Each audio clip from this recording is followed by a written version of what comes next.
faculty. Faculty of Education. As the oldest faculty at Universitas Negeri Malang, the Faculty of Education has 6 departments that are ready to produce professional teachers in their fields. Faculty of Social Science sets the standard in learning, research, and communication services, both nationally and internationally. Faculty of Letters. The Faculty of Letters has 5 departments that will produce graduates who are experts in both language and art. Faculty of Mathematics and Science has 4 departments consisting of 10 undergraduate study programs, 8 master's study programs, and 4 doctoral study programs. Faculty of Economics and Businesses. Having 3 departments, the Faculty of Economics and Businesses strongly emphasizes quality education and training, innovative research, quality publications, and a synergistic learning system. Faculty of Engineering. Focusing on the study of technological advancements in the field of engineering, research, and application, this faculty aims to produce graduates who are instructors, researchers, entrepreneurs, and professional experts. Faculty of Sports Science. As the only sports faculty in the city, it has a mission to lead in providing higher education services by opening 4 departments that will develop knowledge and technology in the field of health and sports education. Faculty of Psychology is a faculty that has 2 study programs, bachelor's degree in psychology and master's degree in educational psychology. Faculty of Medicine. The Faculty of Medicine offers programs in medicine, nursing, and midwifery. In a warm environment, students are introduced to various aspects of medical education. Faculty of Vocational. The goal of the Faculty of Vocational is to maximize the development and service of vocational learning, producing applied bachelors. School of Postgraduate Studies. The School of Postgraduate Studies at Universitas Negeri Malang offers opportunities for students to develop knowledge and skills in various fields of education. As a result of these commitments, Universitas Negeri Malang has earned the title of Best University, achieving the first rank in the Skimago Institutions rankings for education field in Indonesia. By continuing this commitment, Universitas Negeri Malang hopes to create inclusive and equitable education for all and become an agent of change that empowers individuals from diverse backgrounds to reach their full potential. Universitas Negeri Malang has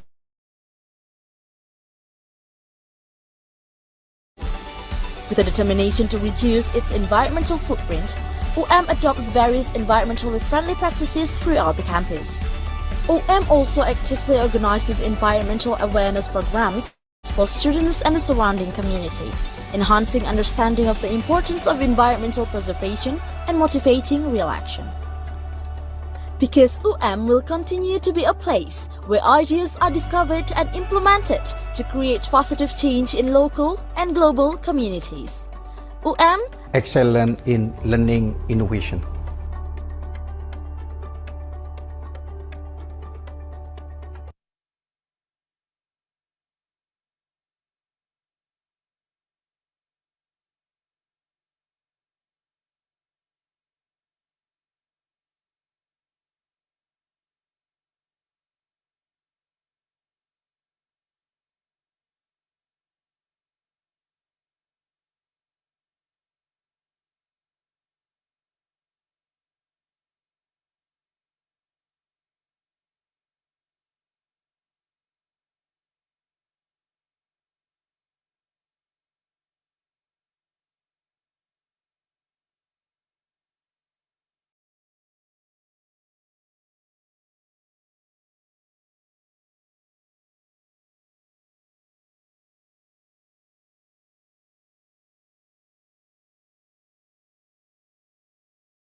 You already use ID card.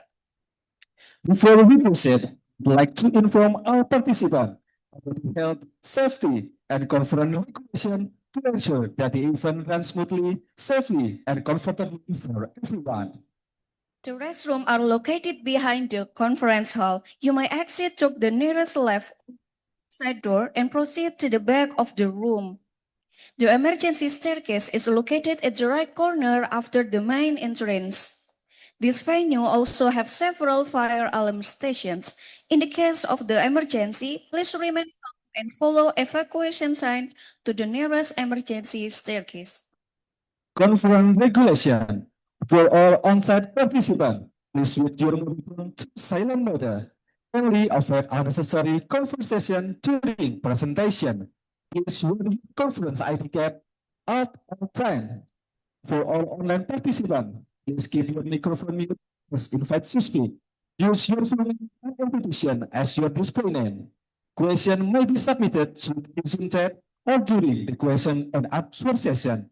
Please maintain professional and respectful communication throughout the conference. Thank you for your attention and cooperation. The opening ceremony will be begin in first just few moments. We kindly ask everyone to remain seated and enjoy the event.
Assalamualaikum warahmatullahi wabarakatuh.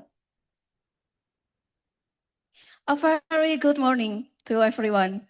Distinguished keynote speaker, honorable guest, Dean of Faculty of Social Science, Dr. Ari Sabto, Vice Dean of Faculty of Social Science, Mr. Abdul Qadir, PhD, respected professor from Department of Geography, researchers, lecturers, presenters, students, ladies and gentlemen.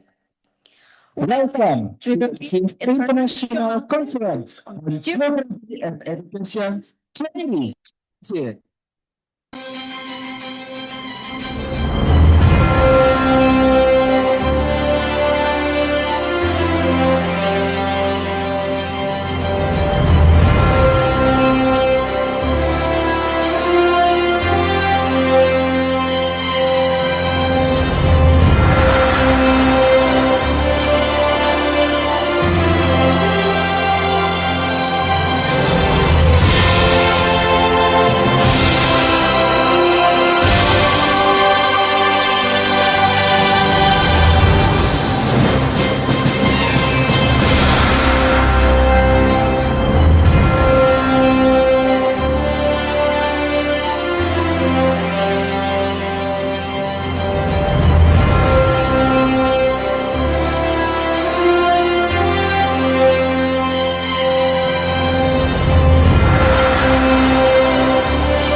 This conference organized by the Department of Geography, Faculty of Social Science, Universitas Negeri Malang, Indonesia. It is our great pleasure to welcome all participants who joining us both on-site and online from various institutions and countries around the world. Thank you for being a part of this international academic gatherings. My name is Adelia Wardatu Soleha. And I am Tony Prabowo. It is our honor to be your master of ceremony for today's conference. The full ICGE 2026 serves as an international platform for academic, researchers, educators, practitioners, and students to exchange ideas, share research findings, and strengthen global collaboration in the field of geography and education. We sincerely hope that today's conference will inspire meaningful discussions, foster innovative research partnership, and contribute to addressing global challenges to education and geographical sciences. To begin the official ceremony of the 5th International Conference on Geography and Education, we invite everyone to pay respect to the Republic of Indonesia by singing the Indonesian National Anthem, Indonesia Raya. Please kindly stand up to all participants.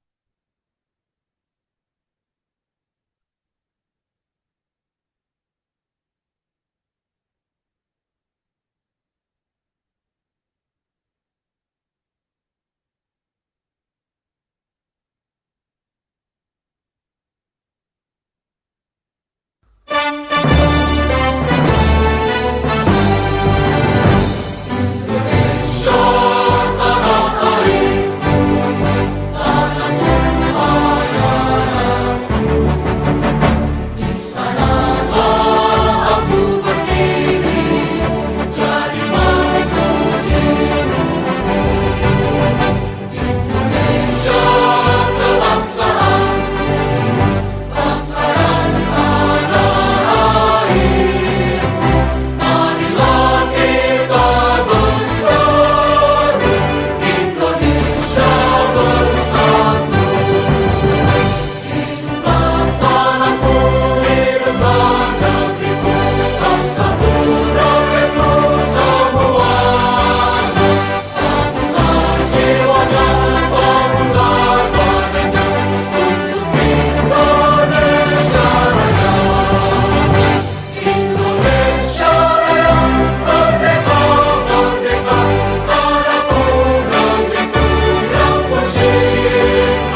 Thank you, ladies and gentlemen. Please be seated.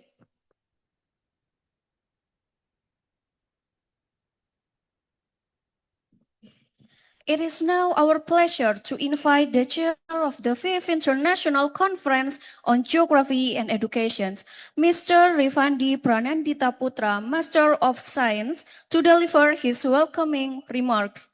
Mr. Rifandi, the floor is yours.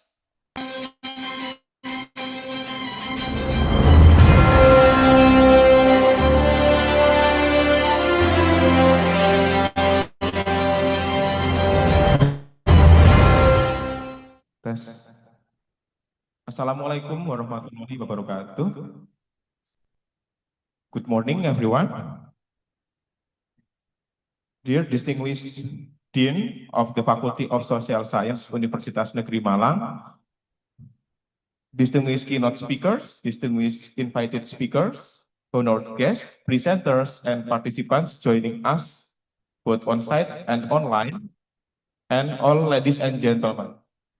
On behalf of the organizing committee, it is my great pleasure to welcome all of you to this 5th International Conference on Geography and Education, ICGE 2026, hosted by the Department of Geography, Faculty of Social Science, Universitas Negeri Malang.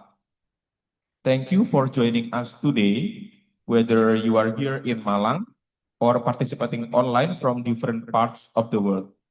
Your presence makes this conference truly meaningful, and we are delighted to have all of you with us today.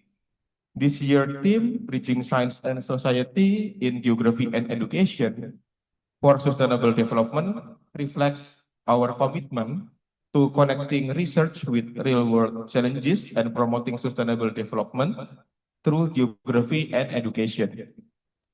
Today, we are proud to welcome keynote speakers from Australia, the United States, the Netherlands, Singapore, and Indonesia, as well as 4 invited speakers from Malaysia who are joining us online today.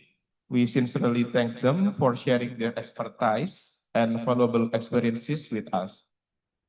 ICGE 2026 also brings together 122 presenters from 28 institutions and participants from Indonesia, Australia, Malaysia, India, the Netherlands, Ukraine, Uzbekistan, Cameroon, and Saudi Arabia.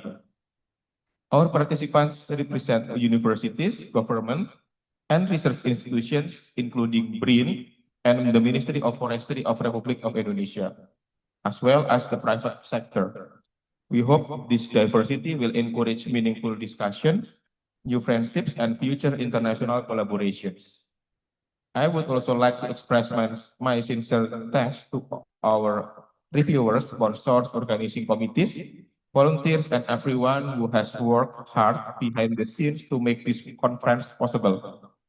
To all presenters and participants, I encourage you to actively participate in today's session, exchange ideas, ask questions, and build lasting academic and professional connections. Finally, thank you once again for being part of ICGE 2026. I wish you all a productive, inspiring, and enjoyable conference. Thank you very much. Wassalamualaikum warahmatullahi wabarakatuh.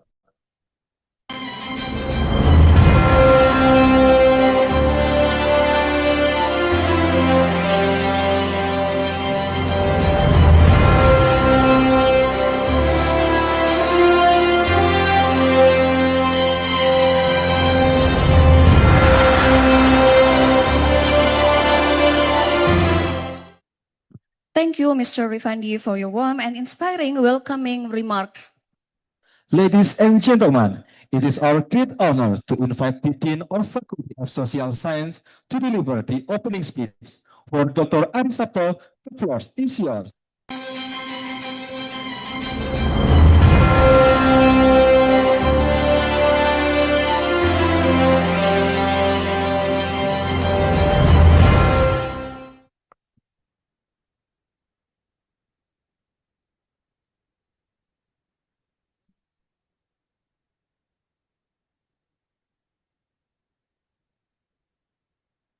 Bismillahirrahmanirrahim. Assalamualaikum warahmatullahi wabarakatuh. Salam sejahtera bagi kita semuanya. Salam kebajikan, nama budaya, rahayu, rahayu. Yang saya hormati para narasumber di sini hadir Dr. Bagus, Dr. Saksi. Yang saya hormati para wakil dekan. Saya hormati ini ada direktur pasca, ada staf ahli juga. Yang saya hormati teman-teman dosen dan teknik. Yang saya hormati adik-adik mahasiswa dan semua hadirin. Izin bantah, pada pagi hari ini saya mohon maaf karena bahasa Inggris saya kurang bagus, jadi saya pakai bahasa Indonesia. Yang kedua, saya ini orang sejarah. Ya, ada nilai-nilai yang harus dilestarikan termasuk bahasa Indonesia. Ya. Untuk itu saya mohon maaf pakai bahasa Indonesia. Bapak Ibu yang saya hormati, pagi hari ini saya mewakili Pak Rektor yang ada kegiatan ya dalam usaha kita kerjasama di luar negeri. Kemudian selama 2 hari ini saya menjadi rektor gitu ya, karena dialihkan ke saya gitu ya. Nah, Bapak Ibu, kemarin, ya ini cirinya orang sejarah ini, mesti cerita dulu ini. Pak Rektor juga demikian. Cuma bedanya dengan Pak Rektor saya tidak bicara tentang kerupuk gitu ya. Ya, kemarin bersama Prof. Marmi, Prof. Sugeng, dan Prof. yang lain, saya menguji disertasi. Saya kaget perkembangan dari ilmu geografi itu. Mengapa saya kaget? Karena saya mempelajari geografi itu 40 tahun yang lalu. Minor saya itu geografi. Beliau, Prof. Komang itu adalah dosen saya. Ya. Kalau Prof. Marmi itu teman saya. Ya, gitu. Jadi itu dosen saya. Ya. Saya sadar begitu perkembangannya pesat sekali geografi itu. Saya mencoba untuk bertanya-tanya dan berdiskusi dengan AI. Ya. Ternyata apa yang saya pelajari itu sudah geografi abad 20. Gitu. Ya, abad 20. Abad 21 sudah lain lagi. Gitu ya. Nah, ini kemudian saya berpikir, setelah ujian itu berpikir, kalau begitu, mata kuliah yang ada di departemen atau prodi yang lain yang terkait dengan geografi itu muatannya harus dirubah. Karena sejarah itu ada mata kuliah kunci namanya geohistory. Apa yang disampaikan, konsep-konsep yang ada di sana itu mengikuti 40 tahun yang lalu. Saya baru sadar itu. Ya Allah, ilmu kekurangan ini, informasi. Tidak mengikuti perkembangan. Nah, para hadirin, UM pada tahun 2027 akan memberlakukan kurikulum baru. Menyerap perkembangan ilmu dan merelevansikan dengan kebutuhan di lapangan. Oleh karena itu, saya kira ya, karena geografi ini sadar atau tidak itu ada di prodi-prodi yang lain. Nah, kemarin itu contohnya kemarin itu ada geografi humanistik di mana di dalamnya sejarah masuk, ya, antropologi masuk, sosiologi masuk, hukum masuk. Ya. Jadi ini benar-benar luar biasa. Oleh karena itu kami pesan nanti di WD1, bagaimana kita lagi terkotak di dalam monodisiplin. Karena realitas perkembangan ilmu itu sudah demikian. Tadi saya contohkan, ya, memang antara sejarah dengan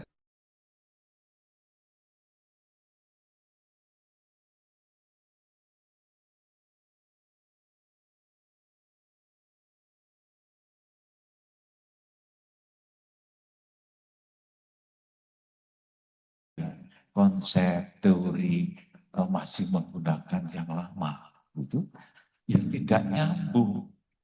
Nah, kalau tidak nyambung, itu kaitannya dengan lulusan. Ya, kaitannya dengan lulusan. Nah, oleh karena itu saya kira nanti mohon ketika kita mencoba untuk melakukan perbaikan ya, kurikulum, teman-teman geografi bisa mendampingi yang lain, ya, saling mengisi, gitu ya, saling mengisi. Nah, kemarin karena di geografi ada geografi sosial, tentu ya banyak yang terkait juga dengan secara faktual, real itu dengan prodi-prodi yang lain, gitu ya, prodi-prodi yang lain.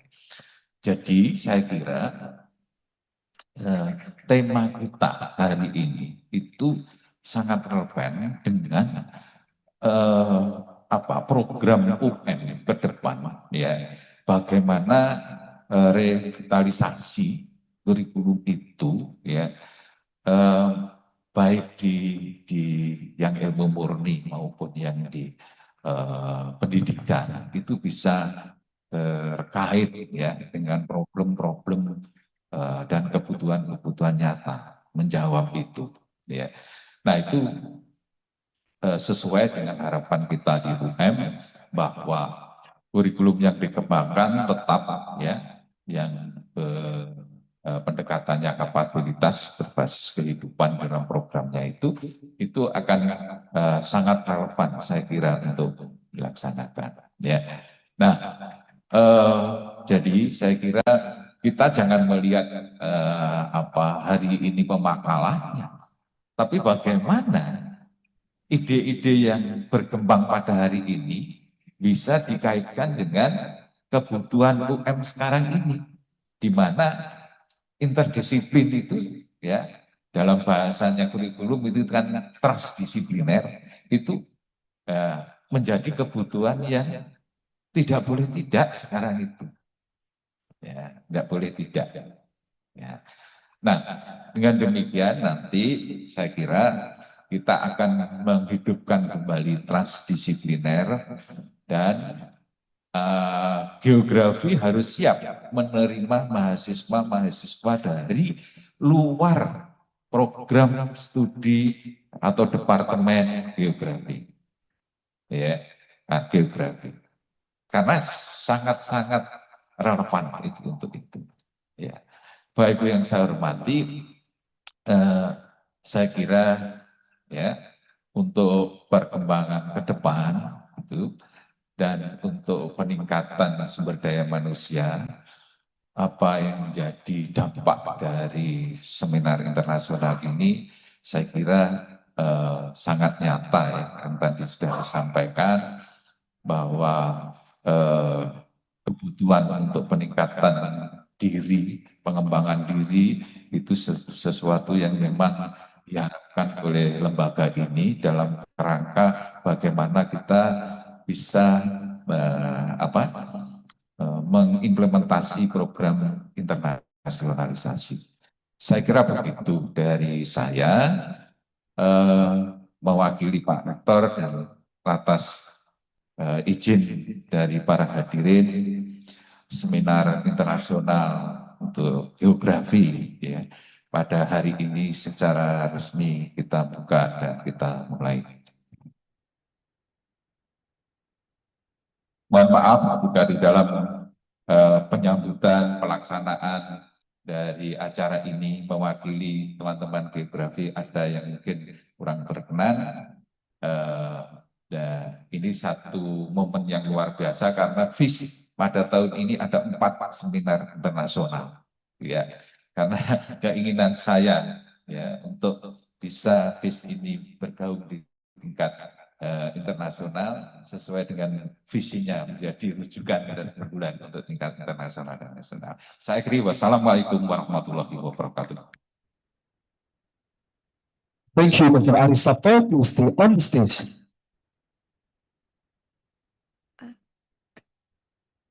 We now come to the souvenir presentations as a token of our sincere appreciations. May we respectfully invite Dean of Faculty of Social Science, Dr. Arisapto, together with our distinguished keynote speaker, Dr. Saski, and Mr. Bagus Setiabudi Wiwoho, PhD, to kindly come forward to the stage.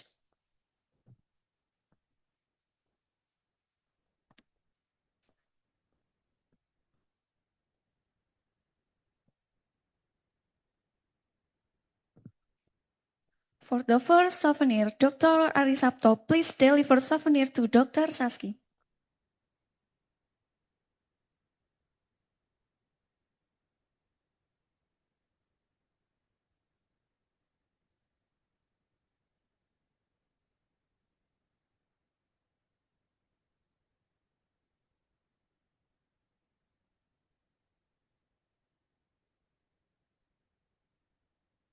For the second souvenir, Dr. Arisapto, please deliver souvenir to Dr. Bagus.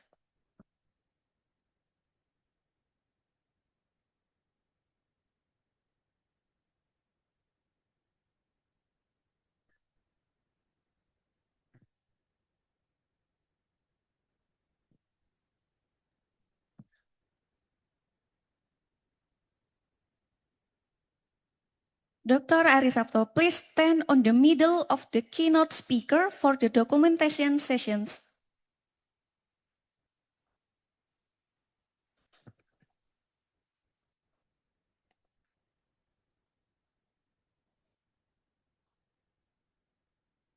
Dr. Arisapto and keynote speaker, after the documentation, please change directions to face the screen. And for all distinguished guests, respected professor, presenter, participant, and committee, please come forward to the stage. We will take photo sessions together.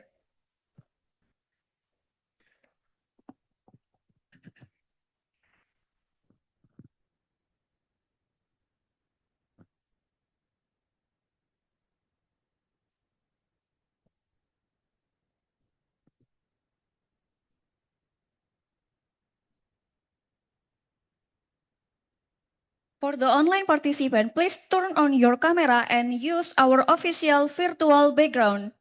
Okay, everyone, please look at the camera, including the online participant, and give us your best smile. Documentation team, you may begin both on-site and online participant. 2, and smile. Next, we have to see sign for Cakrawala.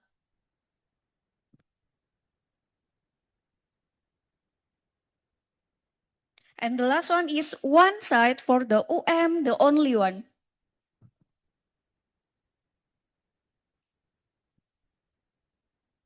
Ladies and gentlemen, thank you very much and please return to your seat.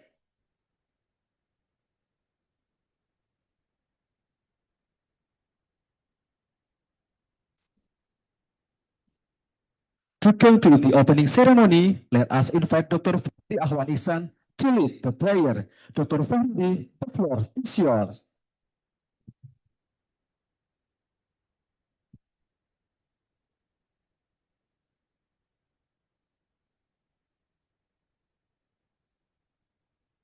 Bismillahirrahmanirrahim. Assalamualaikum warahmatullahi wabarakatuh. Ladies and gentlemen, let us pause for a moment of prayer before we begin our international conference, Geography and Education. I will lead the prayer for those who are Muslim and for those of the religion. Please pray according to their respective beliefs. Allahumma salli ala sayyidina Muhammad wa ala ali sayyidina Muhammad walhamdulillahi rabbil alamin. Al-Mikti God. our Creator and source of all wisdom.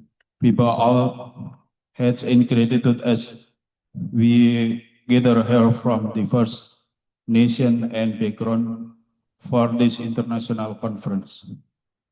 We ask for your divine guidance and blessing upon this event. Grant our keyword speaker clarity of mind, inspire all participants with meaningful insight, and foster an environment of mutual respect, collaboration, and understanding. May the discussion and knowledge shared during this conference contribute to a better, more harmonious world for all mankind. Bless our time together and guide every session to a successful outcome. Rabbana atina fid dunya hasanah wa fil akhirati hasanah wa qina adzabannar. Walhamdulillahi rabbil alamin. Wassalamualaikum warahmatullahi wabarakatuh. Thank you very much.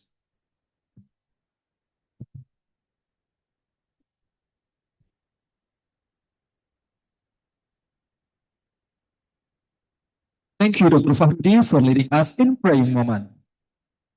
To enrich this special occasion with the beauty of Indonesian cultures, we are pleased to present a traditional dance performance, Laksmi traditional dance from Banyuwangi, East Java. Please welcome the student of Performing Art Education's Art Department, Faculty of Letters, Universitas Negeri Malang.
Inspired by the meaning of Lakshmi, which symbolizes beauty and grace, this dance portrays the charm, elegance, and joyful spirit of the young woman of Blambangan.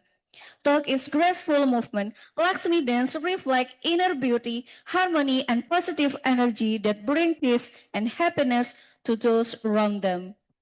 Thank you to all wonderful performers. Let's give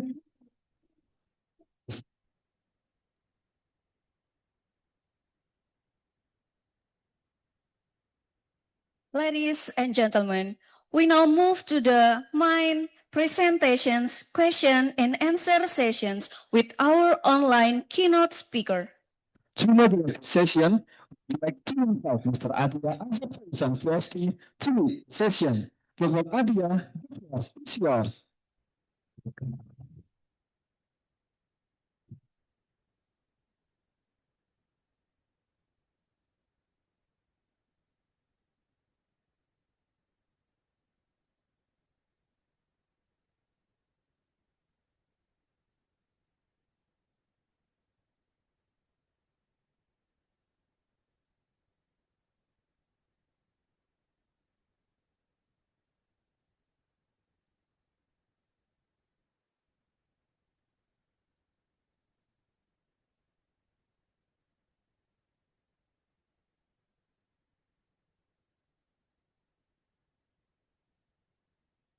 So thank you very much for the master of the ceremony for the kind introduction.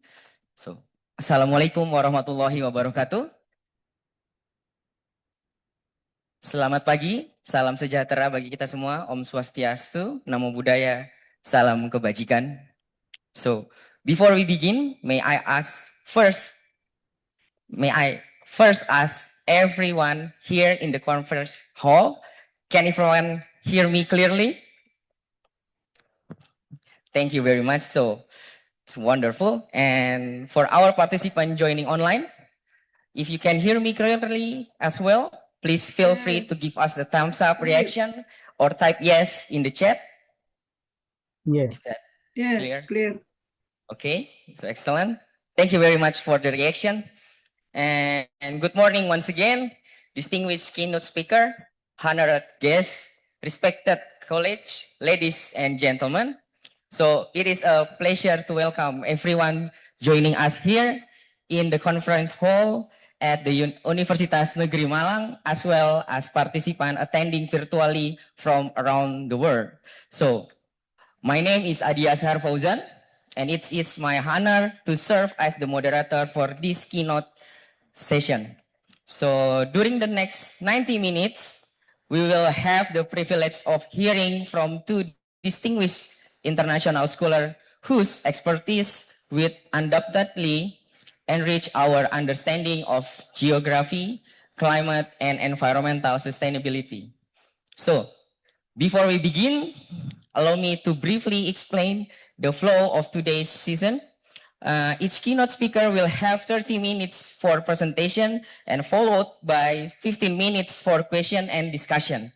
For the participant attending in person, you are welcome to raise your hand during the discussion session, or our committee member will assist you by providing a microphone. And also for the participant joining us online, you may either use the raise hand feature or submit your question through the Zoom chat. And I will be happy to facilitate the discussion and read questions submitted online. And also to help us stay on the schedule, I will provide a gentle reminder when there are 5 minutes remaining and followed by another reminder where there is only 1 minute remaining. So, without any further ado, it is my great honor to introduce our first keynote speaker, Professor Stephen Nesbitt.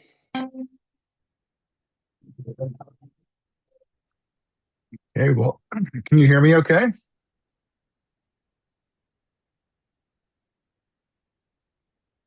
So, can you hear me okay?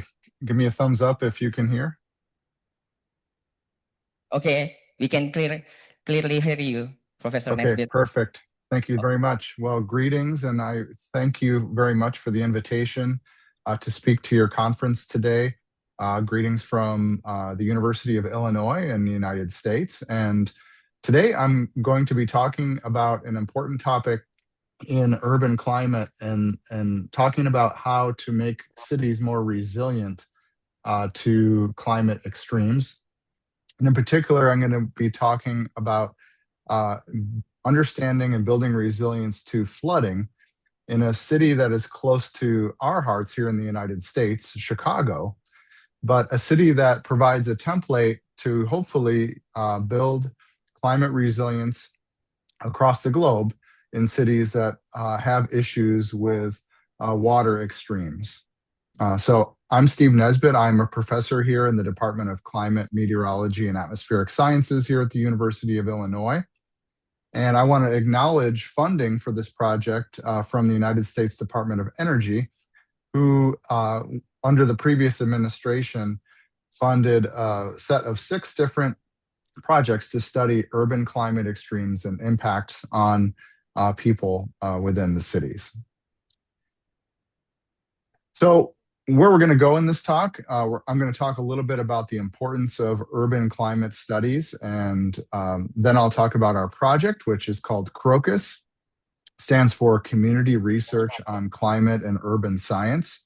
And it was a broad study that had 18 different partner institutions in the city of Chicago, which is the 3rd largest city in the United States.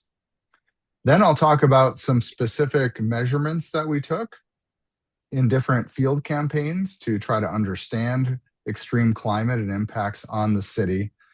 Then I'll talk about how we use computer models to both understand the risks of flooding in Chicago and how to improve predictions of flooding down to the neighborhood scale. And then I'll finish up by talking about how geography, mapping, and interdisciplinary science is important for building resilience in a changing climate.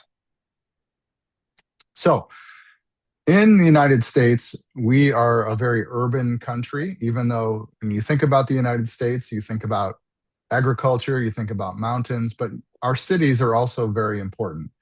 83% of our population lives in urban areas, and by 2050, we expect that number to grow to 90%.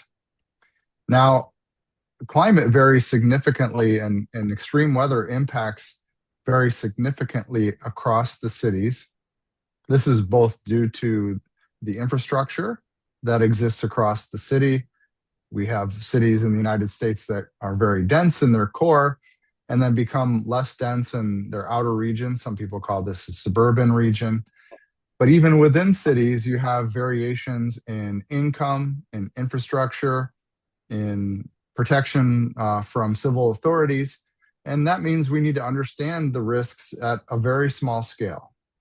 These are scales that are much smaller typically than our weather models, and especially our climate models that we use to predict how the climate is going to change in the future. So in order to really understand the effects on people, we need to go even smaller than, say, a 1 kilometer scale and understand how things are changing even on the scale of, let's say, 10 meters. Because, for example, urban heat or urban flooding can impact very small scales, and that can vary depending on the characteristics of a particular event. So ideally, what we would be able to do in the future is take large-scale climate predictions and weather predictions and bring those down to the individual impact scale. And that's one of the goals of our project. So cities are very heterogeneous, as you know. There's surfaces that are different, from roofs, roads, canopies, where water flows within the managed landscape, how water is routed underground and away from the city or into the river or the This causes a lot of variability across this urban landscape. For things like temperature, humidity, and air quality, these things change over small scales. If you're next to a superhighway, obviously there's going to be different impacts of air quality compared to if you live next to a park. So we need to be able to translate these things across scales to get at human impacts on the local scale. You also have the building surfaces of the city impacting the atmosphere. So depending on the heights of the buildings, the spaces between the buildings, the amount of trees that you have, the amount of open space that you have, that can cause the atmosphere and its embedded turbulence within itself to respond to that surface. And so we need to be able to represent those processes in models. And finally, things can grow upscale from the small scale impacts of, let's say, a group of buildings. So if you think about a downtown area of a city that has lots of high buildings, those high buildings, even though they're individual buildings, can act together to cause what we call mesoscale disturbances and can block winds coming, let's say, from the ocean to the land that might bring different temperatures or different air quality regions. And that can, in the case of Chicago, impact how the lake, which is right next to the city, impacts the city itself. So all these things modulate the urban climate system. And one of the goals of Crocus was to try to understand how all of these systems interact to be able to then predict the impacts of extreme weather and climate change on the city of Chicago. So I don't need to emphasize the importance of climate change on cities. Intergovernmental Panel on Climate Change, for their upcoming AR7 report, is an international effort to try to increase action-oriented plans for cities. They want to try to integrate multiple aspects of urban climate, including hazards, how impacts impact different populations within the city, how we might adapt to some of the threats that are, of course, unique to each city and each geographical region, and then also provide mitigation steps that can help improve the lives of people in this future climate scenarios. And of course, there's a very strong difference in urban areas across the world. We have, even within cities, we have very diverse populations of people with different risks.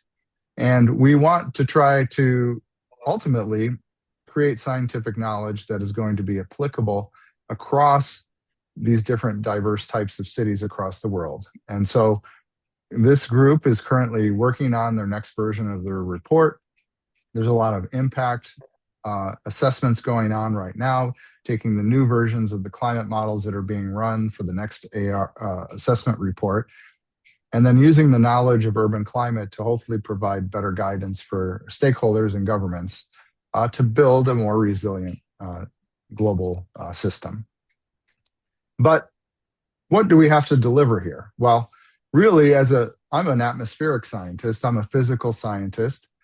I am interested in how the fluid of the atmosphere interacts with the city, how it modulates air quality, air temperature, humidity, and precipitation primarily, where that precipitation goes below the surface once the human managed system deals with water excess, and also what happens when there's a lack of moisture. Obviously, some cities exist in arid regions that require special preparation for dry periods so that people have sufficient water, and that water is of high quality.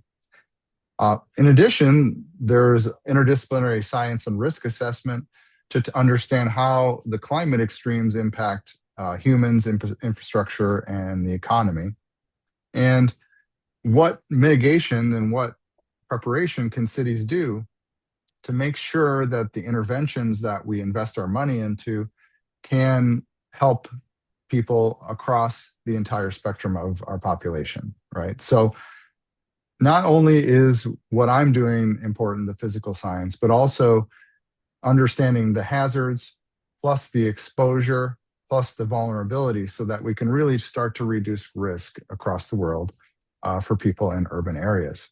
So the goal of urban climate science is to reach out not only to ourselves and understand physical processes better, make measurements and models that will, of course, improve our understanding of hazards, but also work across different fields to understand exposure and vulnerability so that we can solve this risk equation in a changing climate. So what did we do to address this in our Crocus project to try to improve the resilience within our particular study area, which is the city of Chicago? Chicago is a city of about 13 to 15 million people, if you include the city and its suburbs. It's the largest city in the middle of the United States continent, and it also has a complex geography. It's next to Lake Michigan, which is a body of water that strongly modulates the climate system. And then it's surrounded on the east, north, and south sides by agricultural regions. So this complex geography in a coastal environment leads to special challenges in observing and modeling the climate of the region. So the approach for Crocus was to put together a diverse group of scientists that included people at national laboratories, including Argonne National Laboratory, which is a large Department of Energy laboratory in Chicago, along with all of the regional universities, including ours, also local universities to try to build capacity in climate science within the local teaching universities. And finally, we included stakeholder groups within the city, including groups that represented specific neighborhoods and ethnic groups within the city that traditionally have been left behind by some of these climate solutions. So the idea was to not only just improve weather forecasts generally across the city and understand the climate risks across the city, but also pay explicit attention to those communities that have traditionally been underserved in the United States. And these include regions of the south side of Chicago, which are primarily inhabited by African-American inhabitants, and also the west side, which is primarily inhabited by Hispanic or Latin American inhabitants. Turns out that these regions are, not surprisingly, in regions that have decreased climate resilience. And I'll talk a little bit more about that in a minute. So Crocus the goal is to try to not only understand Chicago and its interactions with the climate system, and these are, of course, include physical, also because the biological systems are important in climate, but also human dimensions, so that we can start to put together a picture of how all these things interact. Because humans obviously are important in modifying the local climate, where we build buildings, what we choose to make buildings out of, where we put green spaces, how we route water from the sewer systems into the rivers and the lakes. Those are all choices that we make that modulate the local climate system. Then we have a goal of simulating the system. So our ultimate goal was to develop what we call an urban digital twin. This is a model that can represent, using artificial intelligence, all of the different components of the city. And we would train physical models that would then be used to generate these digital twins that could then represent the complex interactions in the climate urban system. And then finally, based on that digital twin, we could develop tools for decision makers that would help the city government, the regional government, the state government, but also local communities, even through direct communication through cell phone applications and other things, to be able to work on interventions for the climate. So for example, if a heavy rainstorm was indeed forecast, we could send direct messages to local residents. They could also take pictures of the flooding and send it back to the scientists so that we could use that information to evaluate our predictions and our models. So through that co-developed framework, and the community organizations were involved in developing those systems, we could help improve the communication of risk to local stakeholders. So why is Chicago so complicated? Well, here on the right, you see a map of the city of Chicago. It's quite a large city in size as cities in the United States go. You can see here on the right, the blue area is Lake Michigan. It's a large lake that's several hundred kilometers long and probably 100 kilometers wide. So it's large enough to impact the regional climate. And the colors on here are a mix of climate risks. So you see here in the hatched region here, for example, the high flood risks, a high heat target, places where the temperatures are the highest, and also where the air quality is the worst. Well, those regions you can see here tend to be focused on the west side of Chicago and also on the south side of Chicago. And you can see here on the left, the measurements of roof temperature, which you can see are highest on the west side and on the south side as well. Okay, so for urban heat, these are regions where we have the highest vulnerability. You can also see in a lot of those regions, there's not a lot of air conditioning consumption. So a lot of people are exposed to that risk due to socioeconomic factors. In addition, a lot of these regions on the south side are of a heavy flood risk. And I'll talk a little bit about why that is. This is a low-lying area. And also it's a region where before the city was made, you had swampy areas, so very wetland regions. And as a result, those neighborhoods were not developed to the same standard as the other neighborhoods, and the housing is cheaper. And so you have a lot more, as a result, lower income people living in those regions. And to further that, in addition, historically, people in the United States have to borrow money to buy homes, and banks actually ranked different neighborhoods based on their climate risk.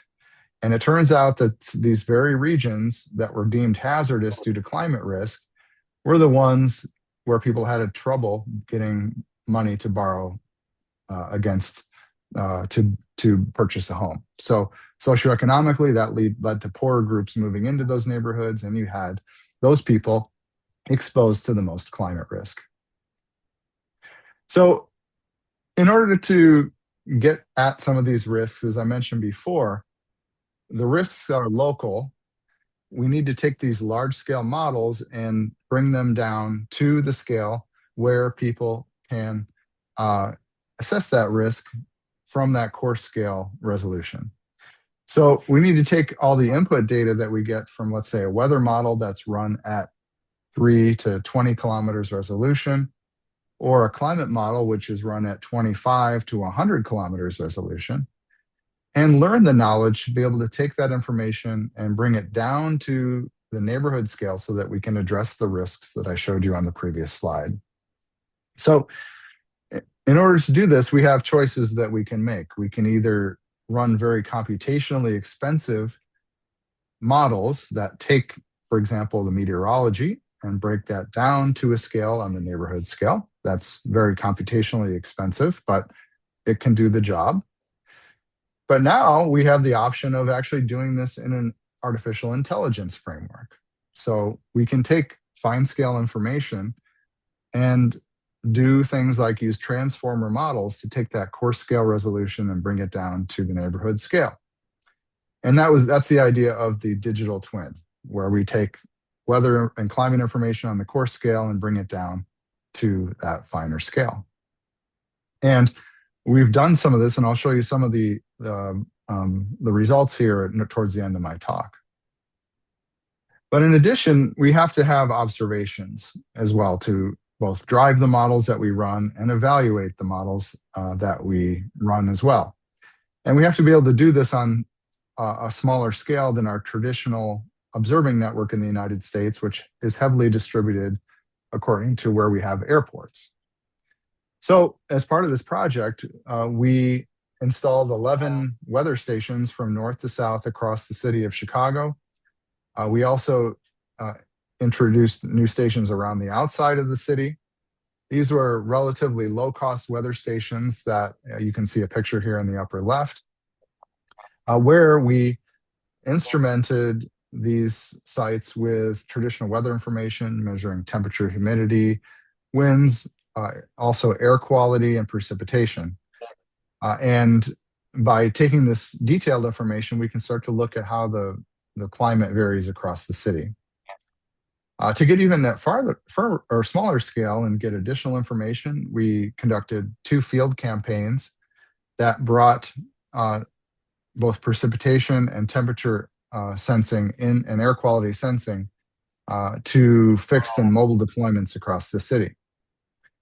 We also use public data, and in many cities in the United States, the public can call the city to report climate risk and hazards. This is called a 311 system. People dial 311 on their phone. They can report flooding, etc., and use other data from the city. We also use community science. So in the United States, we have a volunteer network called CocoRoss. This is a rainfall measuring campaign where tens of thousands of people who have a rain gauge at their home report the rainfall every day so that there's an additional database. And we also measured things like soil moisture, soil groundwater depth, heat flux, tree sap flow. These are things that help us constrain how much water is coming out of the ground for hydrologic modeling. So another technique that we use, which was relatively new for this project, is we used models to tell us where the most uncertainty was so that we could place our measurements in the correct area. So we started the project by running models that helped understand the urban climate at very high resolution. We call these large eddy simulation models, LES models, that include the effects of buildings and different surface types on the urban canopy. We looked at where different ensemble simulations of those model runs had the largest spread, and we used that as a guide to put where we should put weather observing stations. And in our field campaigns, it helped us drive where we should target with our observations. And one of the biggest uncertainties that we had in these model simulations was the surface to boundary layer conditions near the tallest buildings in Chicago. And that helped us motivate one of our campaigns that I'll talk about here in a minute. So that campaign we called Urban Canyons. So this is where we get into the center of Chicago and try to understand how temperature, humidity, and air quality are modulated by the strong influence of the built environment, all the buildings, train tracks, roads, parks, etc., in the center of Chicago on the local climate. So we deployed a suite of instrumentation in addition to our network, including a lot of human-powered instrumentation of people carrying sensors and running sensors on carts to be able to measure the local scale variability of temperature and air quality within the downtown area. And so we focused just on the south side of the downtown area of Chicago. If you've ever been to Chicago, you probably know where the Shedd Aquarium is. It's right on the lake. And then we were profiling down a couple of streets that entered into the thick urban canopy of the high-rise buildings. And we also launched weather balloons to get at the low-level temperature, wind, and humidity structure across the downtown areas. And we measured two particular events where we had extreme heat, 22-23 and 27-28 July 2024. So we launched a lot of balloons. And so our group in particular, these were the tracks of the balloons from the city out over the lake for the two different events that we studied. The first event, you can see the winds were out of the west. So a lot of the balloons went out over to the lake, and we were able to make measurements in these profiles. And then in the second one, we had southerly winds. So we got to sample a different meteorological event. Both of these events had heat, but the balloons were able to sample to the north. In addition, the land-lake contrast in Chicago produces what we call a lake breeze circulation, where during the day, the heating over the land pulls cooler air from the lake over parts of the city. That, of course, changes the meteorology and also the air quality. And we wanted to understand how that flow interacted with the surface and the built environment. So one of the cool instruments that we were able to deploy here to map the wind field was what's called a Doppler LiDAR. Okay, so this is a laser instrument that we can scan and actually measure, and we've scanned basically across these tall buildings in Chicago. Here's the Willis Tower, the tallest building in Chicago of over 1,000 feet. You can see the wind flow around those buildings and how the smooth flow here coming from the south goes into the buildings and gets very turbulent. And these are the wind speeds and the directions on this plot, right? So by using this remote sensing instrument, we can scan above the buildings and see how the atmosphere is being mixed by the buildings so that we can then model that in an improved way with our numerical weather models. So that project, we're in the process of publishing a manuscript looking at those types of measurements, and in addition, the local scale variations in heat. The following year, we did a project called the Crocus Urban Flooding and Rainfall Campaign. And here we wanted to be able to create data sets to help understand how heavy rainfall not only impacts the built environment in terms of changing soil moisture, how plants transpire moisture out of the surface in an urban environment, but also into the way that floodwater is treated and redistributed by the sewer systems in Chicago. Because these are very important players in how neighborhoods are impacted by floodwater. So for this project, we were able to conduct 5 different case studies where we had, and 4 of these ended up being real events with heavy precipitation. We launched weather balloons to understand the atmosphere, and then we put sites across the city and outside the city to be able to look at how the variations in precipitation and the atmospheric conditions were behaving during this project. So we also brought in volunteers to help measure the rainfall, and I mentioned the CocoRAS network. The neighborhood organization helped us deploy more rain gauges across the city, especially here on the south side with a high social vulnerability index. And also, we were able to gather that instrumentation to validate our models, as I mentioned.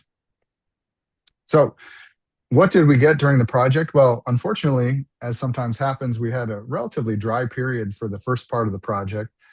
But then this is a map or a plot of the total precipitation during the project. And you can see later on, we were able to capture some heavier precipitation events. And we basically were able to constrain these events during events when we had street flooding, which impacted the transportation sector, but also how flooding impacts people in their homes. And in Chicago, it's kind of interesting. The flooding in Chicago is not necessarily driven by flash flooding. It's actually driven by basement flooding from the sewer systems becoming overwhelmed by heavy precipitation, and that water ends up being backed up into people's homes. And this is obviously a big problem because the sewer systems there are both carrying stormwater but also wastewater. And so that has a big problem for people, obviously, in impacting their homes if wastewater is coming into their homes. So we want to obviously build resilience here. So to get towards the end here, we want to be able to predict these floods in a more comprehensive way.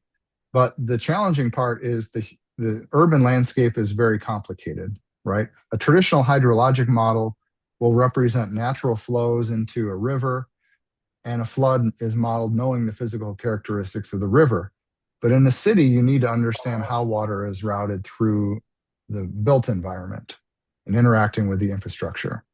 So a student of ours, Sun Young Park, developed a model which takes into account from the precipitation, the runoff, the combined sewer, modeling the surcharge, and then actually physically modeling the backflow of the water through hydraulic models to be able to understand and predict when these serious flood events are going to happen and the sewer system becomes overwhelmed. So this, and yes. I'm sorry to interrupt, but this is just a gentle reminder that we only have 3 minutes for your presentation. Okay. Thank you very much. Very good. So it turns out, as you might imagine, this turns out to be a very complex problem.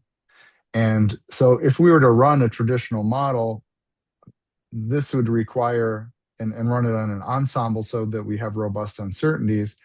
In a traditional CPU-based model, it would take 250 hours to produce a forecast, which is way too long for an operational setting.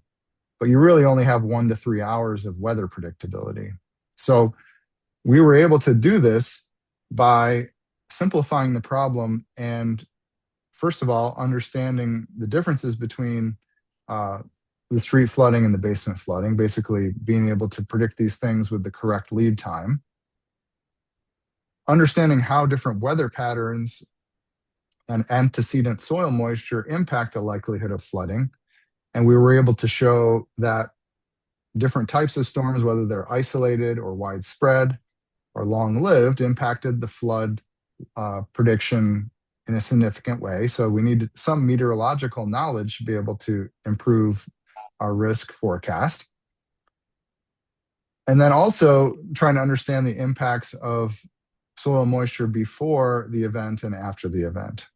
And what we're able to show is that there are ways that the antecedent soil moisture is important. So we need to not only measure how much precipitation falls, but also know how wet the soil is prior to the event.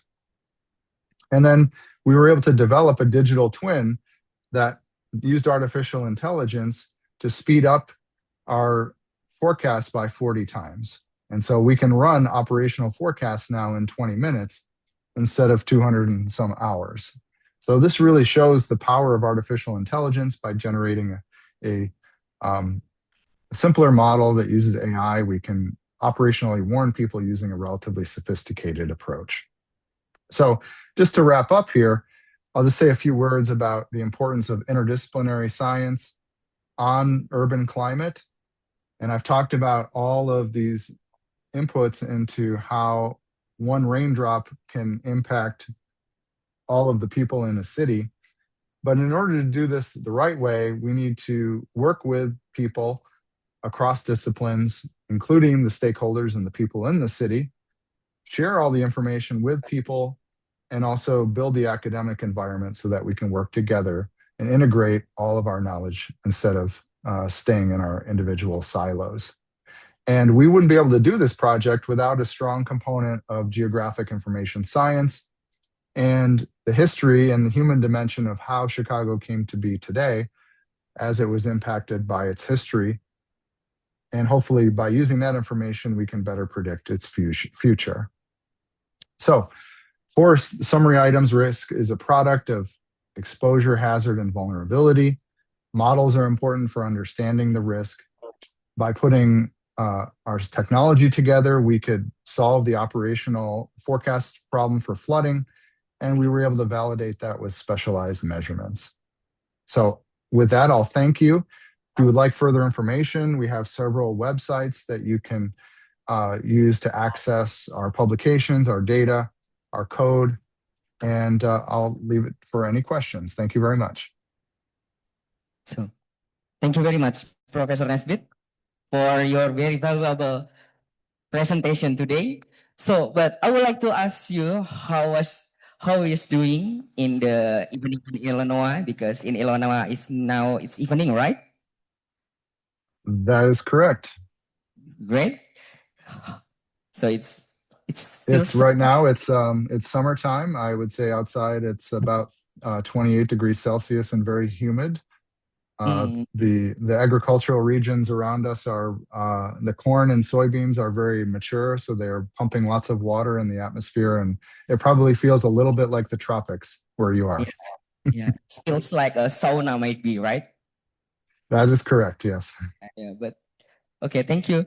And I think we only have 3 minutes, so I would like to ask if there are any question for only one question.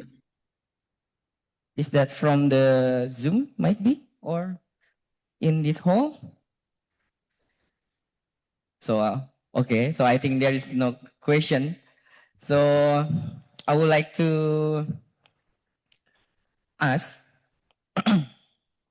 so Professor Nesbit, throughout your presentation, you demonstrate how the advance in the atmospheric observation and remote sensing continue to improve our understanding of weather and climate process, right?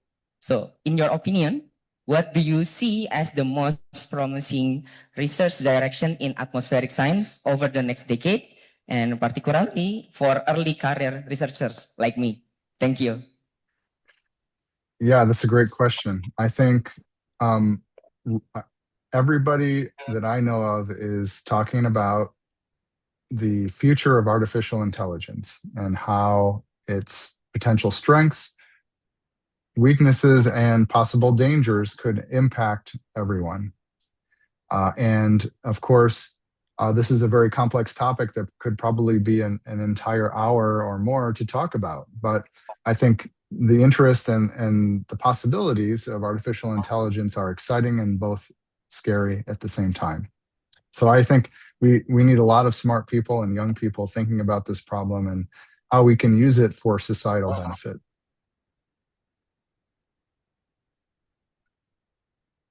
Okay, thank you very much. It's very, very, how to say, wonderful. So maybe I will like to have a discussion with you next time.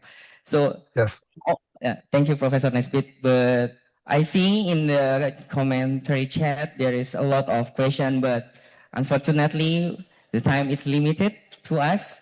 So if you have a question and the question has not been answered, we encourage you to continue the discussion directly with the Professor Nesbit after this session and should the opportunity arise. So thank you very much for your presentation, Professor Nesbit. I hope to see you again next time. Thank you very much. Thank you so much. So, ladies and gentlemen, please join me once again in giving Professor Stephen Nesbit warm round of applause.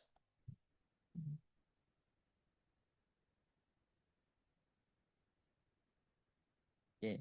While our technical teams prepare the next presentation, I would like to thank all the participants, both here in the conference hall and those joining us online, for your active participation. And we will continue with our second keynote session in just a moment. Okay. So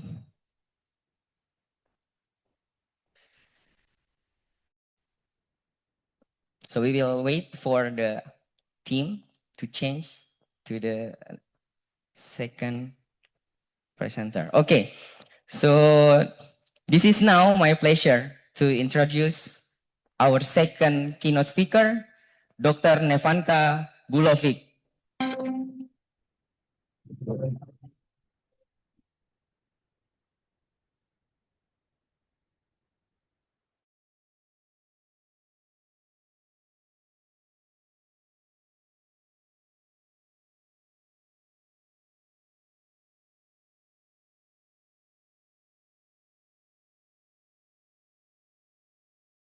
And environmental modeling, her research has made significant contribution to understanding the climate-related risks and supporting sustainable environmental management. So today, Dr. Nevenka will deliver a keynote presentation entitled Climate Change Risks to Mineral-Rich Region, Preparing for an Uncertain Future.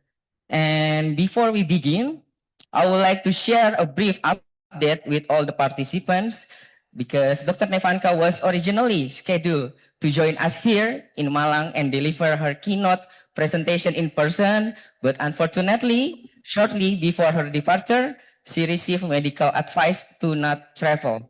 And although we are certainly sorry that she could not be with us here today, we are truly grateful that she has still made the time to join us virtually. Dr. Nevenka, it's on behalf of the organizing committee and everyone attending in this conference. Thank you very much for your commitment and generosity in remaining part of this program, despite the change of circumstances. We are delighted to have you with us this morning. Before we begin, may I ask you how you feeling today? I'm feeling good, thank you. Can you hear me? Yes, of course, clearly. Thank you for having me. It's great to be able to join online. And it was very disappointing for me to not be able to attend. So hopefully in future, I'll be able to come over in person. Yeah, we hope you can join us in person in Malang next time. So that's a wonderful to hear, and we are very pleased that you are feeling better. And we sincerely appreciate your willingness to still be with us today. And thank you once again for joining us. And although we regret that we could not welcome you here in Malang in person, please know that you remain very much a part of this conference. And we sincerely hope to welcome you to Indonesia on another occasion next time. So ladies and gentlemen, both here in the conference hall and joining us online, please join me in giving Dr. Nevenka a warm round of applause.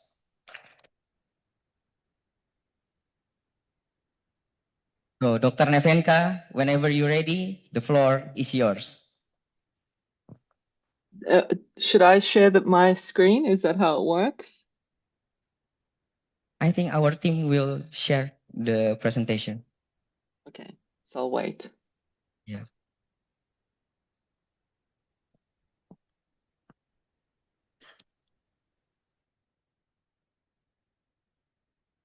Okay, the floor is yours, Dr. Nevenka. Does that mean I can control it?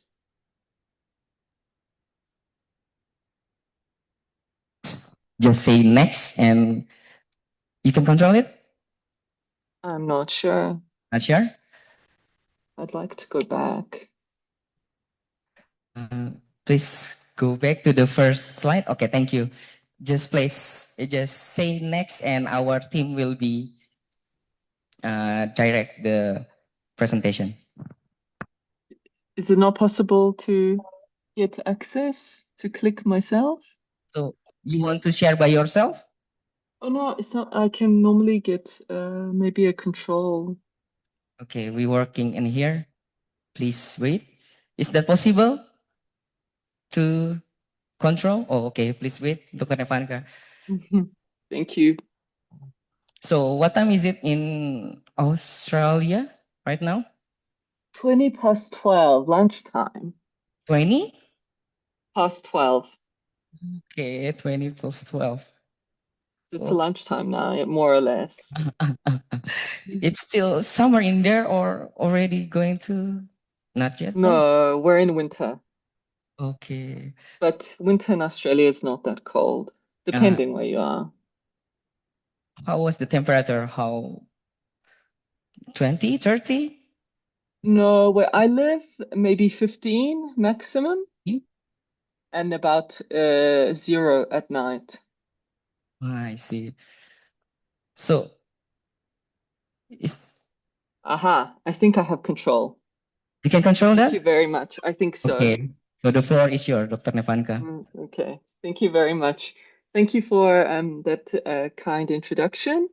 And I feel very grateful to be able to speak to you today, everyone, about some of the research I have been doing and some of my colleagues have been doing at the University of Queensland in Australia.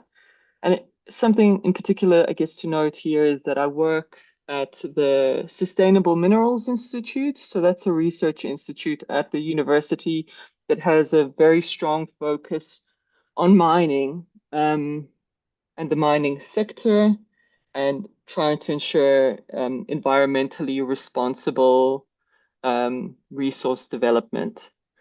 So I think that's probably a little bit different to a lot of the topics that will be presented at the conference today. But nevertheless, there's a lot of overlap and relevance, I think, both in terms of science, but also in terms of Indonesian economy and the potential future direction of the country. So I hope people will find the talk interesting and valuable.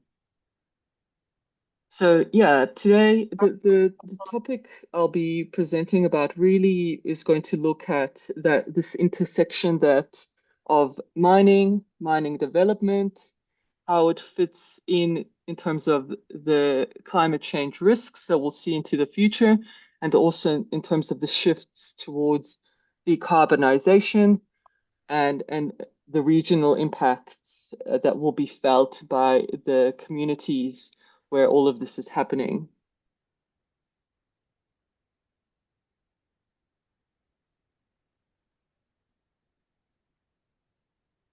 So firstly, before I continue with my presentation, I'd just like to give an acknowledgement of country.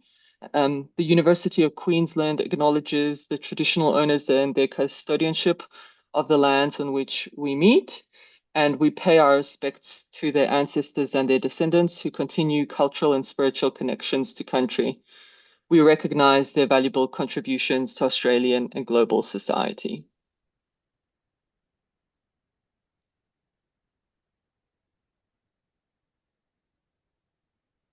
Okay, so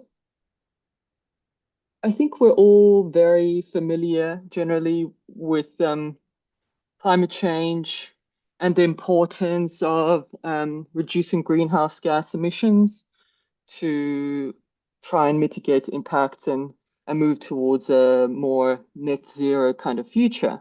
And so in that context, it's important to understand where most of the global greenhouse gas emissions come from. And that's what this figure here summarizes. And so you'll see there are about 7 main categories, with the largest contributor to greenhouse gas emissions coming from the electricity and heating sector, and then agriculture and land, industry, and so forth. If you dig into these categories a bit deeper, what you'll notice is that actually about more than half of the emissions that are currently being produced are directly related to energy supply and energy sources, be that for producing electricity or oil and petroleum for vehicles and transportation. So the energy sector is really a very important component of the moving towards a net zero future.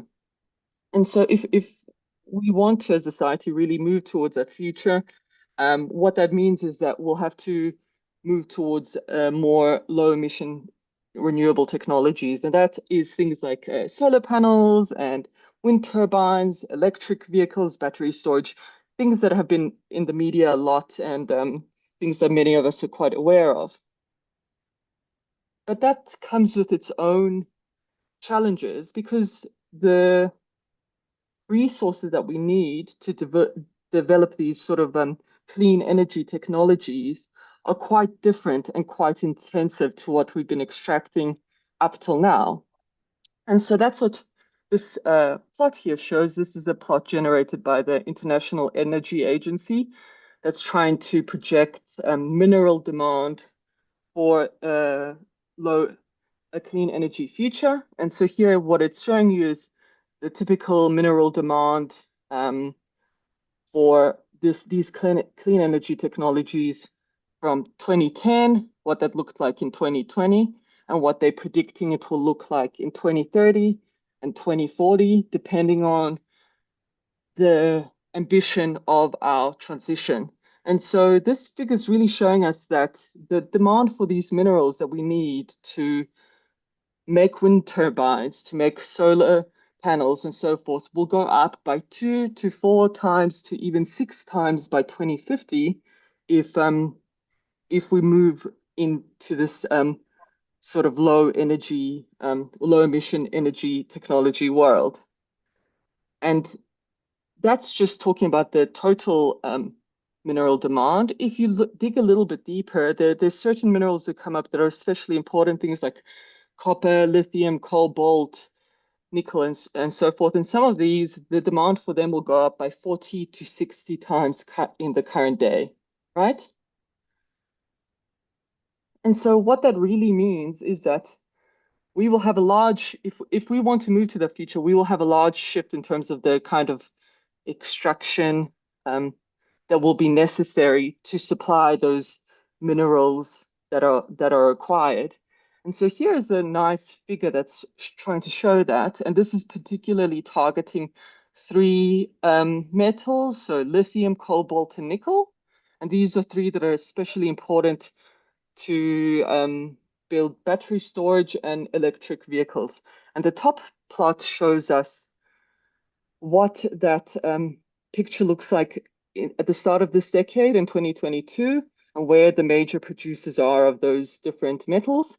And then the bottom picture down here shows what that will look like by the end of the decade, so not even 10 years.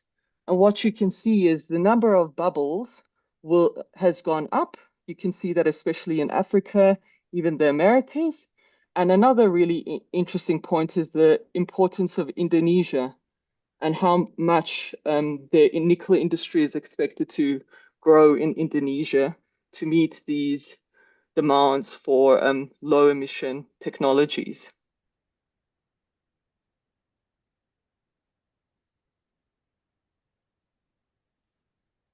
So in terms of, planning now and planning for this mineral extraction and what that will mean for both the mine sites and for the regional communities, it's important to keep in mind these projections from the IPCC that I'm sure everyone's quite familiar with.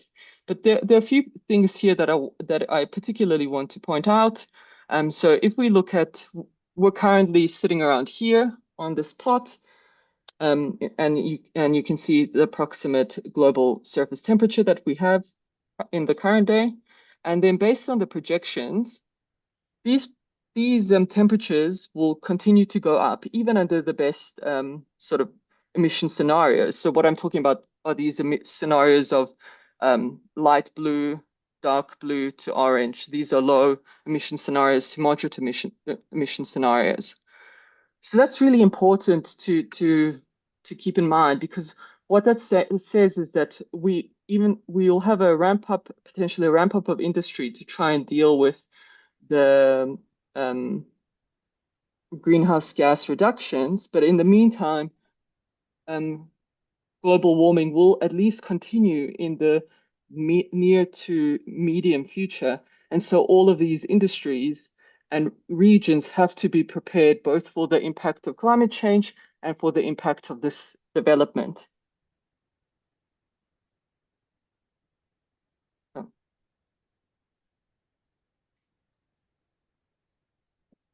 So how is climate change important, firstly, to the mining sector? That's something I want to get across to you. And then we can think about a bit more in terms of the communities. So what's important to understand about the mining sector is that the mining sector has a life cycle.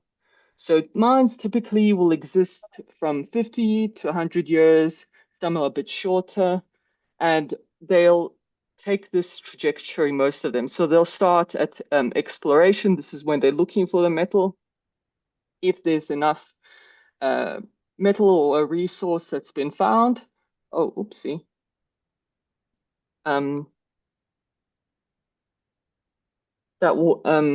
That then will move on to development. So that's where they build the mine site. That might take a few years. And then the main stage is this production or operation stage, where mine sites will continue to operate and extract the metals from the ground that they were developed for. And that can take, as I say, 30 years, 50 years, 100 years. It really depends on the size of the mine and the resources. And then finally, it'll go into a closure stage, and that's where when there is not enough resource left to make it economically viable to extract. And so mines will try to rehabilitate the land and close the land and move on the operations. And so climate change is actually really important to numerous aspects of the mine life cycle, and really mines should be being developed with climate change in mind in these different stages. And so I just wanted to show a few little examples here of the potential relevance. So there's something like flooding, which is actually also extremely relevant to mine sites.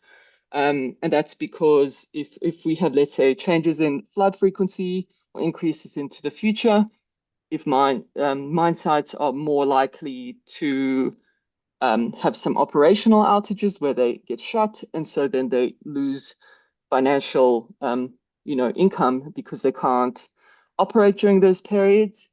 Then there are also things like other aspects of a mine that's susceptible to climate and climate change is landform stability. Mine sites have to disturb a lot of land to be able to build their resources, and a lot of that land they also have to try and manage to reduce pollution. So it's really important how the extremes in rainfall may change to potentially change the amount of erosion and the stability that's present there. And then there are also things like water balances at the site.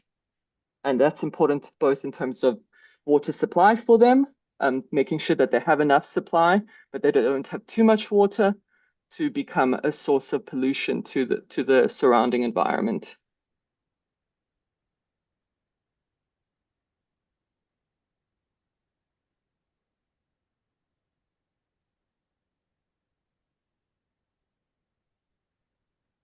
And then here I've listed a few others at the bottom that we'll talk a bit more about later. The things that are relevant to them in terms of like worker health and safety, at least in Australia. If things get too hot, mines actually have to shut and workers aren't allowed to go on site for safety reasons. So climate change is a risk to them from that perspective because, again, limits their financial income in situations of extreme heat and so on. So this is just a summary slide showing the relevance, I guess, of climate and climate change to the mining sector and why it's important for them to plan and adapt to it.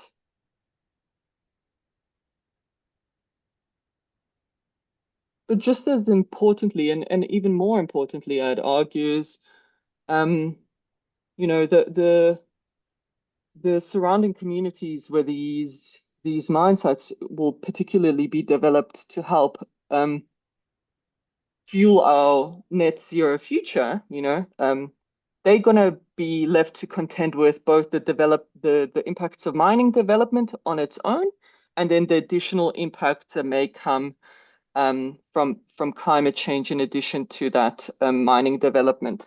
And so here are just a few that have been listed of potential points of conflict or interest that might be exacerbated by climate change on top of the mining that's occurring in a region. So just the land use changes, but also things like in areas where there's water scarcity, we may have more conflicts in the future when there's potentially less water available and more mines trying to access it.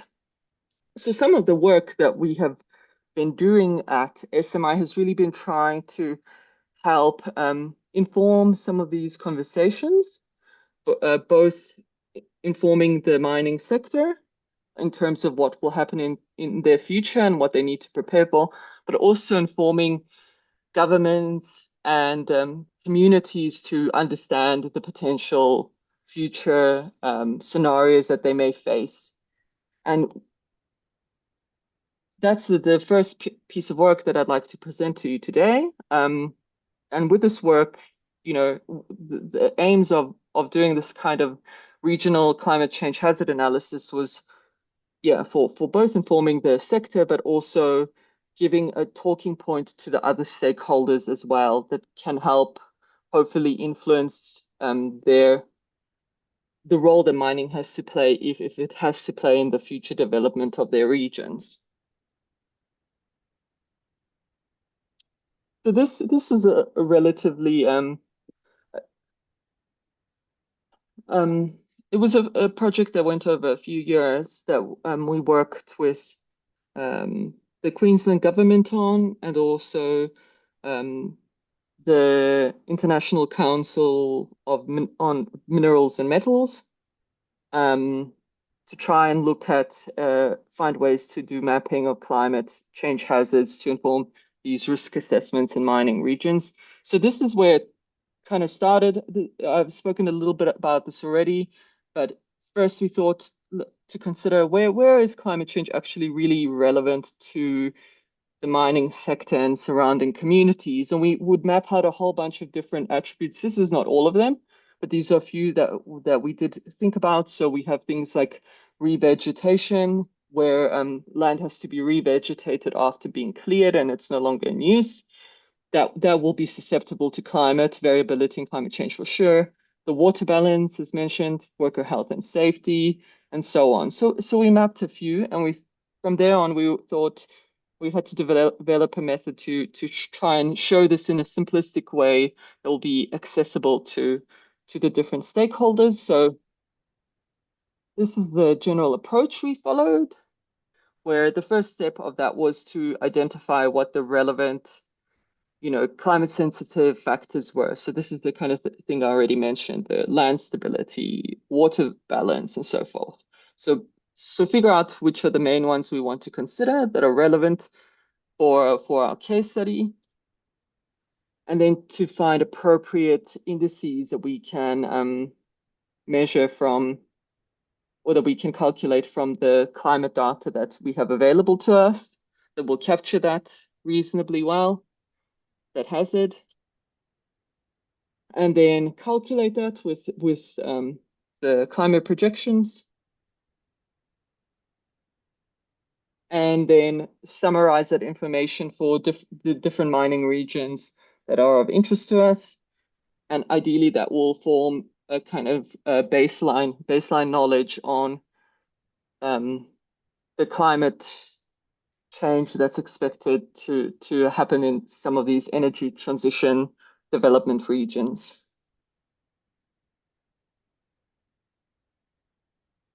So this is what that looked like for the 5 elements that we selected. So we selected these 5, looking at water balance, the chance of flooding, the landform stability, revegetation, and water quality. And so for each of those 5, we mapped the attribute that we thought was most relevant to that part of the mine site, and then the index. So I'll just talk you through a simple one. Let's say landform stability, which is to do with erosion of the land. The most relevant biophysical attribute from a climate perspective that drives that stability or erosion is to do with the storm erosive power. So that's not the only one, but that's the the one directly driven by climate. And then that can be quantified with this R factor. So that's a specific index that captures the erosive power of rainfall. So that's what we did for all 5 of them. And then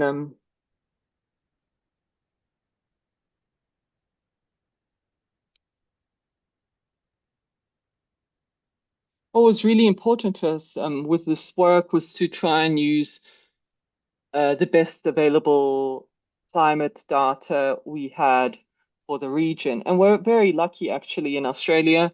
We have had a lot of investment by government to do a dynamic downscaling of global climate models. And so some of our colleagues at the Queensland government have been doing this now for a long time, actually, probably not that far from 10 years. And so this is just going to show a little bit the value of this kind of dynamically downscaled data set as opposed to just directly using global climate models, which you know, are the basis of the reporting, a lot of the reporting by the IPCC. And so if here's a little plot of a part in northern Queensland. I'm not sure if ever people have been there, but this is near Cairns. This is quite a tropical part of the world, quite wet and green, and you can see there's some mountains right in the background here. That's that darker brown color there, that's the topography. And so the precipitation in that part of the world, based on our observations, looks a little bit like this figure in the middle. And you can see that there's quite a lot of rainfall actually towards the coast that can be, I think, even above 5 meters in some cases per year. And then it gets a lot drier as soon as we hit the mountains and the air can't move beyond that. And this figure here shows what the rainfall projections look like based on the climate model data. From a global model, and you can see it cannot resolve any of these sort of detailed features along the coast. And so the work these colleagues have been doing and the data sets they have produced can do a far better job with a regional model. And so this is what this final figure is showing.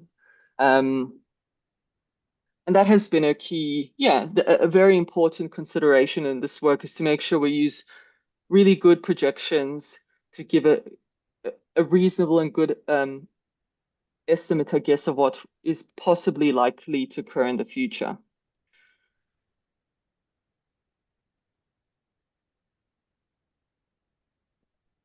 So the climate data that we could access for this work initially has been dynamically downscaled data for CMIP5 from 11 different GCMs. And that was for 120 years. And we had there a couple of emission scenarios, a moderate and a high emission scenario to consider.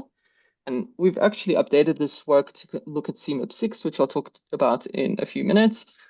And then we looked at initially the work for Queensland and for the 6 mining regions that we defined from Weipa up in the north, and you can see Mount Isa here, and the other ones are shown in red. And so these are some of the data sets that were produced to help inform how the regions may change. And so here on the left-hand side, what we have is the aridity index. That's the one that looks at the relationship, well, water availability in essence, and it shows that most of the country or the state will get drier. That's this red part. And a lot of that is actually, the results are quite significant. So that's the speckling, these dots you can see, and that's indicating that quite a lot of the climate models agree with that direction of change. So we can be quite confident that a large portion will get drier. And then here, the other 2 that we have are showing the other 4 are showing those other 4 climate indices. So this is related to the erosion, and then one related to extreme rainfall, drought, and dry and period condition. or drying period duration. And some of the most notable things here, particularly from from a stakeholder perspective and a regulator perspective, is that for instance, things like flooding or extreme rainfall and drought, we can be quite confident that that will change to become more extreme across the entire state. It doesn't really matter so much the mining region. We know that that will definitely happen irrespective of the location. The intensity might vary a bit, but not so much. We know it will happen everywhere. So that's really important, even though it's quite a simple finding for the regulator to understand that some of these impacts we expect to occur over the whole state and relatively uniformly, while other ones not so much, like this one to do with erosion, where you do have areas where some erosion may even decrease, while others where it will increase. So,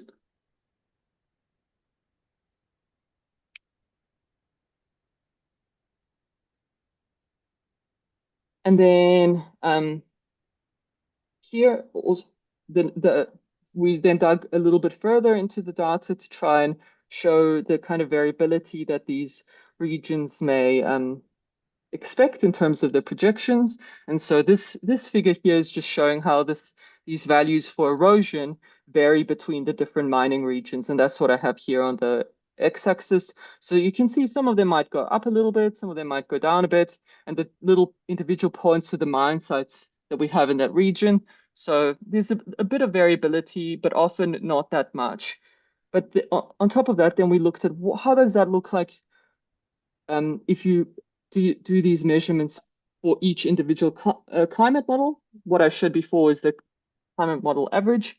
And here, so these blue square or crosses are showing what's happening for individual climate models. And so here, what you can especially see is that this region here, W, which is WEPA, has huge variability. And so the projection of what erosion will look like is extremely dependent on the model you choose.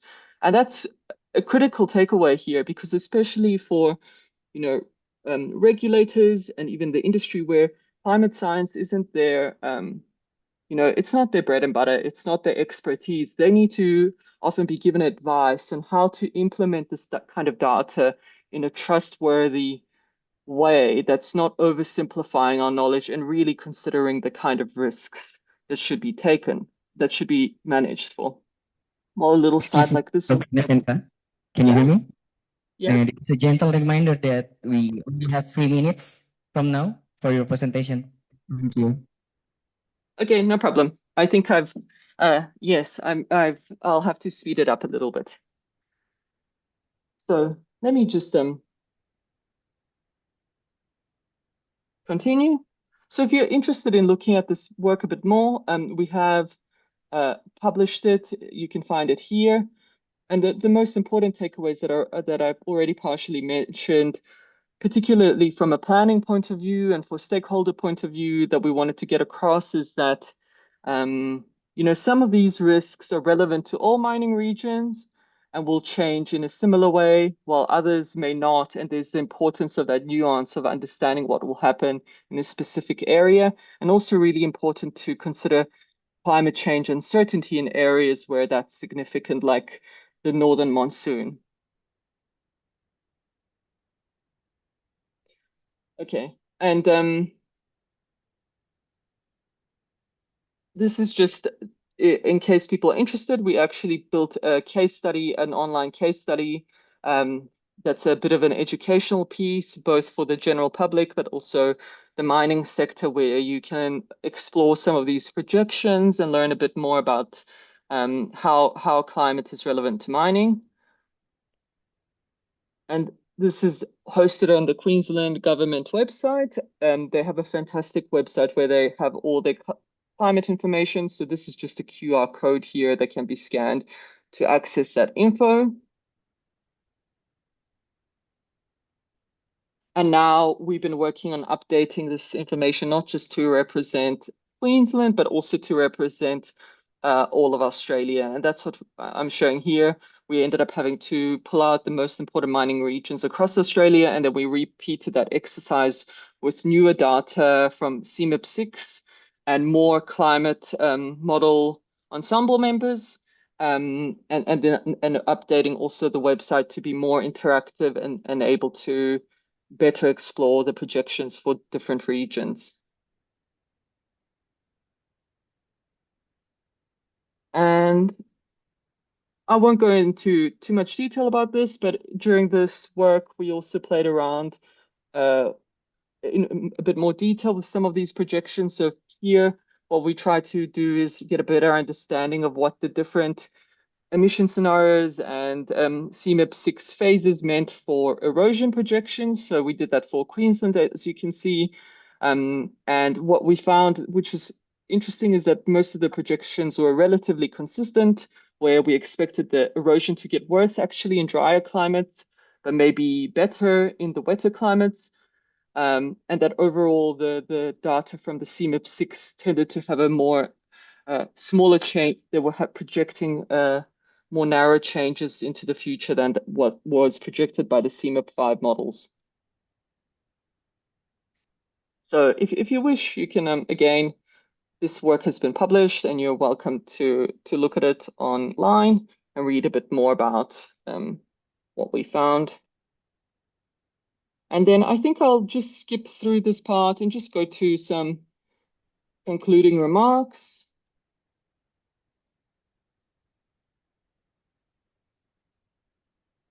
Oopsie. So I just want to finish off with some concluding remarks. As you can see, climate change, it's very relevant to the mining sector and the receiving communities.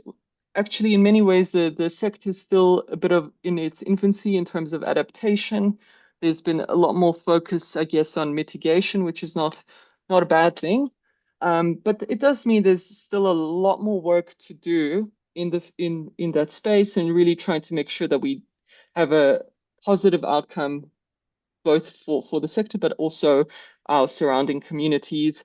And I think there's a lot of opportunity for us in Australia to work with Indonesians, where I think your sector will just continue to grow, and that's something we can try and help the country to do well and responsibly, and hopefully for a good sustainable future for its people. Thank you very much. So, thank you very much, Dr. Nevenka, for your insightful presentation. And I see there is a lot of question in the chat box. Maybe I would like to go to the first question. It's came from Rifda Hanifa. So why might be she's asking why can a mine pit lake become a pollution risk under future climate condition? Thank you for the question. I was hoping to answer that in the second half of the presentation. But so what happens with the mine pit lake? It's like a lake. You have the hole that they dig, and then once they finish digging, often it'll refill with water, right? And what can happen is if you have water escaping that lake, it can export ugly things like metals, acid, salt, and that can be going not just into surface water if it's a very high level, but it can be seeping into your groundwater too. So it's actually quite important to try and prevent that from happening, and making sure that the water within a pit lake remains within a pit lake to not discharge these metals and salts into the environment. And if you have changing climate conditions, what that can mean is that things might get wetter in the future, and so the risk of it discharging gets higher and higher. Okay, so is Rifda Hanifa, is that answer your question? And while waiting, I think we need to go to the next question, Dr. Nevenka. So it came from Aura Julita. She said, "Good morning, my name is Aura, a geography education student from Universitas Negeri Malang. Thank you for your excellent presentation. I really enjoy your talk. I would like to ask a question. Why does the transition to clean energy create both on the opportunity and a climate risk for the mining sector?" you Uh, catch up the question? Thank you for that question. Yeah. Well, for the mining sector, there's an opportunity because they can mine more, to be quite direct. So actually, the transition to clean energy means we have to mine way more than we have done before to get enough metals to build all these things like batteries and whatever. So it means a lot more business for mining to do that. But there's also then a lot of risk involved with that, because how to make sure that they do it in a way that people are accepting of what they do. And particularly in the situation where we'll still have climate change continuing, then they have even more responsibility to behave in a sustainable fashion where they're not doing more damage than necessary to the surrounding environment, and that they're contributing positively to their neighbors. So they have opportunity, but they also need to be responsible and take responsibility with that opportunity. So the answer is to take the responsibility, right, Dr. Nevenka? Yes, they have to, exactly. They need to take social and environmental responsibility, and people need to be involved in that decision. The communities need to be involved in that decision making too. Okay, thank you very much. I think we can answer another question, for maybe only one question. So there's from Audi Ade to Tio Pratama. Why is regional climate downscaling important for mining risk assessment, given the uncertainty in downscale climate models? How can the result still be used to support practical decision in mining regions? Thank you for the question. So it's true there is uncertainty, but the importance, I guess, of regional climate data is it's firstly some of the best available data that we can get. And so it should be better at capturing some of that more local variability than a global climate model, such as I showed in that plot, where the global climate model couldn't at all capture the rainfall, while a regional climate model did a lot better job. So from that perspective, the climate models should give better, the regional climate models should give better information to include in the risk assessment. But a common part of a risk assessment is that you never are certain about the future. And so they have to make decisions using this data, but also the level of risk or appetite that they're willing to take. And not just them, but any kind of sector, really. So for instance, that situation I showed with WEPA, that region where there was a huge amount of variability between the climate model, they might decide that that's really an important aspect. And if let's say the site has too much erosion, they're going to have a lot of troubles with the regulator. They might decide to use the most extreme climate model to base their risk assessment on, to minimize the chances of, I guess, miscapturing that variability.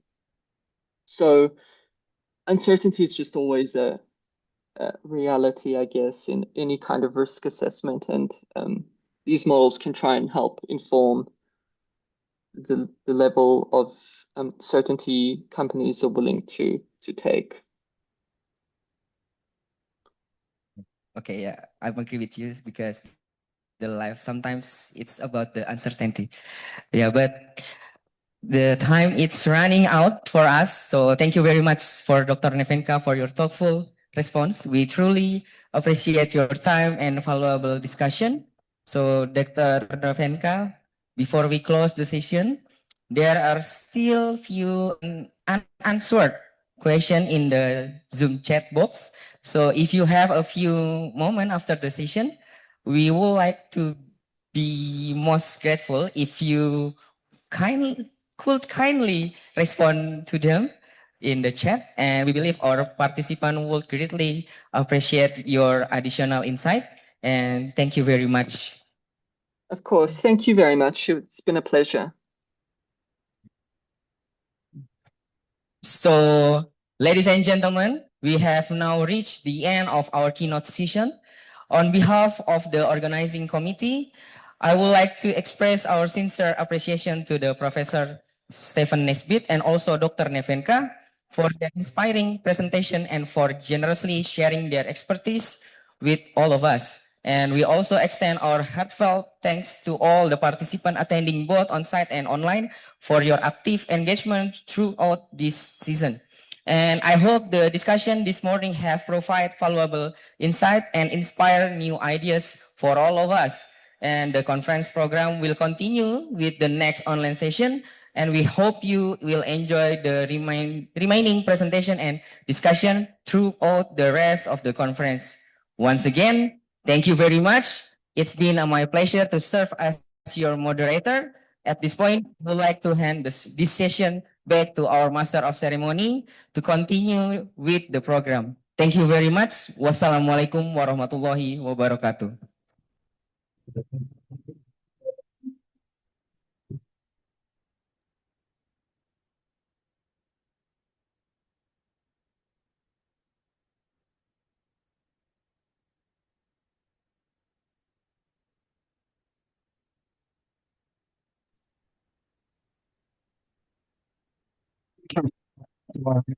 Session. We now continue with session 3 of the presentation, question and answer session. Our keynote speaker for this session is Dr. Tricia So from Nanyang Technological University, Singapore. To moderate the session, we'd like to invite Mrs. Alta Lucian, Master of Urban Energy Modeling to take over. Mrs. Melvin, the floor is yours.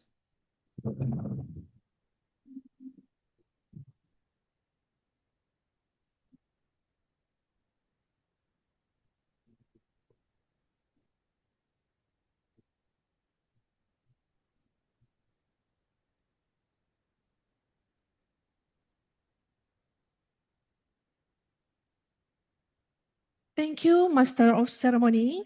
Before begin, may I confirm that you can hear me clearly? All right. Assalamualaikum warahmatullahi wabarakatuh. Good morning, distinguished speaker, respected participants, ladies and gentlemen. Welcome to the presentation and Q&A session of the International Conference on Geography Education, or ICGE 2026. I am Altanuza Firamelon Pisham, and I'm honored to be a moderator for this session. First of all, thank you for taking the time to join us today. We truly appreciate your presence and participation. Before we begin, may I kindly remind everyone to keep your microphone mute throughout the presentation. During the Q&A session, if you would like to ask a question directly, please use the raise hand feature. Alternatively, you may type your question in the chat box and I will read it on your behalf. It's now my pleasure to introduce our distinguished speaker, Dr. Tricia So from Nanyang Technological University, Singapore.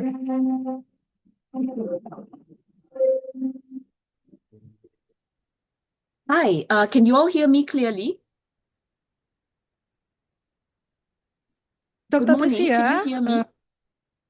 Yes. Good morning, can you hear me?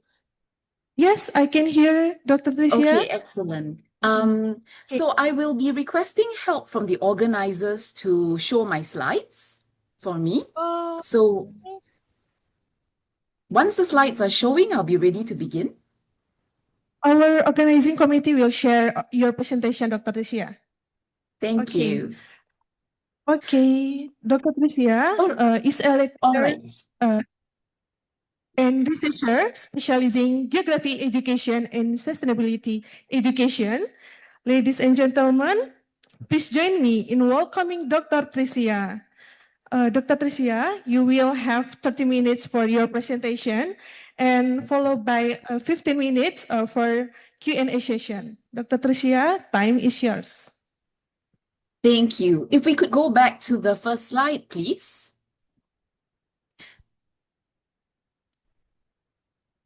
Okay, Thank you, everybody. It is a real pleasure to be here today, and I would like to begin by thanking the organizers for the invitation to speak with you. It is a privilege to be among colleagues who share a commitment to geography education. Now, over the past decade, I have found myself returning to one question again and again.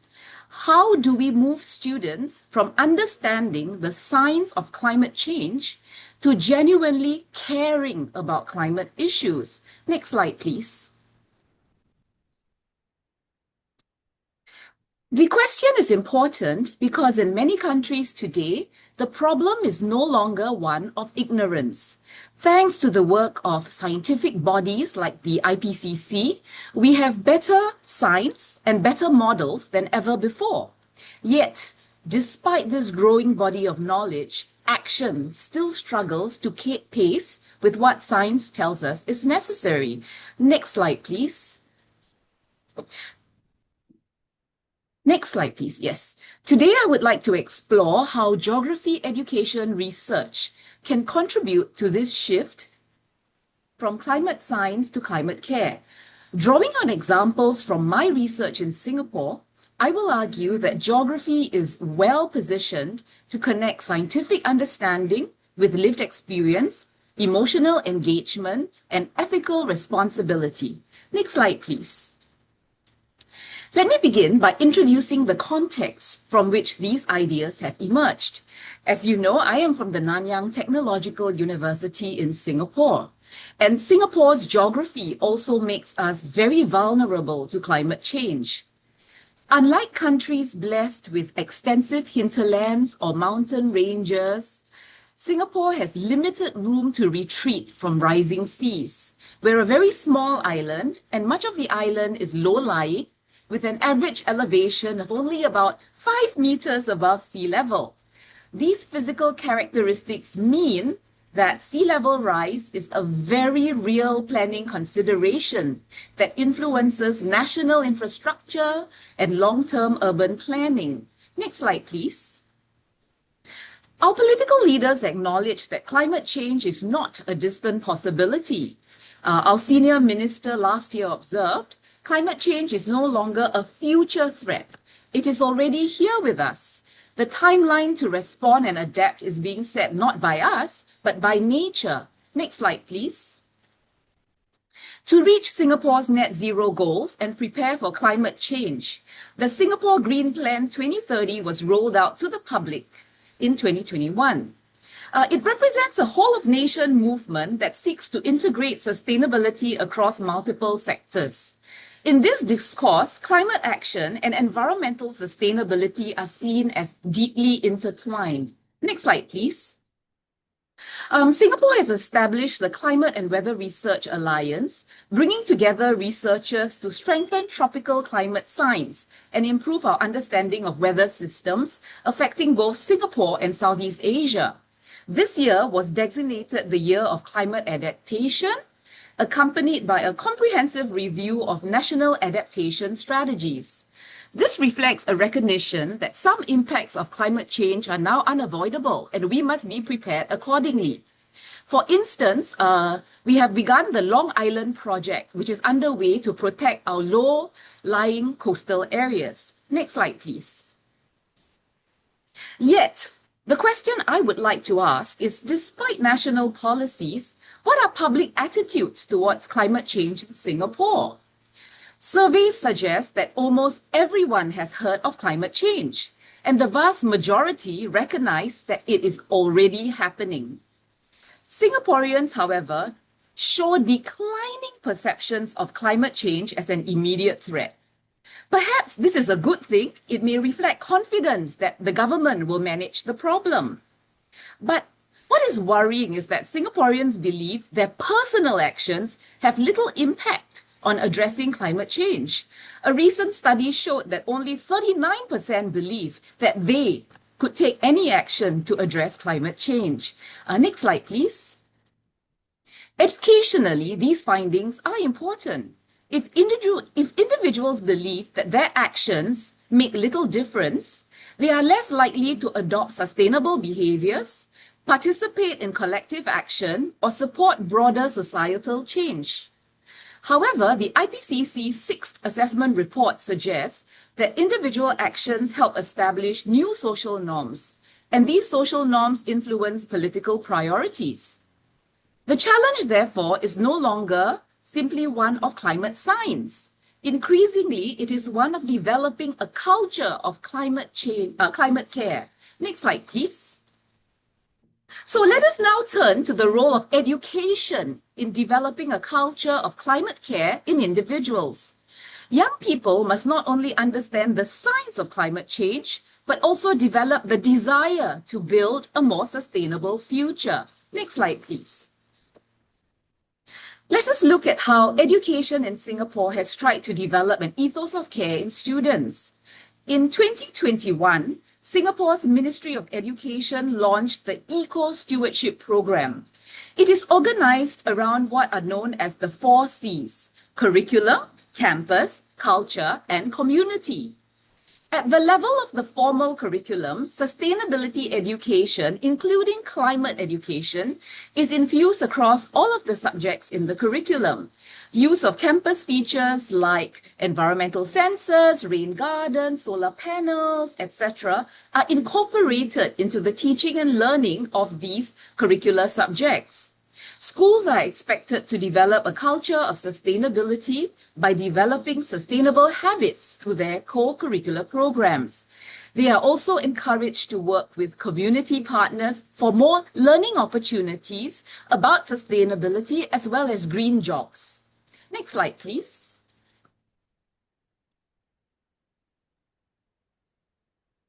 Turning our attention to the curriculum, students encounter ideas related to sustainability during primary school education, that is between 7 and 12 years of age, where they begin developing foundational understandings of ecosystems, conservation, and human-environment relationships. As they progress into secondary school, they learn about the greenhouse effect, anthropogenic climate change, renewable energy, adaptation, mitigation, sustainable development, etc. Next slide, please. Within geography, climate action is explicitly taught in the upper secondary geography syllabus. That would be for the 14, 15, 16-year-olds, alongside understanding the unevenness of climate change impact and risk. Next slide, please. Pedagogically, the geography curriculum leans heavily on inquiry-based and place-based learning. For instance, students undertake field inquiries in local environments such as forests, rivers, urban neighborhoods. These investigations account for a substantial proportion of curriculum time and assessment.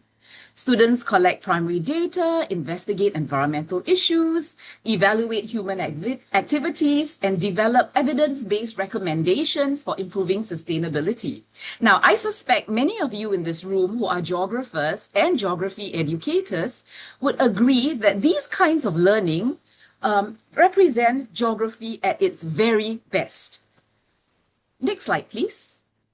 Yet, despite my enthusiasm for these approaches, I wondered if inquiry and place-based learning is inherently transformative. Now, what is transformative education? Basically, transformative environmental education aims to fundamentally shift learners' mindsets, values, and identities.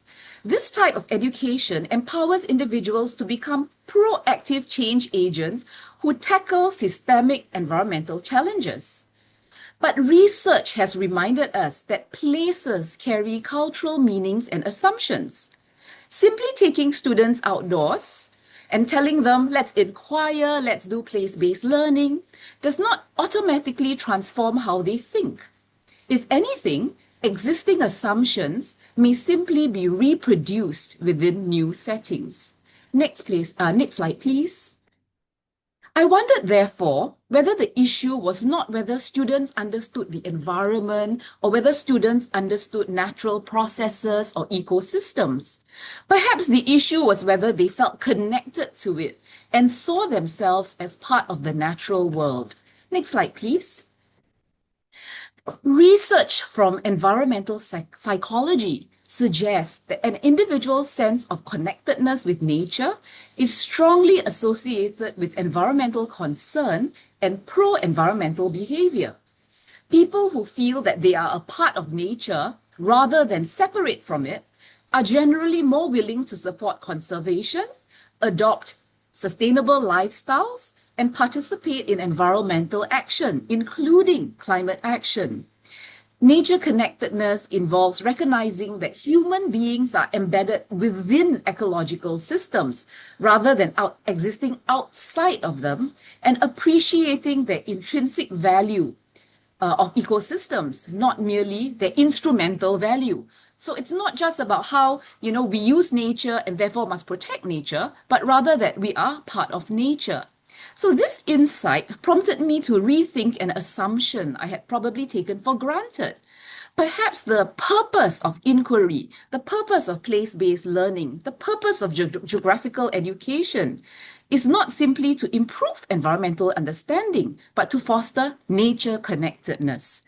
So moving forward, I will share with you some of the research that has taken place within this dimension. Next slide, please.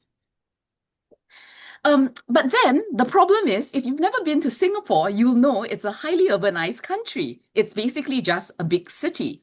So unlike Indonesia, which has an abundance of wonderful nature places, after all, in Malang, right, you are in the gateway to the Bromo Tengah Semeru National Park. So in Singapore, opportunities for meaningful engagement with nature is perhaps more limited. But all is not lost. Singapore has a vision of becoming a city in nature. And although only about 14% of our land consists of nature reserves, parks, and water bodies, almost half of Singapore is now covered by vegetation when we include urban greenery. We have a green corridor network that connects many of the urban spaces, allowing both people and wildlife to move easily across the island. On paper, therefore, opportunities to experience nature appear possible. Next slide, please. Yet, access to nature does not necessarily translate into connection with nature. Many young people spend little time in Singapore interacting meaningfully with nature. Earlier studies found that more than half of respondents seldom or never played in natural environments during childhood. More recent work suggests that many adolescents rarely visit nature areas at all. Even among those who do, the purpose is recreational or social, walking, cycling, socializing with friends, rather than engaging with nature itself. In other words, we have succeeded in bringing nature into the city, but we have not necessarily sought to bring young people into meaningful relationships with nature. Next slide, please. So this led to a research project that we undertook in 2022. We began with a simple question: can we design careful place-based experience to strengthen young people's connectedness with nature? And in doing so, can we contribute to climate care? We developed an interdisciplinary program on Singapore's St. John Island complex. Originally, there were two separate islands in the south of Singapore, but they have since been connected through land reclamation. This non-residential camp took place over 3 days, and we conducted it for about 90, 50 to 16-year-olds. It was developed by an interdisciplinary team, including geography and biology education researchers and teachers. Next slide, please. The program was designed to be aligned with the main content concepts in the curriculum. It was also meant to facilitate place-based experiential learning through inquiry-based learning and facilitated by content experts. There were 4 components to the program. First, we wanted students to understand coastal processes and ecosystems found in St. John's Island.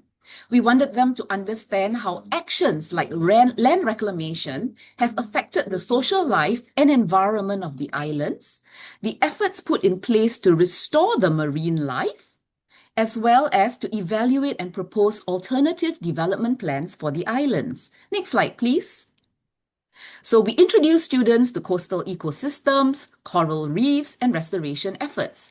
Students learn how scientists monitor coral health, identify marine organisms, and evaluate ecosystem resilience. For many students, this was their first opportunity to witness the complexity of coastal ecosystems at close range. Next slide, please. With reference to old maps when the two islands were separate and using simple models, we led students to understand how land reclamation affected the natural ecosystems and lives of the fisherfolk who lived on the islands. Next slide. We also invited students to immerse themselves in the environment and read the landscapes of the island. We developed walking trails, which encouraged students to look for clues about island stakeholders and who makes decisions about whether and how to develop the island. Next slide, please.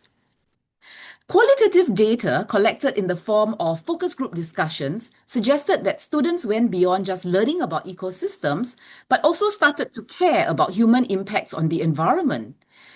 In their proposed plans, all groups suggested that human activities should blend in with nature rather than, large-scale development. One student said, "Now I know how many organisms live on the beach. I need to watch my actions." Now notice the language. The student didn't say, "Now I know more facts about the island." Instead, that knowledge became a sense of responsibility. Another stated that they felt very relieved to know what things are being done to restore the population. This is another aspect of climate education that sometimes receives too little attention. Students frequently encounter stories of environmental decline, which can lead to a sense of helplessness and hopelessness. Here, we were giving them a little bit of hope by integrating that into the program. Next slide, please. We also collected quantitative data in the form of a 17-item connectedness to nature questionnaire to measure differences in pre- and program levels of nature connectedness.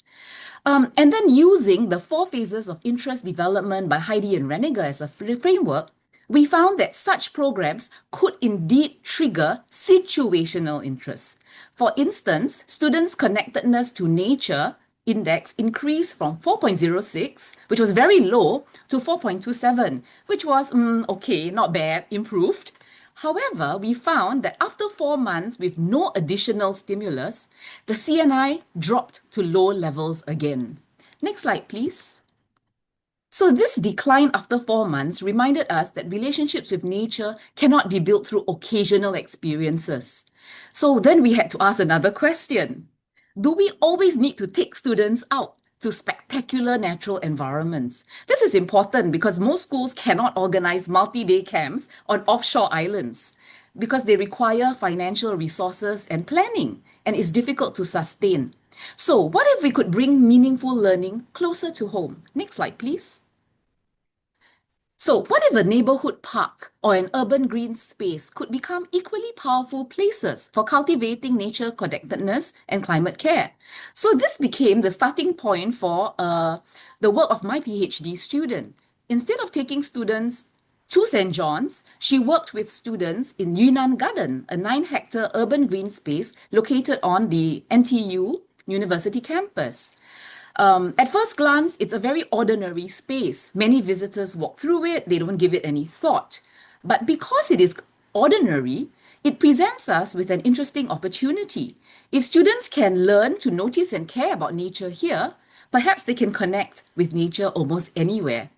So this program involved getting students between the ages of 12 and 14 over a 3-day program to basically have the freedom to investigate whatever they wanted about the space.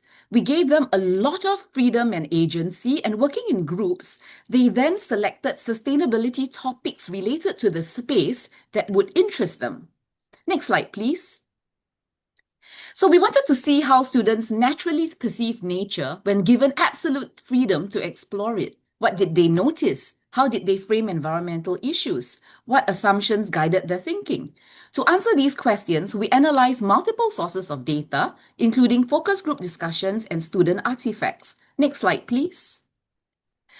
We analyzed the findings using an analytical framework which drew on two theories, O'Sullivan's integral transformative learning theory and Nayer's distinction between shallow and deep ecology.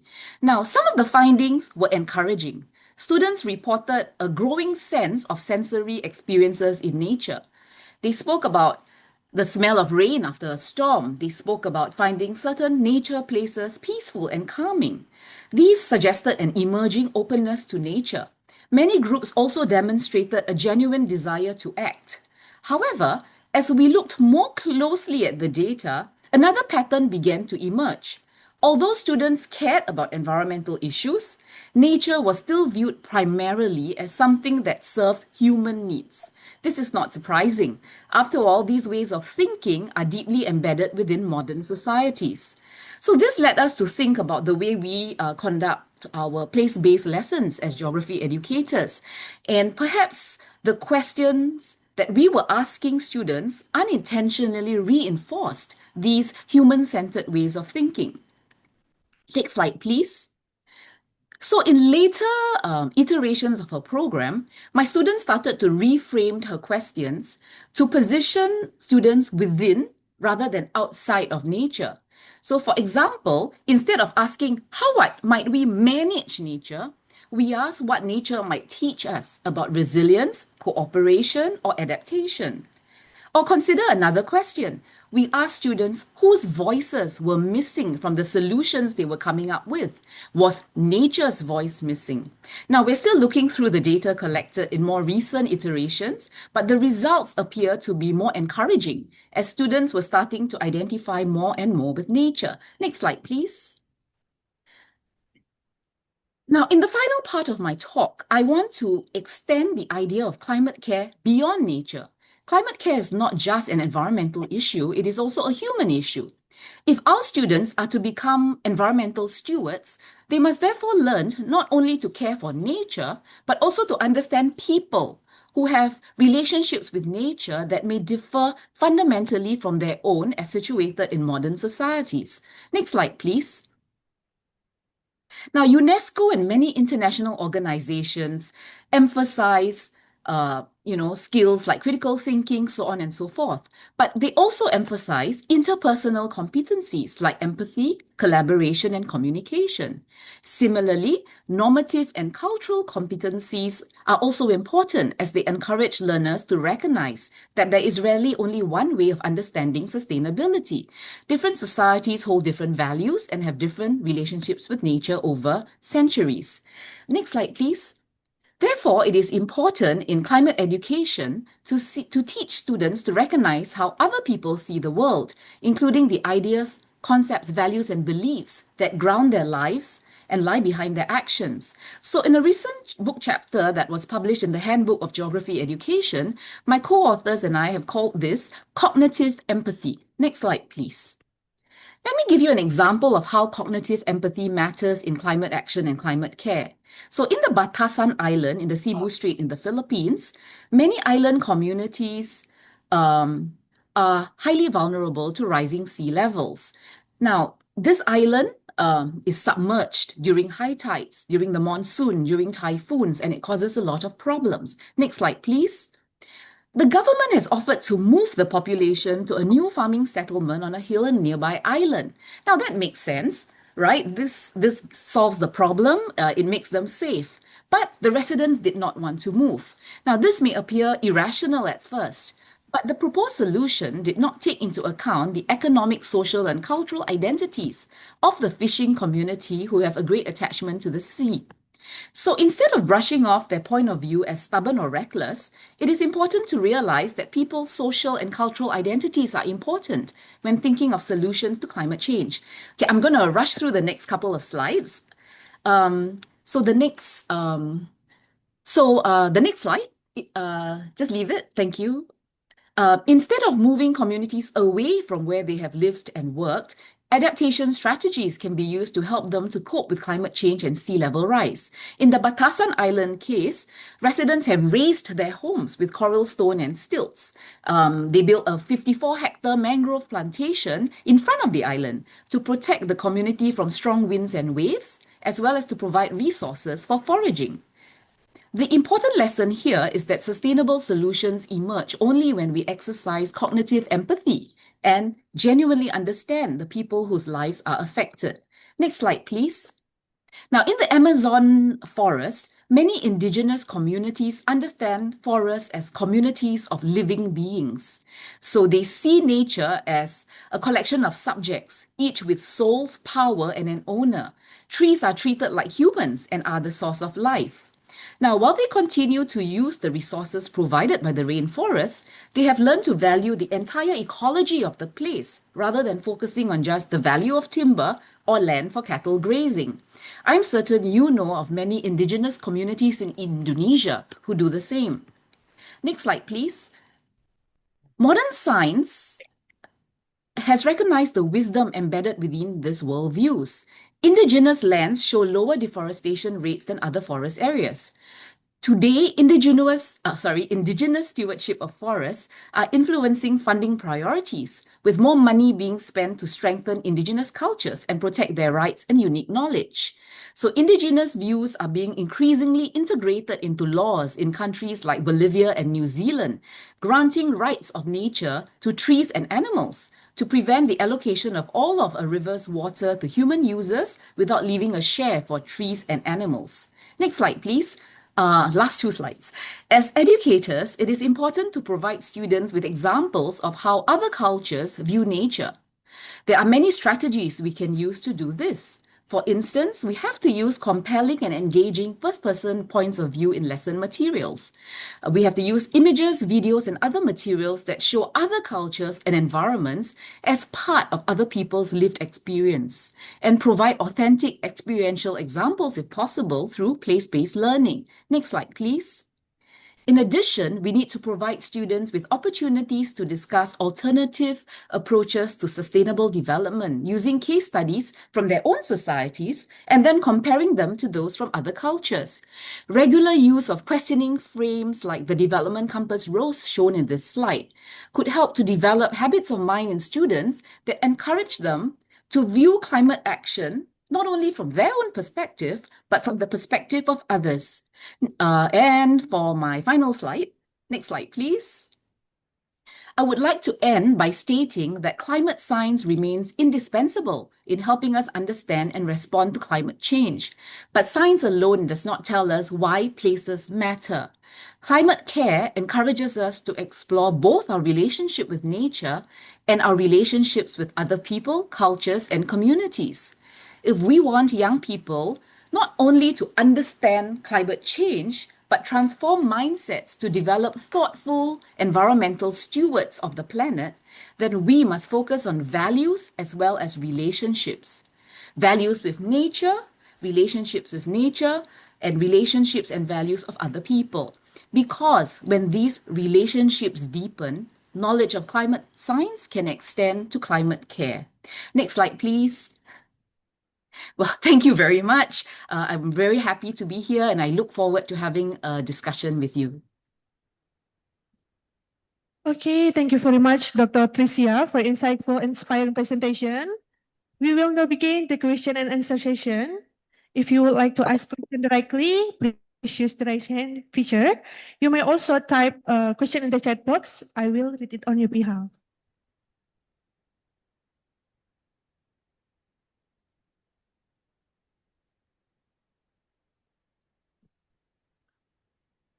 Okay, Dr. Tricia.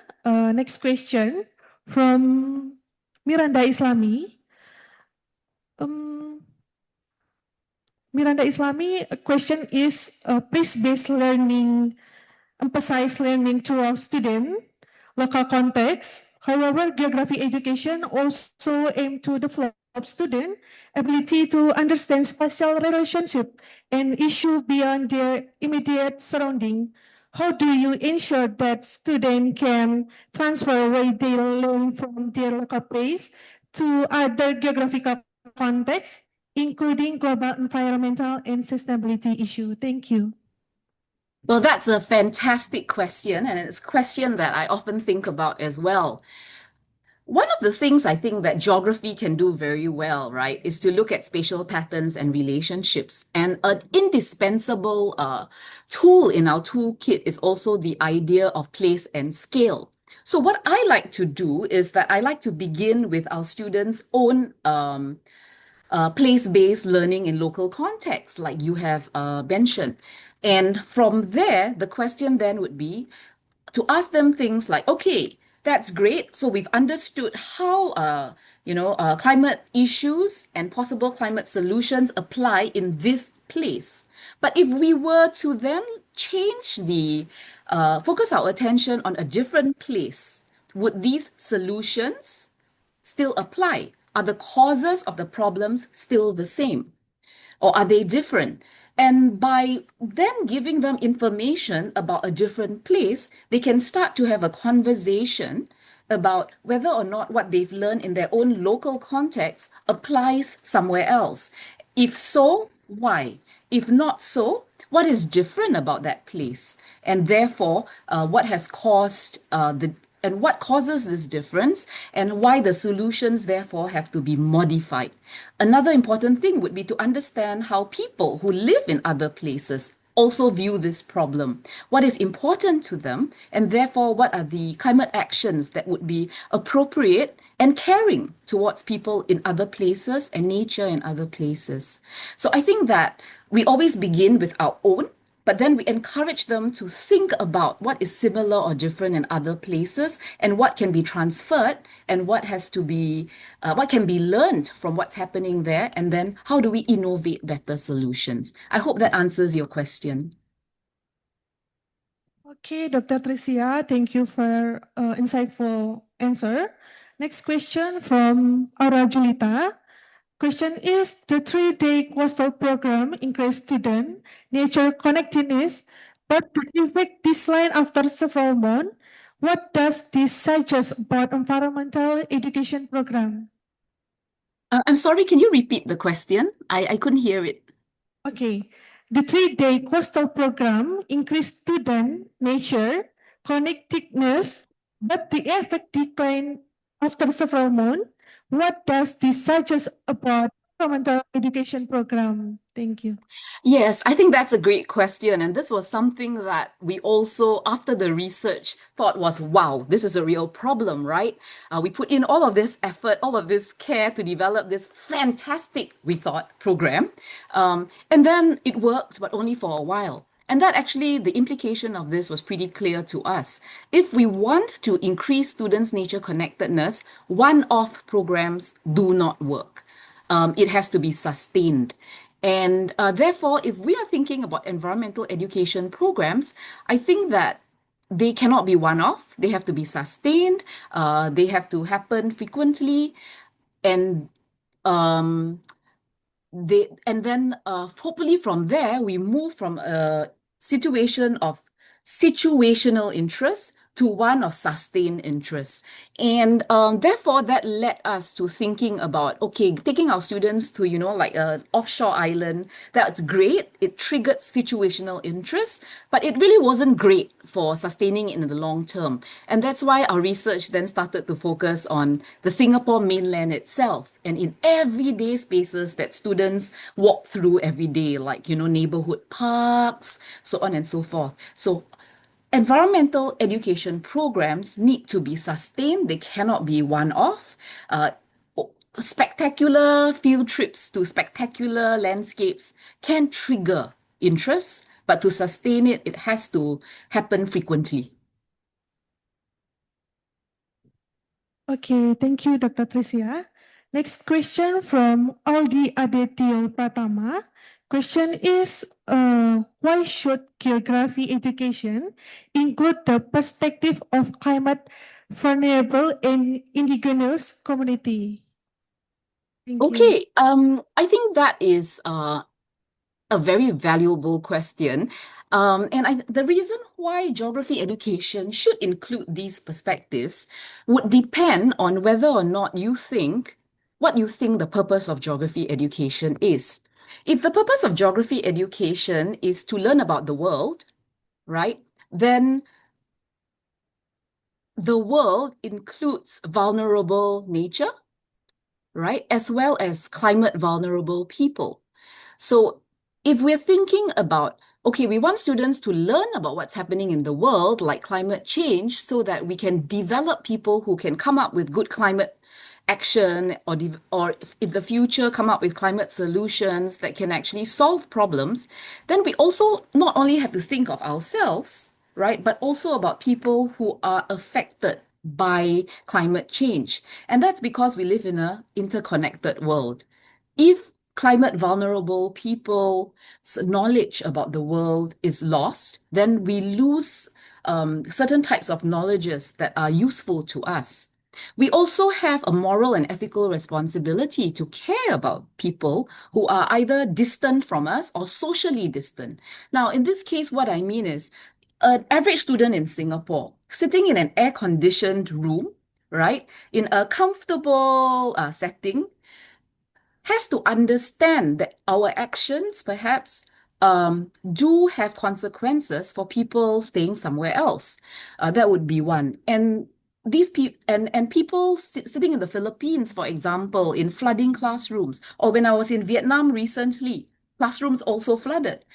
I mean, I think students in Singapore or in any other place that is perhaps for now less affected by climate change because of perhaps the more comfortable infrastructural circumstances they are in, need to actually understand how climate change is impacting others, right? Address these issues and ensure that other people also can, survive within this period of transition. I think we have an ethical and moral responsibility as geography educators. That's one. Second, even within Singapore, we may be not distant from others, but there are people who are socially distant. So, for instance, there are people who do not have air conditioning at home, who may not be able to afford to keep fans running all the time. People who have to work out in the sun, not sit in comfortable air-conditioned rooms. They are being affected daily by climate change. And it is important for our students to also see that these are, other people's lived realities, and that our actions and our personal responsibilities can impact other people. So that's why I think it is really important that we look at the perspectives of climate vulnerable and indigenous communities. I hope that answers your question, Aldi. Okay, thank you very much, Dr. Tricia, for insightful answer. Dr. Tricia, as our time is up, we will conclude the session here. We have come to the end today presentation and Q&A session. On behalf of the organizing committee, I would like to express our sincere appreciation to Dr. Tricia Show for sharing her valuable knowledge and insight with us today. I would also like to thank all participants for your active participation throughout this session. I sincerely apologize for any mistake or shortcoming during my moderation. Without further ado, I would like to hand the session back to the Master of Ceremony. Thank you. Wassalamualaikum warahmatullahi wabarakatuh.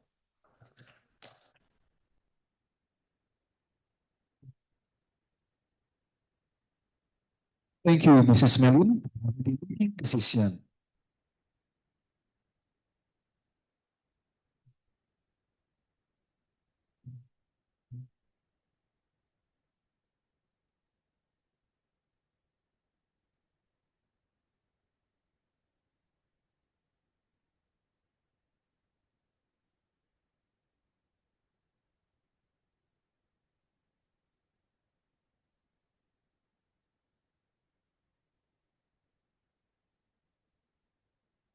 Ladies and gentlemen, we will have a coffee.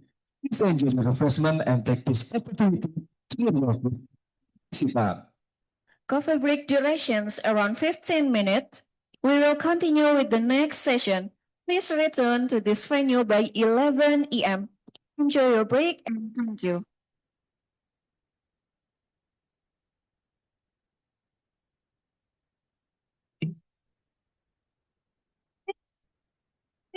The game! Yeah, come on. This is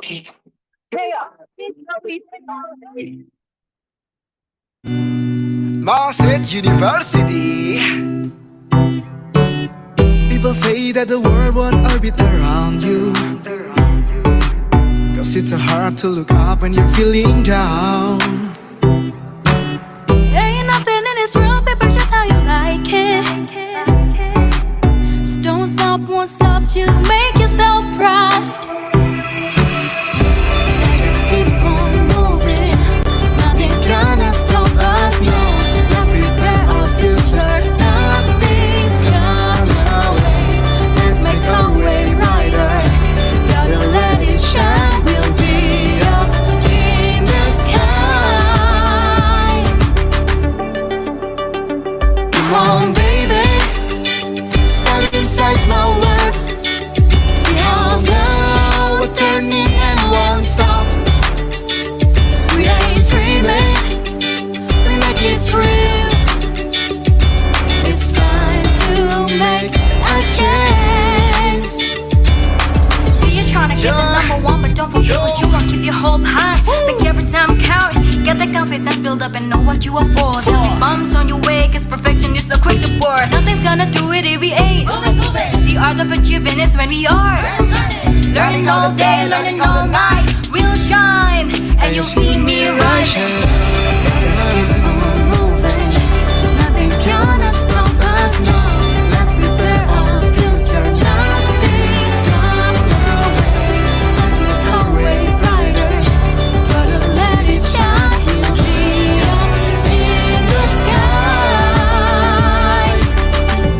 As the world keep moving, people will always keep changing. So stop daydreaming about your broken heart. Set your goal up high, then you'll see the light shining brighter than the sun. Let's clap together and sing along. Come on, baby, Step inside my world. See how now we're turning and won't stop. 'Cause we ain't dreaming, we make it real. it's time to make a change. Come on, baby. Come on, baby, step inside my world. See how now we're turning and won't stop. 'Cause we ain't dreaming, we make it real. It's time to make a change. Come on, baby, step inside my world. See how now we're turning and won't stop. 'Cause we ain't dreaming, we make it real. It's time to make a change. It's time to make a change. Come on, baby.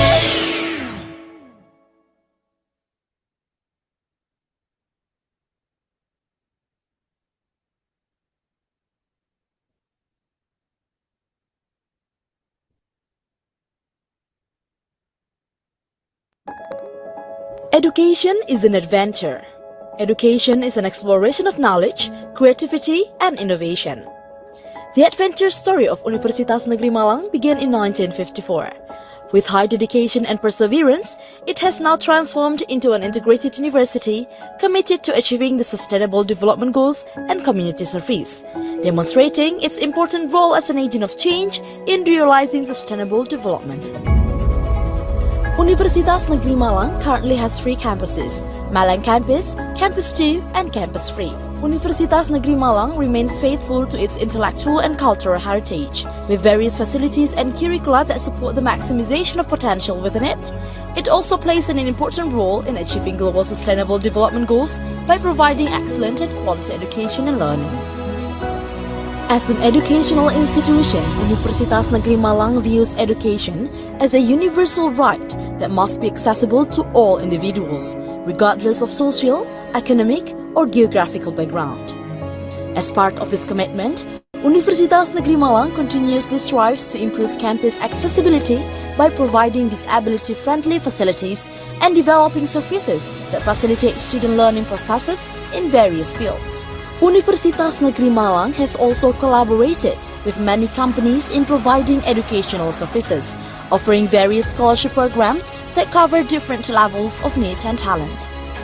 Every service provided by Universitas Negeri Malang can be experienced by every student and is continuously developed to support the entire educational process in each faculty. Faculty of Education. As the oldest faculty at Universitas Negeri Malang, the Faculty of Education has 6 departments that are ready to produce professional teachers in their fields. Faculty of Social Science sets the standard in learning, research, and communication services, both nationally and internationally. Faculty of Letters. The Faculty of Letters has 5 departments that will produce graduates who are experts in both language and art. Faculty of Mathematics and Science has 4 departments consisting of 10 undergraduate study programs, 8 master's study programs, and 4 doctoral study programs. Faculty of Economics and Businesses. Having 3 departments, the Faculty of Economics and Businesses strongly emphasizes quality education and training, innovative research, quality publications, and a synergistic learning system. Faculty of Engineering. Focusing on the study of technological advancements in the field of engineering, research, and application, this faculty aims to produce graduates who are instructors, researchers, entrepreneurs, and professional experts. Faculty of Sports Science. As the only sports faculty in the city, it has a mission to lead in providing higher education services by opening 4 departments that will develop knowledge and technology in the field of health and sports education. Faculty of Psychology is a faculty that has 2 study programs, bachelor's degree in psychology and master's degree in educational psychology. Faculty of Medicine. The Faculty of Medicine offers programs in medicine, nursing, and midwifery. In a warm environment, students are introduced to various aspects of medical education. Faculty of Vocational. The goal of the Faculty of Vocational is to maximize the development and service of vocational learning, producing applied bachelors. School of Postgraduate Studies. The School of Postgraduate Studies at Universitas Negeri Malang offers opportunities for students to develop knowledge and skills in various fields of education. As a result of these commitments, Universitas Negeri Malang has earned the title of Best University, achieving the first rank in the Skimago Institutions rankings for education field in Indonesia. By continuing this commitment, Universitas Negeri Malang hopes to create inclusive and equitable education for all and become an agent of change that empowers individuals from diverse backgrounds to reach their full potential. Universitas Negeri Malang has demonstrated a strong awareness of the importance of environmental sustainability. With a determination to reduce its environmental footprint, UM adopts various environmentally friendly practices throughout the campus. UM also actively organizes environmental awareness programs for students and the surrounding community, enhancing understanding of the importance of environmental preservation and motivating real action. Because UM will continue to be a place where ideas are discovered and implemented to create positive change in local and global communities. UM excellent in learning innovation.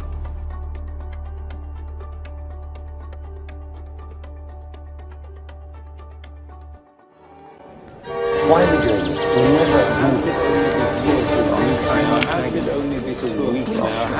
Sejak lama, pohon pengetahuan dipilih untuk memvisualisasikan dan mengkomunikasikan berbagai sistem pengetahuan. Tapi dengan dunia yang semakin rumit, bentuk ini dianggap tidak lagi mampu menggambarkan sistem pengetahuan. Lantas, bagaimana bentuk sistem pengetahuan modern bekerja?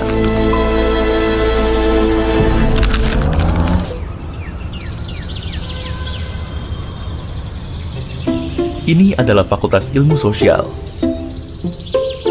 Dan ini adalah orang-orang di dalamnya.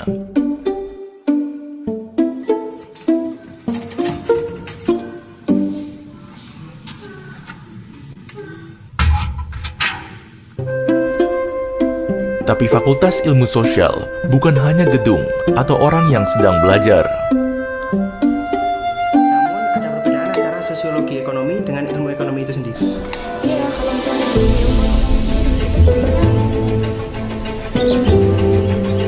Ini adalah tempat bagi pikiran manusia untuk berkembang.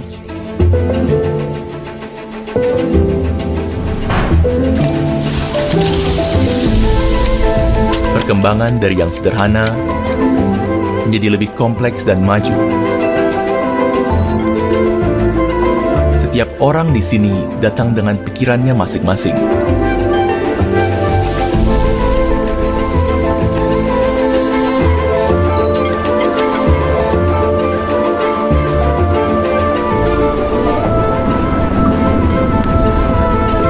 Dan mereka ingin mengembangkannya, mencari pengetahuan baru, memahami pikiran orang lain,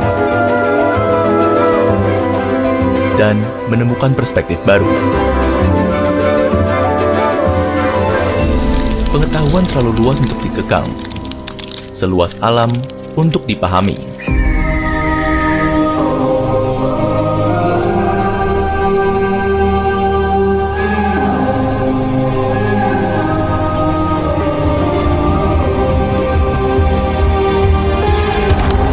Terkadang kita perlu menengok ke masa lalu, melihat sisa-sisa peradaban yang telah usai, atau memahami kultur, karena setiap manusia selalu punya perspektifnya. Demikian halnya dengan budaya, selalu beragam dan selalu unik.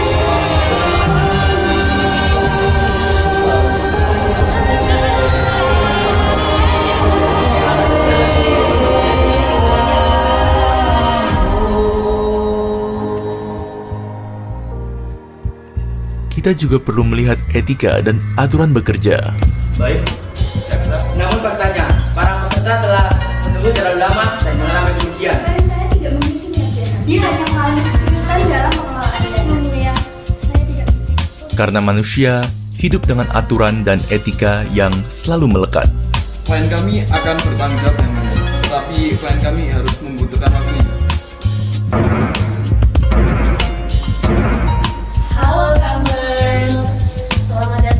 Selain itu, hubungan dengan sesama adalah keniscayaan. Sehingga tidak ada salahnya mencoba terhubung dengan sesama manusia.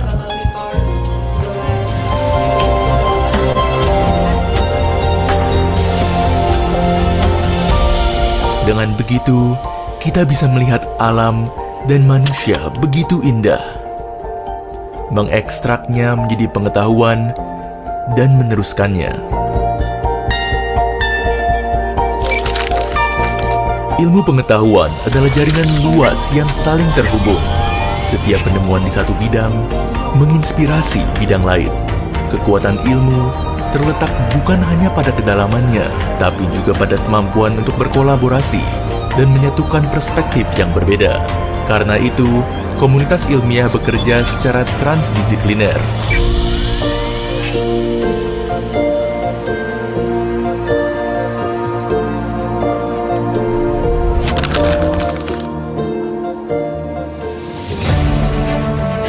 Di tempat ini, gerbang jaringan pengetahuan global coba dibangun.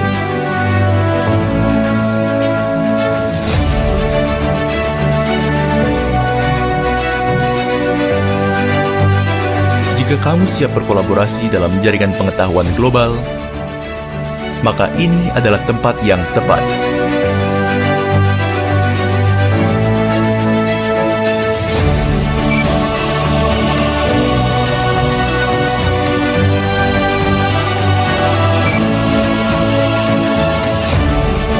Sama seperti ribuan mahasiswa yang membawa ilmunya ke dunia.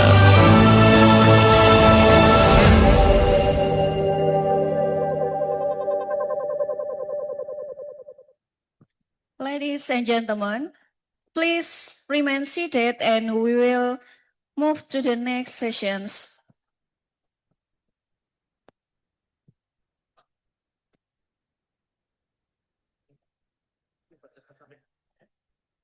Ladies and gentlemen, once again, please return to the conference hall. We will move to the next sessions.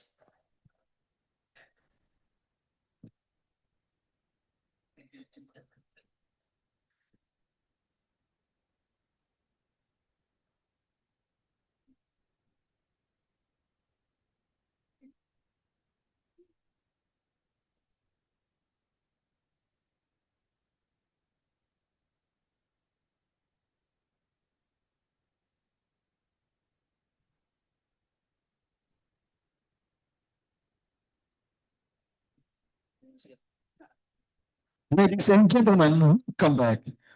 Continue the presentation Q&A session 4.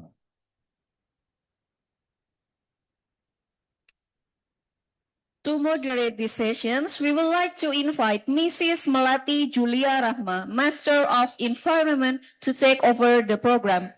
Mrs. Melati, the floor is yours.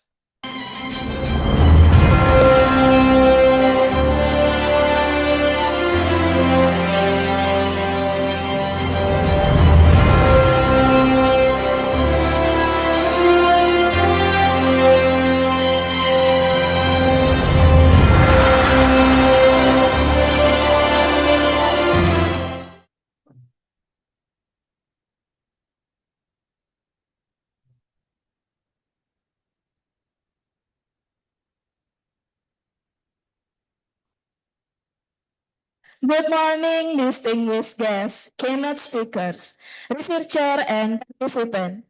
My name is Melati, as the moderator of this keynote session. Welcome to the keynote session of the 5th International Conference on Geography and Education 2026. In this session, we will listen to two distinguished keynote speakers, each of whom will deliver a 40 minutes presentation followed by a joint discussion session for 10 minutes. I will kindly remind each speaker when there are 10 minutes and 5 minutes remaining so that we can stay on schedule. Without further ado, let us begin. Our first keynote speaker is Dr. Satsi, lecturer in the Indigenous Law and Justice Hub at Melbourne Law School, University of Melbourne, and currently a visiting fellow at Geography Department, Universitas Negeri Malang. Dr. Satsi is a legal scholar working across environmental law, indigenous environmental justice, and climate change law. Her research drawing on case study from Australia, SAPMI, Brazil, Canada, and beyond. She earned her doctoral of philosophy from the Department of Land Economy, University of Cambridge, and holds a Master of Philosophy in Environmental Policy, also from Cambridge, completed with merit. Prior to joining Universitas Negeri Malang, Dr. Satsi served as lecturer in Law and Social Justice at Newcastle Law School, United Kingdom, and held a Marie Curie Action postdoctoral fellowship at the University of Turin. Today, Dr. Satsi will present on climate action, law, and politic economy, the politic of knowing. Ladies and gentlemen, please welcome Dr. Satsi.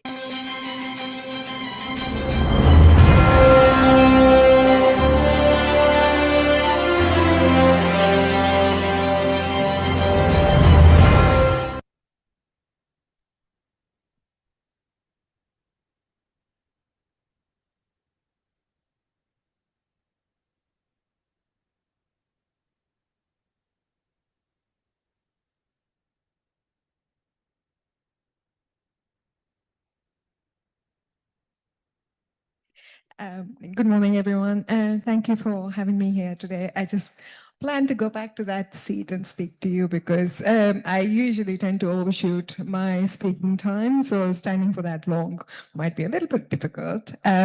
So Thank you again for having me. I have been a guest in Malang for the last 2 months, and I have been looked after so wonderfully.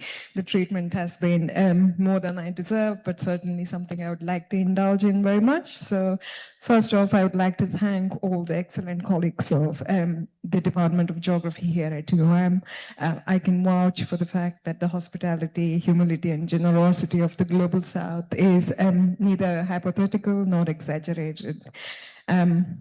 Let me warn you, I'm a lawyer, so making PowerPoint slides is not my strong point. So whatever you see there is more to entertain than to illuminate. So there are some lots of pictures of the birds. There is no greater meaning. I've just put them there for you to enjoy while I lecture you on. Today my talk is about knowledge, more simply knowing.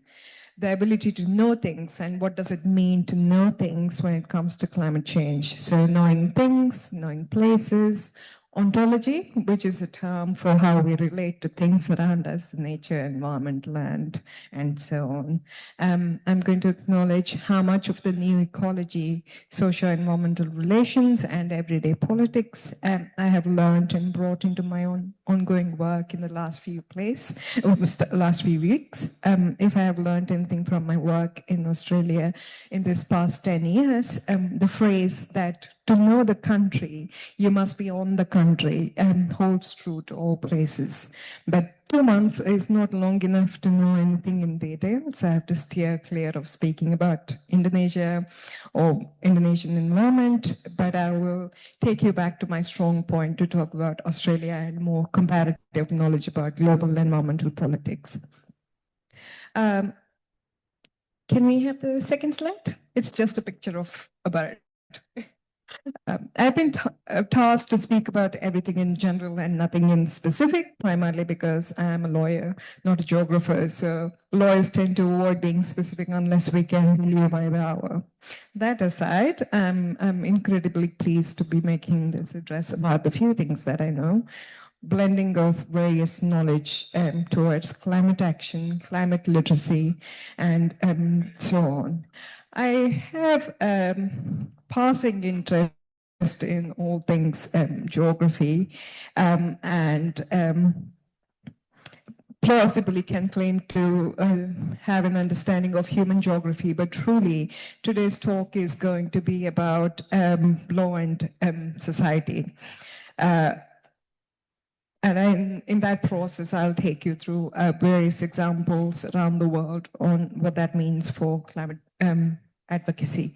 Whilst I classify my work as interdisciplinary or transdisciplinary and avoid all questions on what that really means, there is an inevitability regarding where all this knowledge leads. This talk, which will be about places and knowing, will primarily address what we do with knowledge, especially in climate action advocacy, and then strategically draw your attention back to where most of that meaningful action occurred in the contemporary world.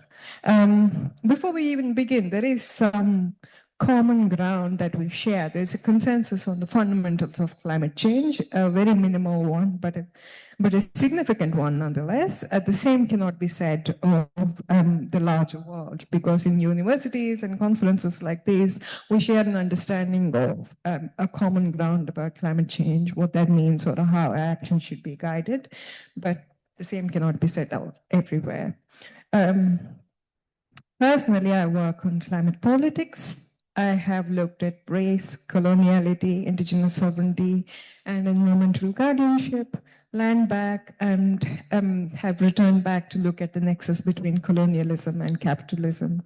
I've looked at Australian politics and courts for a very long time, but the joy of a comparatist is that you can, in a reasonably short time, understand similar systems and structures.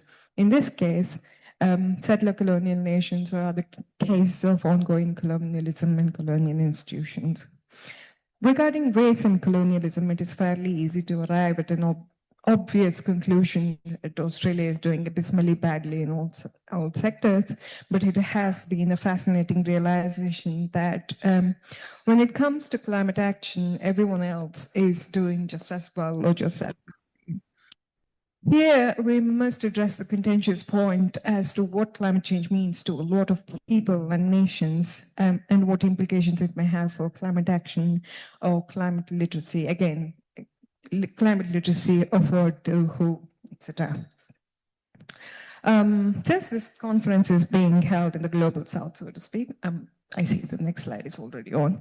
The people are already on the other side of climate injustice in these places, countries such as Indonesia or the Pacific or India. There is a great deal of pessimism associated with domestic governments on how environmental harms are experienced. You know that in Indonesia, we most definitely know in India where I was born. It is true, and this truth is part of a larger truth, the story of ongoing colonialism and imperialism that effaces self-determination.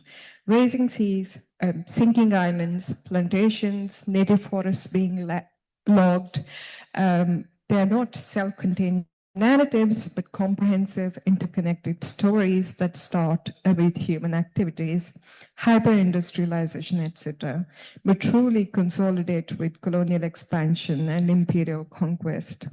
Climate injustice is not just a story of emissions and emissions reduction, but a long story of resource extraction, plunder, exploitation of labor, and organized dehumanization of Black, indigenous people of color.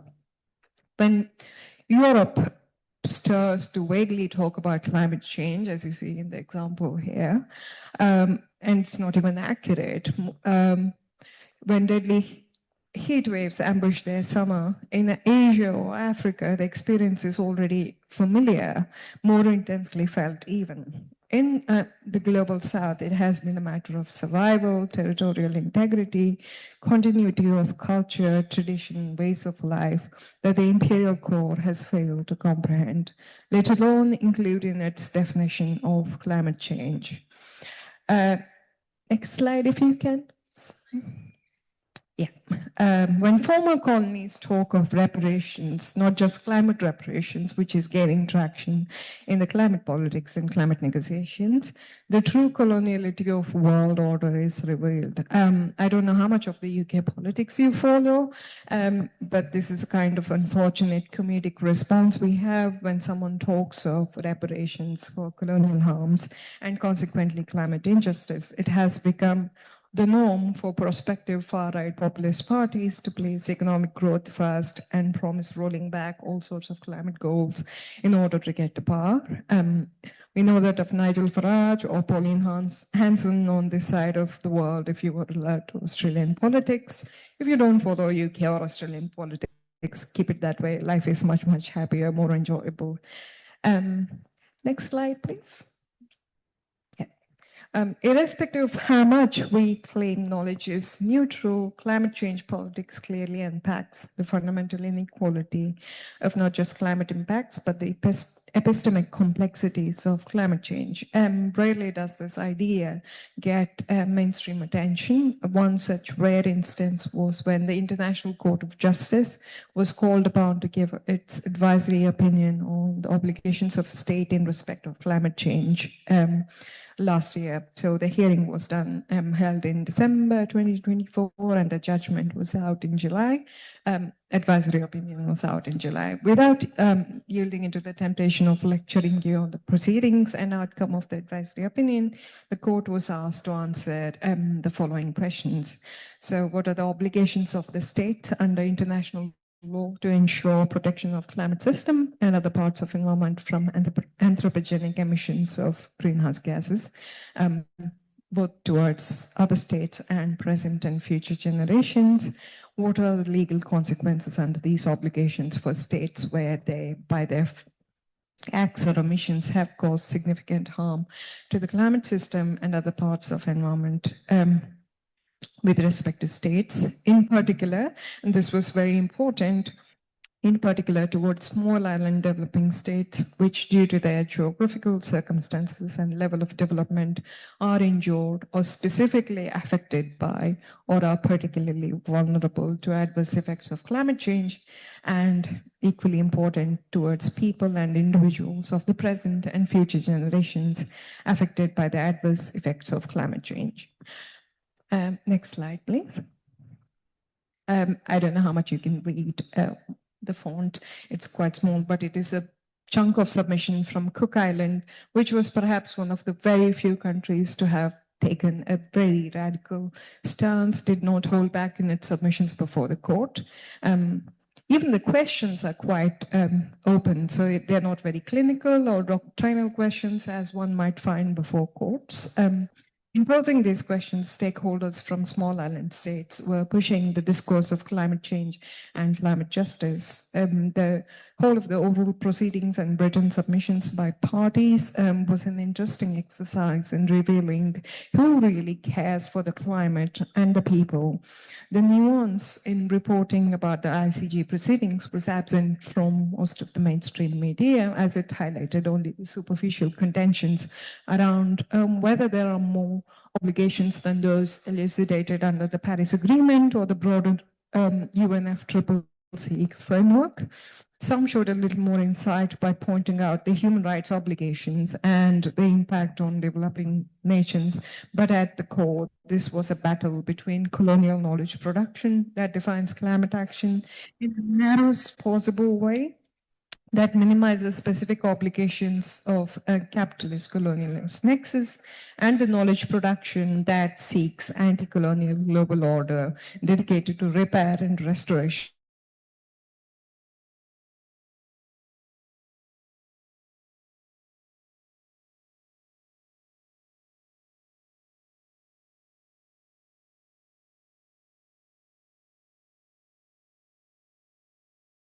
Are fundamentally unequal, and seeking a conscious way of living that can achieve current and intergenerational justice. The Western nations had an alarming opposition to it, which basically meant that they did not even care for their own children, which is essentially an idea behind intergenerational justice. Yet, all these nuances seem to have missed from the mainstream coverage of the ICGE decision, except for the tiny community that was already aware of these subtleties. Now, the advisory opinion was received positively as the court went out of its way to process the experimental nature of evidence and read the existing laws and obligations expansively. Despite all the little positives, there was no explicit stance on the sinking nations and disappearing territorial sovereignty due to sea level rise, except for the note that sovereignty continues even with the loss of territory. That's hardly any consolation for people fighting these cases. We wait to see how domestic litigation inspired by ICGE opinion will bring any positive changes. Unfortunately, the advisory opinion itself is not going to do much. If you look at the current international order, there seems to be very little respect for the force of international law. Before the ICGE advisory opinion made, there have been instances around the world in litigation or political activism to change how climate injustice is perceived and to influence the remit of effective climate action. In fact, almost all of climate litigation from the global south or those led by indigenous people of the developed high-emitting nations have strived to enlighten everyone, including the juridical spaces, which means courts, to understand the problem of climate change as not just an issue created by anthropogenic emissions, but also more systematic socio-economic injustice that has its root in history. Take, for instance, the complaint between United Nations Human Rights Committee in the case of Daniel Bailey versus Commonwealth of Australia, in which the claimants, a group of Torres Strait Islanders, which is a group of islands in the far north Queensland, argued that the sea level rises due to states' lack of adaptation and mitigation measures were threatening the human rights, which were articulated as composite of traditional ways of life, subsistence, housing, infrastructure, health of those living on Torres Strait Islands. Billy also made a case for intergenerational justice. It fundamentally argued that the state party has failed to adopt adaptation measures, which translates as infrastructure to protect the lives of claimants and the way of life, homes, culture against the impacts of climate change. And the state party had also failed to adopt mitigation measures to reduce greenhouse gas emissions and stop the promotion of fossil fuel extraction. So consequently violating the right to life, right to family, right to health, and so on.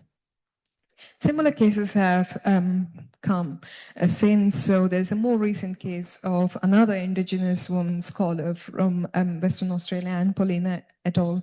Versus Commonwealth of Australia, another complaint before United Nations Human Rights Committee, and we'll see how the International Court of Justice advisory opinion will have consequence on these cases to come. Aware that you have one of your own coming up. That's nice timing for the slide. You have the Bali Coalition for the Environment and Sustainability Movement, which has sued the government for, amongst others, the tremendous economic loss suffered by the flooding last year. They have some important demands, which, first of all, halt new business permits for projects that harm Bali's environment and ecosystem. One can imagine what that is going to be. Conduct a comprehensive environmental assessment of the regions with full community participation, reform policies to ensure equitable land use, climate-friendly infrastructure, sustainable waste management, and environmental protection across Bali, and issue a Bali provincial regulation on climate justice that addresses mitigation, adaptation, and compensation for climate changes. So these cases are becoming more frequent. Can we have the next slide, please? And it's nice to see the growth of these cases simply because people are pushing those boundaries of how to know things, how to know the climate catastrophes that they witness, how to understand the environmental harm that they see in their everyday life by pushing the boundaries of what it means. I'm talking about the next case, which was a case that came between Daniel Bailey and ICGE advisory opinion, which was called Pabai versus Commonwealth of Australia, which is currently on appeal before the full federal court now as we speak. And in this case, where the claimants unsuccessfully argued that the Commonwealth owes a duty of care to citizens and lack of effective commitment to reduce emissions, meet its own internationally agreed goals, and broader objective of moving away from fossil fuel resulted in breach of that duty of care. So in the first case, it was unsuccessful, but because the single judge bench of the federal court did not think there was a duty of care on Commonwealth of Australia. And Australia is one of those nations that don't really pretend, so there's no disguises when it comes to arguing these cases. If someone argues, its own citizen argues, there's a duty of care, Australians tend to counteract that by arguing there is no duty of care.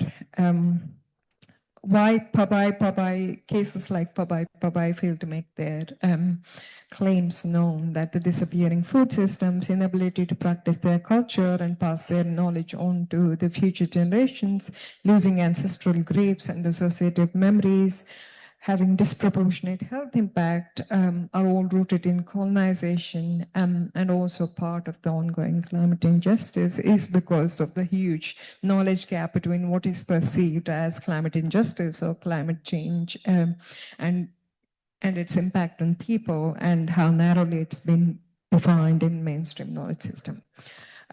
Next slide, please. We see the inequality in climate knowledge production in many forms. So one vitally important area would be the undermining and confining certain experiences of climate change in the global south. If you have paid attention to the extreme events in the Western nations in the last 10 years or so, there's always this surprise. Floods and wildfires.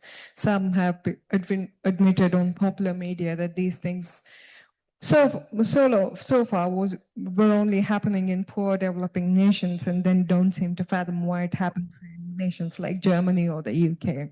This we know is not a rational position, but it is widespread and genuine. Not only that, I have lived in England long enough to tell you that the whiteness attributes global south to be having a monopoly on catastrophic events, but also climate ignorance. You'd be amazed to know how popular is the imagery that the poor people of India or Bangladesh simply get flooded and endure all the adversities of climate change without really understanding what is happening to them, or that any aid or assistance to them can only be made available once they sort out their corrupt governments. So the UK cutting aid, one of the more recent examples, including slashing climate aid to developing nations to sort out their own problems, and it's UK and the US, for example, have termed this action of cutting aid as refocusing, channeling the excess of the money they have toward their own nation or government or priorities, is one such instance that draws on all sorts of myths about global south to establish the legitimacy of choices made by Western developed nations. Next slide. It's just, I'm switching back into less information and some sort of lecturing here. The question of race and racialization has been just as vital for the illusion that is post-colonial political order and modern sovereignty of nation as it was for the system that enabled colonization. As you see in the climate negotiations, even if it is a generous concept such as loss and damage fund, which you might have heard of, the lived experiences of poorer nations, those of Black, Indigenous peoples, people of color, are always marginal to these negotiations. Apart from the obvious inequality of power and power to negotiate, this also shows the knowledge dissonance both at micro and macro levels.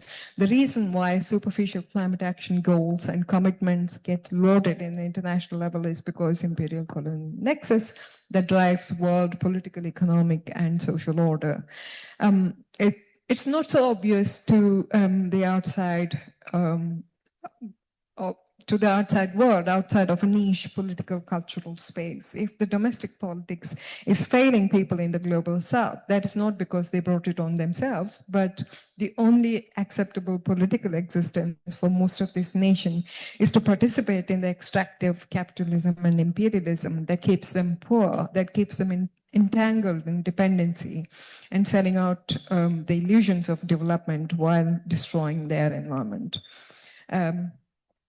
History tells us what happened when these poor nations did assert their sovereignty and turned anti-colonial. I have given the example of Burkina Faso and Congo. Both the leaders were quite assertive when it came to the resources, liberating their people, breaking the chain of dependency, and the West has interfered with no disguise to destroy these independent governments, destroy the leaders physically, materially as well, and bring back those resource-rich nations back into the fold of imperial bondage.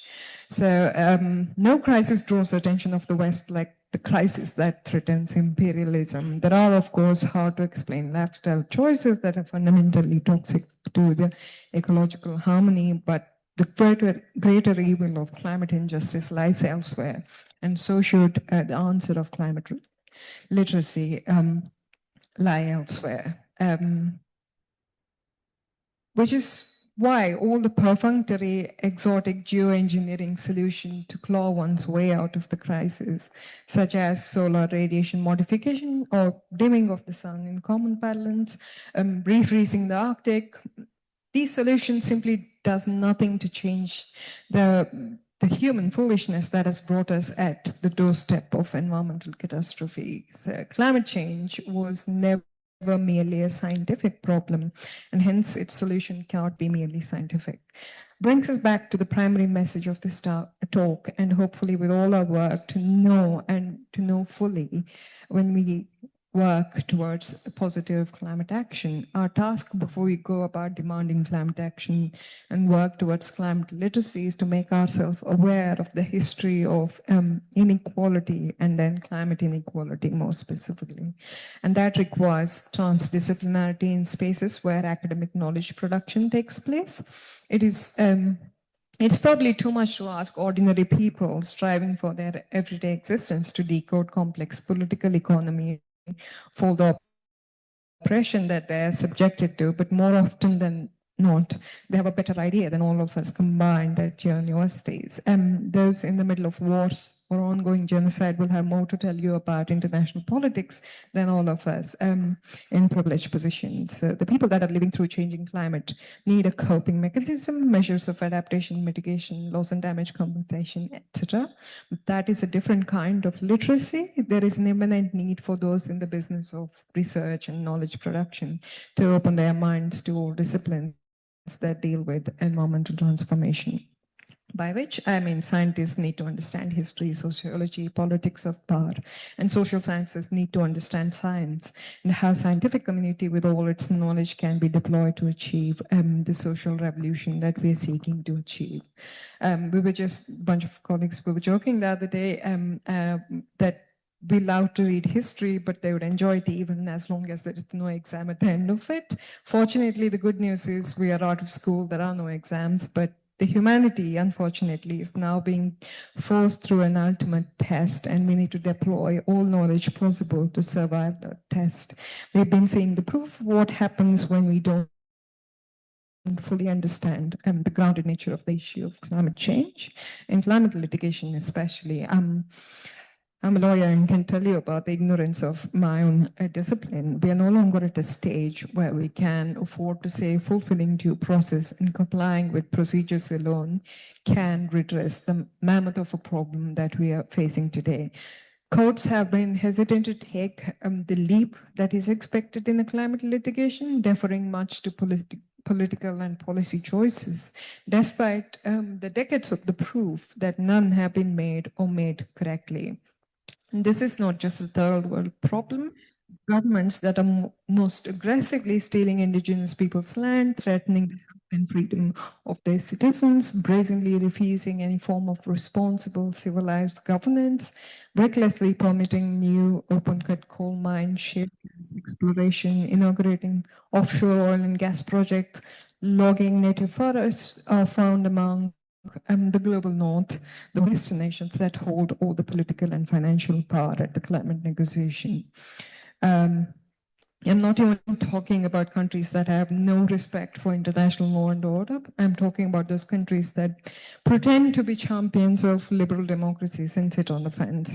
A court must understand climate inaction in light of this knowledge. And for a court to do that, the lawyers and judges must be aware of their place in the socio-legal universe, not just imagine court and courtcraft as some kind of a neutral ground. So most climate litigation fail because judges are wedded to some kind of imaginary objectivity that plague other disciplines as well. What has been hailed as major climate victory in Europe, like the case of Agenda or Shell or Total Energies in France more recently, have a degree of radical claims made of having to commit to net zero, reduce emissions, holding corporations liable for their emissions done so far, but not as much as Australia or Canada, where indigenous people have targeted the root cause of problem, even in litigation, and elicited jurisprudence that make taking care of land a priority. Where there's a progressive climate decision, you see an immediate backlash with the governments taking measures. Responsibility, say, peel back the layer of protection afforded by the courts, or go an extra mile to secure the interest of corporations. For example, in Switzerland, after the case of Clima Sinora, the government held that the court had no foothold to make such a decision as to impose positive obligations on the government. The New South Wales government in Australia immediately brought legislation bypassing the climate check that was introduced by the courts through litigation. In the United Kingdom, for instance, has introduced a fast-track procedure for all nationally significant infrastructure projects, making it clear what do they prioritize, infrastructure or environment and well-being of the people. So these are instances of government being indifferent or actively antagonistic to their own people. So, but this is just scratching the surface. The real villainy hides beneath, where the very government protect the corporations, decimating everything from African waterways to Amazonian forests and traditional lands of indigenous people around the world. A scientist must be aware of the realities of these structures of inequality and injustice as much as a judge, mostly because you are in charge of producing knowledge that is likely to be taken seriously. But also it is good science that understands the society that it operates in. Whether you work on adaptation or mitigation or study the changing climate and the ways in which it affects the livelihood of people, economic integrity of nation, food security, and so on, you must be aware of the historic trajectory, the economic, social, and environmental choices that brought us here. It also lays the groundwork for international, more importantly, the South-South solidarity that is becoming vital for Black, Indigenous, people of color to survive the extremes of climate change. Your research and advocacy cannot be carried out on neutral ground. Beginning and stopping at what it is and what works, but must step up as a ground for progressive work, eradicating inequality and achieving justice for all. So this has been a long-winded way of making a case for transdisciplinarity more than anything else. Climate advocacy and literacy comes with heavy responsibilities. Not many are willing to shoulder them as they should. The oppressed and marginalized lead us towards climate justice more than the capitalist colonialist powers. Hence, those of us in the sphere of knowledge production must walk this path with a lot more care and awareness. The knowledge you create will, in the coming days, become tremendously important for all sorts of actions to be pursued, especially climate litigation through courts. So I'm not asking all discipline to write mandatory treaties on climate justice, but work in a way that our labors in university spaces and knowledge production contribute towards shortening what now seems to be a long road to climate justice. That's all from Saksi, for just a gentle note, 5 minutes remaining. I'm done. Oh, thank you so much. Thank you so much. Yeah. Please give applause to Dr. Saksi. And there is my email, so please keep in touch with all the wonderful work you're doing, just in case we don't get through the question and answer. Thank you. Thank you so much, Dr. Saksi, for the aligned learning and thought-provoking presentation. Please to stay on this side. Okay, Dr. Saksi explained how power shapes knowledge in climate law and economics, including the International Court of Justice recent opinion on countries that is on climate change. She reminded us that climate action is tied to indigenous justice, the lasting effect of colonialism, and who gets to decide what counts and valid knowledge in climate policy. Thank you, Dr. Saksi. Okay, our second keynote speaker is Mr. Bagus Setiabudi Wiwoho, PhD. To Dr. Bagus, please, the floor is yours.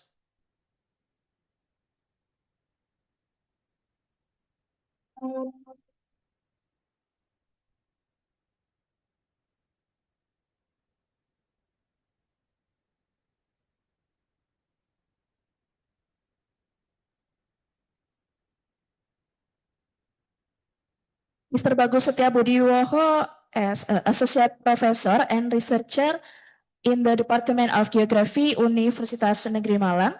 Dr. Bagus holds a Doctor of Philosophy in Earth and Environmental Science from the University of Queensland, Australia, and expertise in land resource evaluation, watershed hydrology, and remote sensing application. His research integrates advanced spatial analysis, land use modeling, and data science tools including R, Google Earth Engine, and high-performance computing to address climate risk, water management, and food security. He actively leads major international collaboration projects for the National Research and Innovation Agency Australia Indonesia program. Today, Dr. Bagus will present what does watershed information mean for Java freshwater research, a land-to-sea study across the north-south landscape gradient. So, ladies and gentlemen, please to Dr. Bagus, time is yours.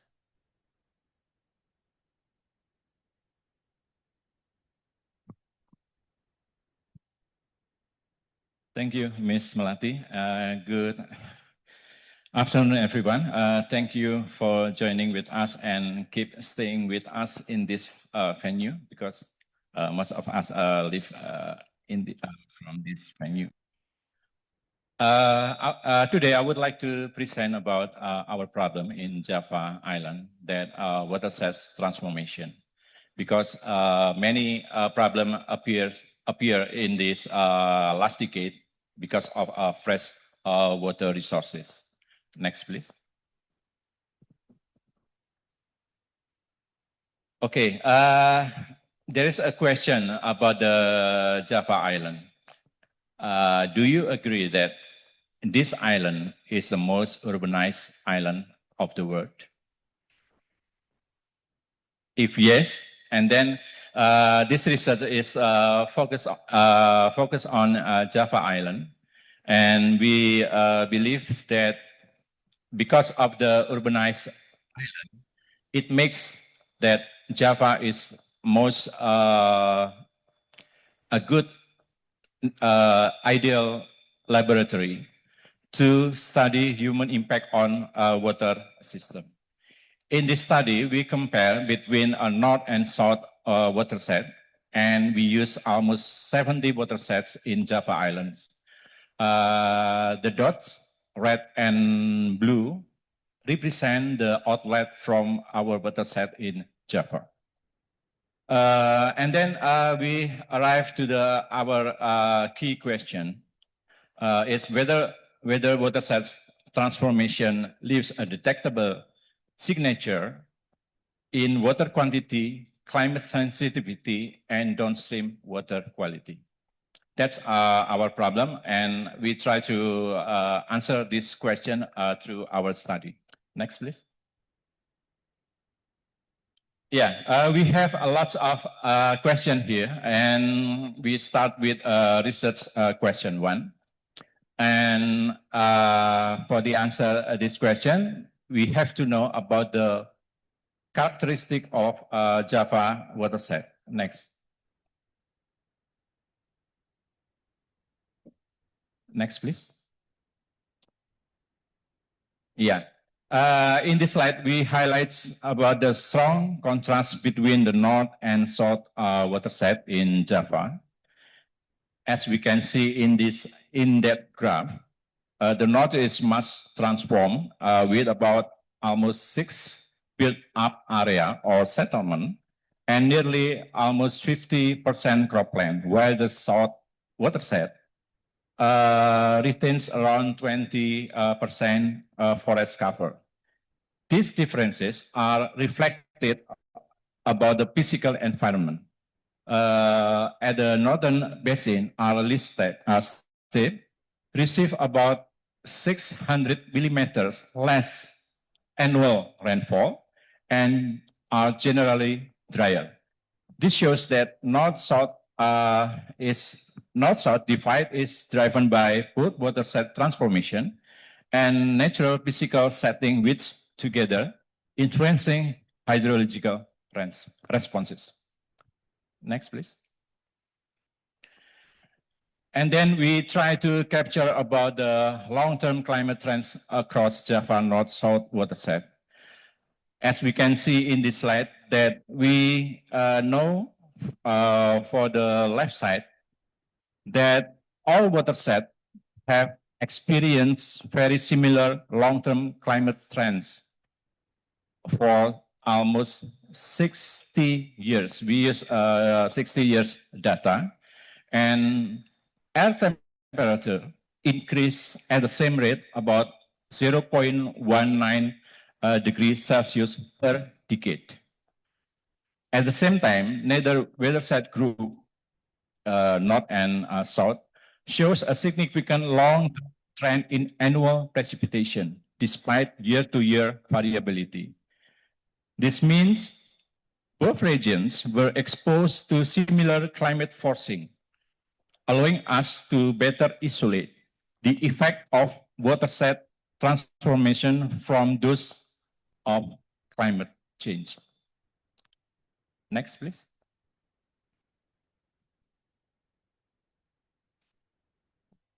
And then how about the land use land cover change?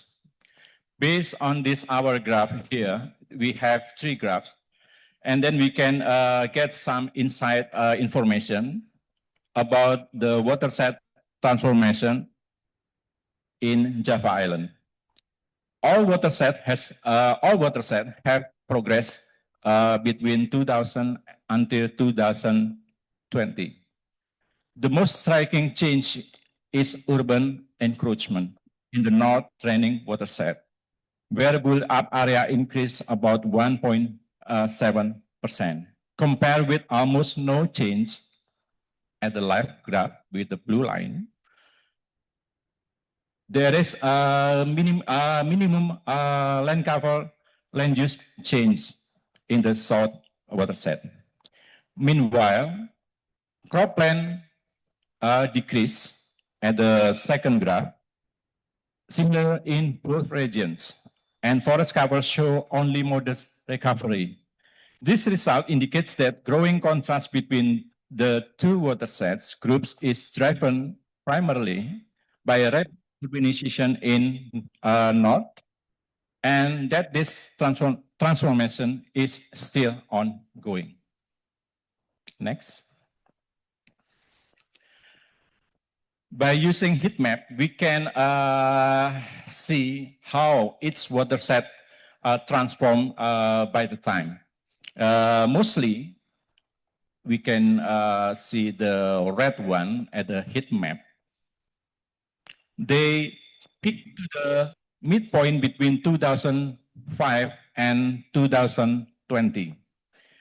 And at the right graph with PCA plot, we try to get some information about the separation, the northern and southern watershed, into 2 distinct landscape systems driven by differences in build-up area, cropland, forest cover, and climate. This persistent landscape contrast provides us a strong basis for testing whether hydrological responses have also differed. Next, please. Okay, we arrived to the second objective, to attribute runoff change to climate versus human drivers. Next. Okay. There is a question, how can we separate climate and watershed effect on runoff? Because sometimes there is a problem if we try to analyze about some variable in our study. To separate climate effect from watershed transformation, we use Budico framework. For hydrologists or geographers, we know about this, which link long-term runoff to balance between water supply and atmospheric demand. Using almost 90 data records, we quantify the runoff change expected from climate variability. Instead of assuming that any remaining change is caused by human, a residual approach that can be unstable, we evaluate with Steve's Budico space. This provides us a more robust way to identify the hydrological signature of watershed transformation. Next, please. Despite major watershed transformation, annual runoff remain remarkably stable over 60 years record. Neither the northern or the southern watersheds show a statistically significant long-term trend in annual runoff, although runoff appears to increase or decrease within individual decades on the right graph.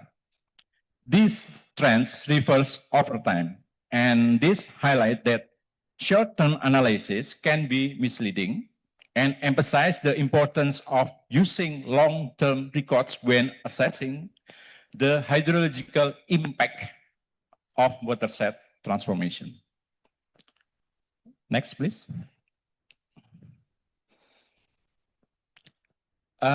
In the Budico analysis, we try to get some insightful information about the question, has watershed transformation changed annual runoff over the past 6 decades?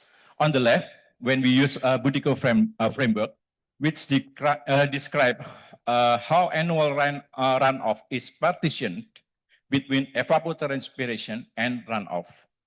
The horizontal axis is aridity index, and the vertical axis shows the fraction of rainfall returned to the atmosphere.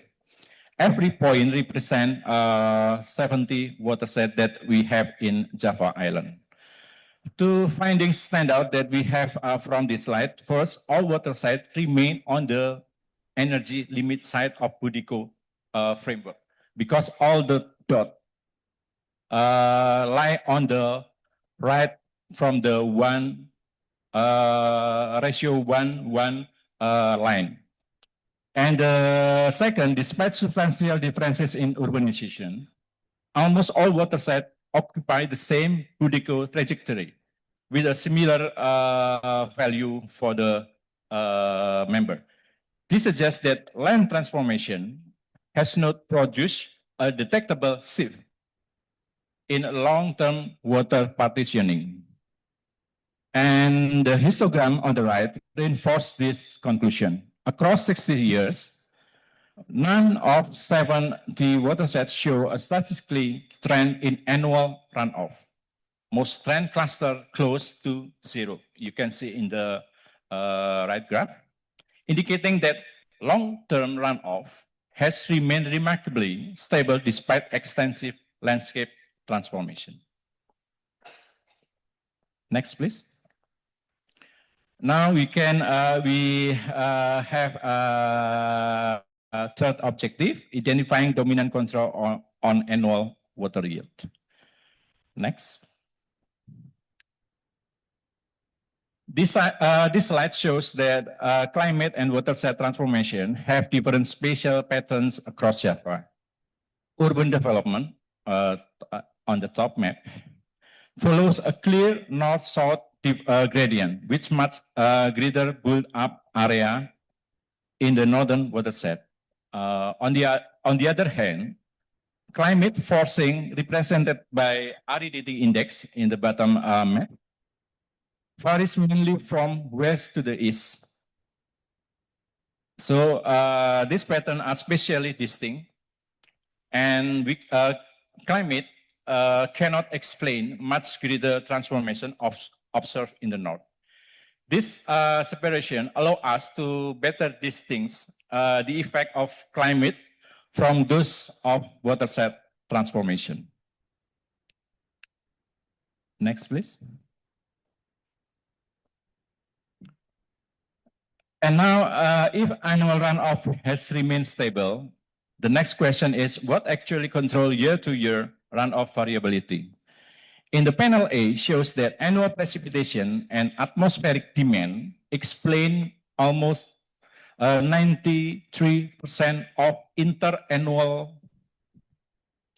runoff variability across Java Island. This means that the climate is dominant driver of wet and dry years, while only 6% of the variability remains unexplained. But we have to take careful to highlight this number, 6%, because remaining 6% should not automatically be interpreted as human influence, because it also includes measurement uncertainty, groundwater storage, and other processes not represented in this model. Panel B provides the basic explanation based on Butiko theory. Runoff Java humid climate is approximately 1.8 times more sensitive to change in rainfall than to change in watershed characteristic.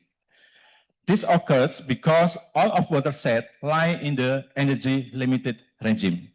In weather climates, rainfall dominates annual runoff generation, whereas watershed characteristics become relatively more important only under dry condition.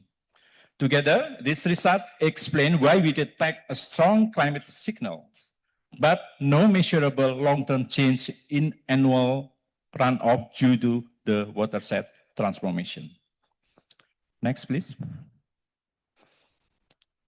Now we try to answer the fourth objective. Does human modification alter watershed sensitivity to climate variability? Okay, next please.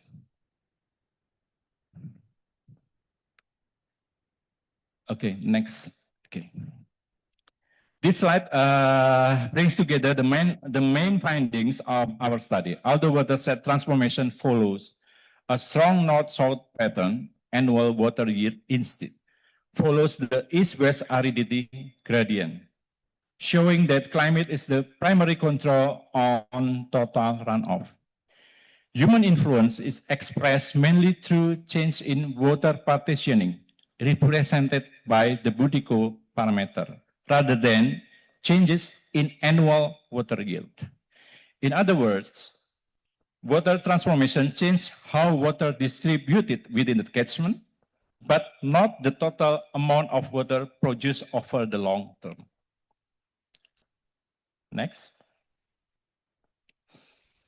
And then we try to get data and information about the ENSO and IOD.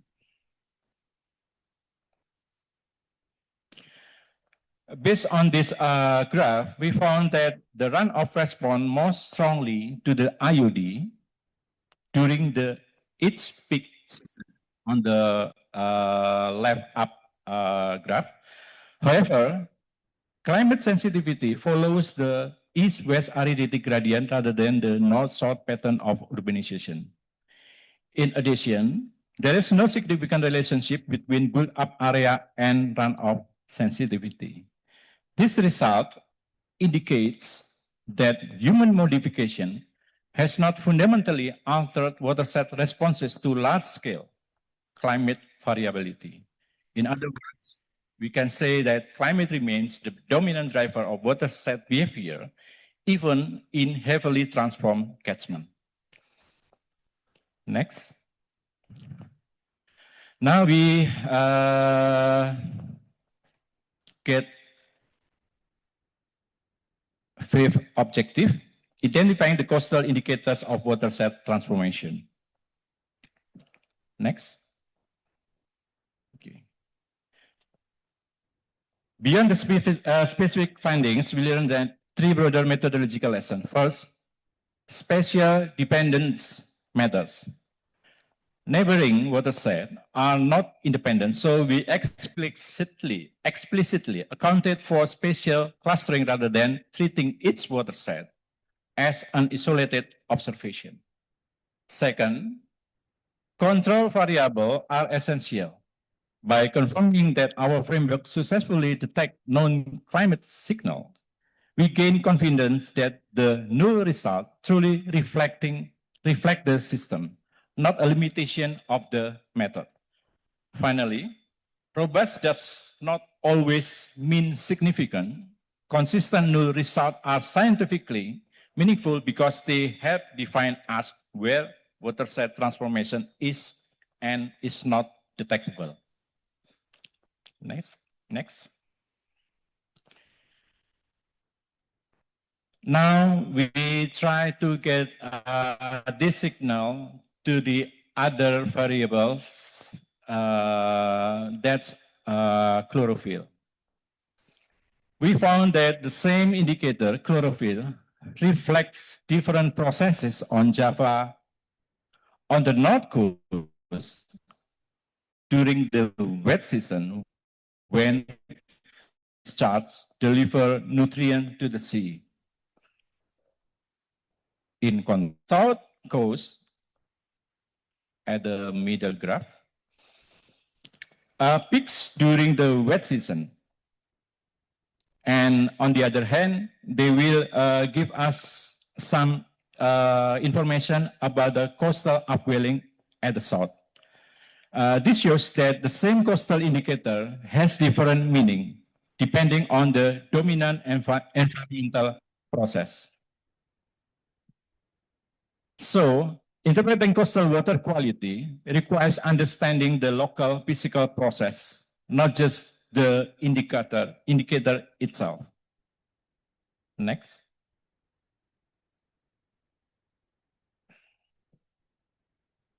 This slide shows the watershed signal does reach the coast, but mainly through nutrients rather than sediment. When both the north and south coast, coastal chlorophyll increase with the level urban encroachment, indicating greater nutrient delivery from more developed catchment. In contrast, turbidity shows little relationship between urbanization on the north coast, suggesting that sediment is deposited near river mouth, while dissolved nutrients are transported further offshore. Overall, that we have gained from this slide that the key impact of watershed transformation is on water quality, not water quantity.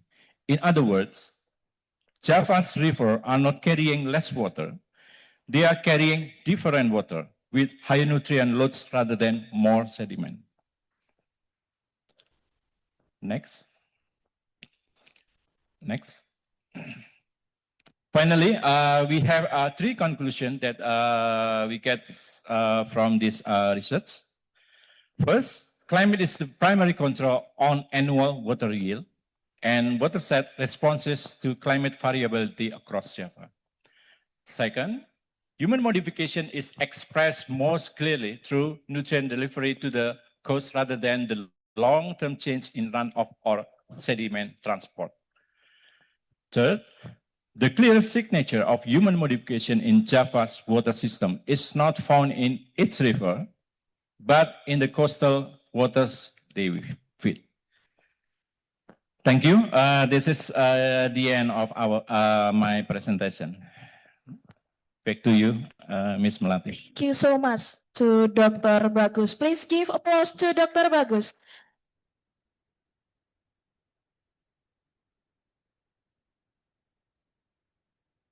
Please to stay on the stage to Dr. Bagus. Dr. Bagus showed that even to Java, northern and southern watershed has changed very friendly over the past 20 years, and the island total river flow each year has stayed remarkably stable. Climate not land use change in the main factor controlling water output, but he pointed out the clearest sign of human impact isn't the rivers themselves. It shows up downstream at the coast where nutrient level, not sediment or water flow, carry the mark of the watershed transformation out to the sea. Thank you, Dr. Bagus, about your presentation. Now we will start to the discussion session. May I open the discussion session. If you wish to ask, please raise your hand and wait for the microphone. Kindly state your name, affiliation, and to whom the question is addressed before your question. So please to the committee to give the microphone on the left side.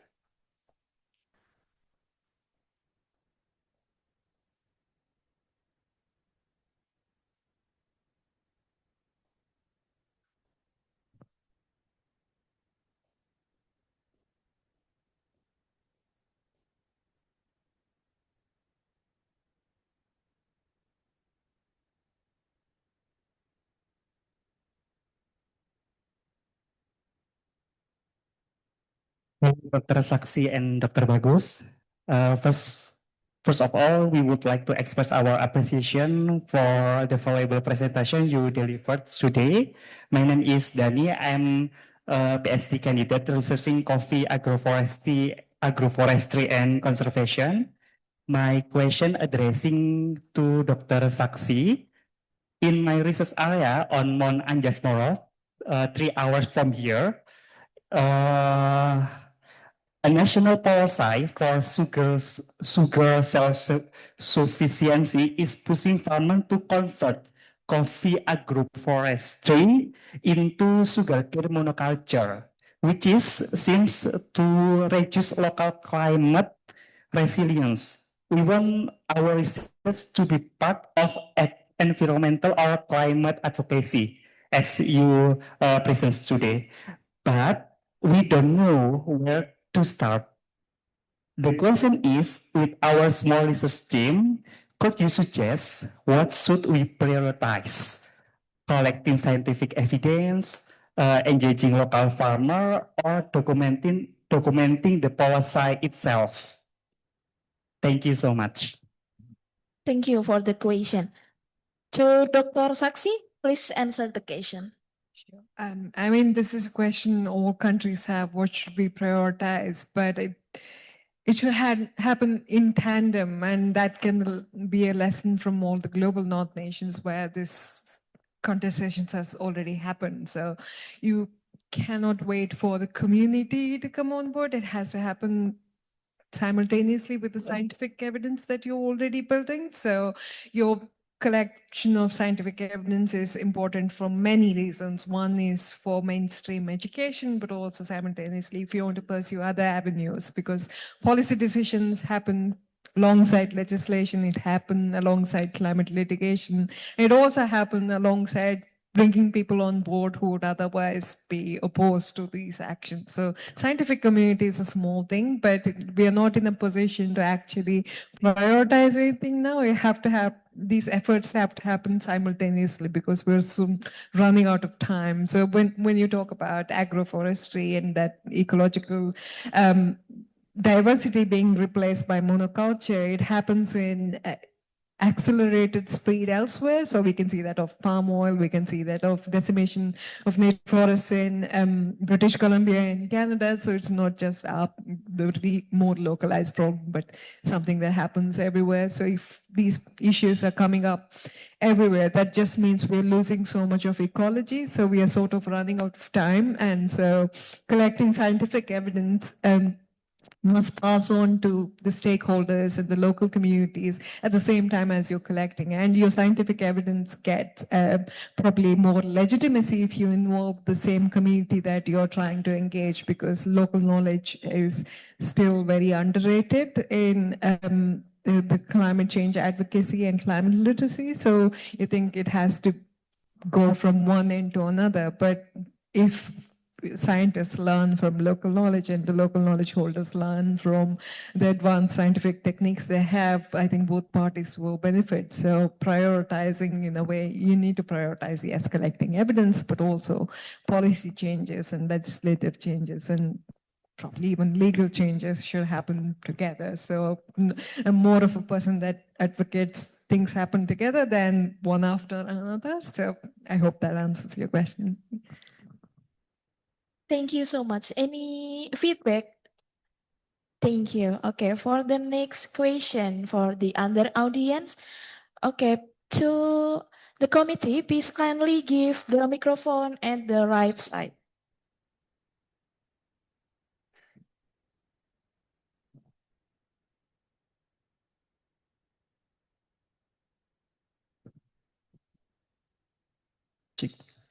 Okay, thank you for the opportunity, moderator.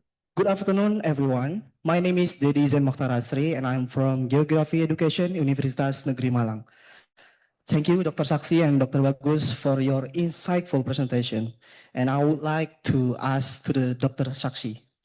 My question is, in Indonesia, the crude palm oil industry is often criticized for its contributed to deforestation and greenhouse gas emissions.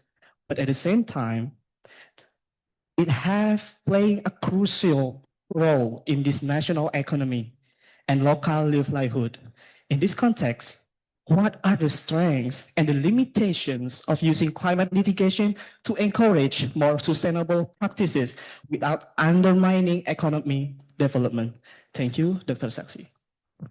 Okay, thank you. Dr. Sasi, please to answer. I think we're living with, since industrialization in the 17th, 18th century, we're living with centuries and centuries of economic development that hasn't really worked for economy. So it is understandable that people want to eradicate poverty, have equal access to resources. So it's a part of economic social justice, but at the same time, we are at a threshold when we need to prioritize environmental enrichment more than economic enrichment. So it's a kind of, the government has the means and resources to bring this social justice to people. It's a policy choice as to whether they will prioritize, or will they prioritize just good infrastructure and economic growth of just the elite few. So climate litigation in a way is pitched as something that might threaten economic growth, but it isn't necessarily so. The limitation of climate litigation is that you will ask the courts to decide one simple issue, but so far of the three parts, that executive, legislature, and judiciary has the least power. It has the higher moral ground, but it cannot really actually bring about changes that the democracy can work for itself. It's about few people asking for justice and their economic social rights to be enforced. So in a way, it's quite limited, but more symbolic gesture. But you can use it as a strong point to bring more people on board, to show them that they have rights already consolidated in a by means that they're also already part of democratic government. They have constitution, their rights need to be more enforced. They have a right to economic justice. They have a right to alleviate themselves from poverty, but also at the same time, you can't do it at a cost of more environmental destruction. So you might be economical flourishing, but then if you're losing environment at the same time, that growth is going to be very temporary. For a lasting growth, for a lasting development, you need to have a more just system, not just a system that makes people wealthy and helps them enjoy temporary benefits. So after 100 years of wealth and growth, if you don't have the environment to live in, then we are not going to survive. So technically, when we talk about intergenerational justice, that's the point we are temporarily benefiting from luxurious lifestyle. Maybe your children will not have that earth in which they can enjoy either social or economic progress. So prioritize just fair development, which also takes care of the environment we live in, because earth is more important than money in a simplistic sense. But I hope that answers your questions.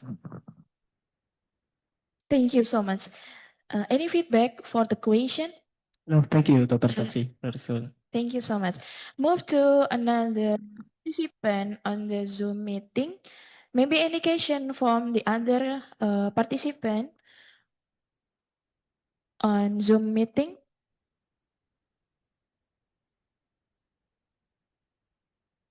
Not yet. For any question, the other participant on this room?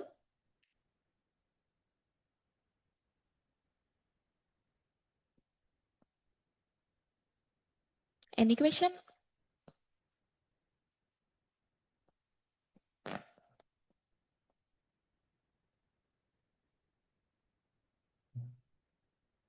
Okay, I think the discussion session is very interesting about our keynote speaker at this keynote session.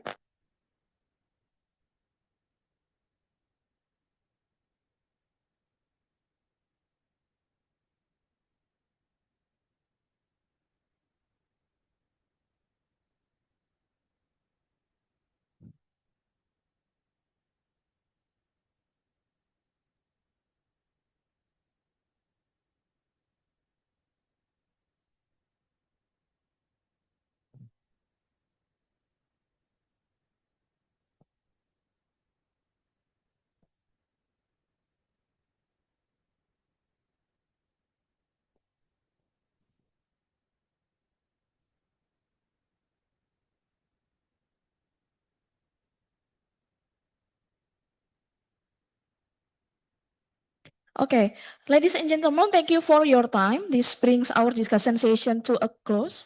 On behalf of the committee, I would like to express our sincere gratitude to our distinguished keynote speakers, Dr. Saksi and Dr. Bagus Setiabudiwiwoho, for sharing their expertise, insights, and inspiring thoughts with us today. Please kindly back to your seat and give applause to our keynote speakers.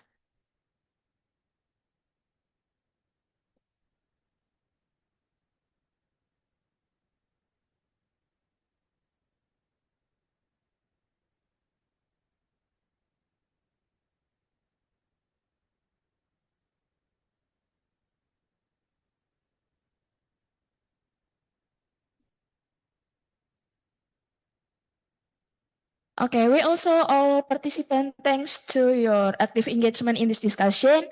With this, I am Melati as moderator officially close this session.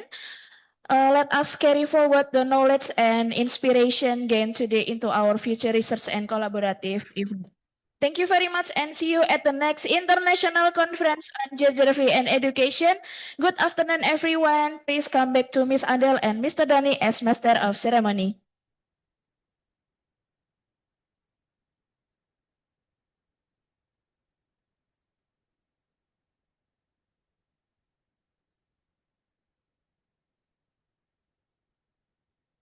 Thank you, Mrs. Melati, for already leading a session. Ladies and gentlemen, please wait for a moment because the Dr. Haromet will join maybe at 12:30 after this. Thank you.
Education is an adventure.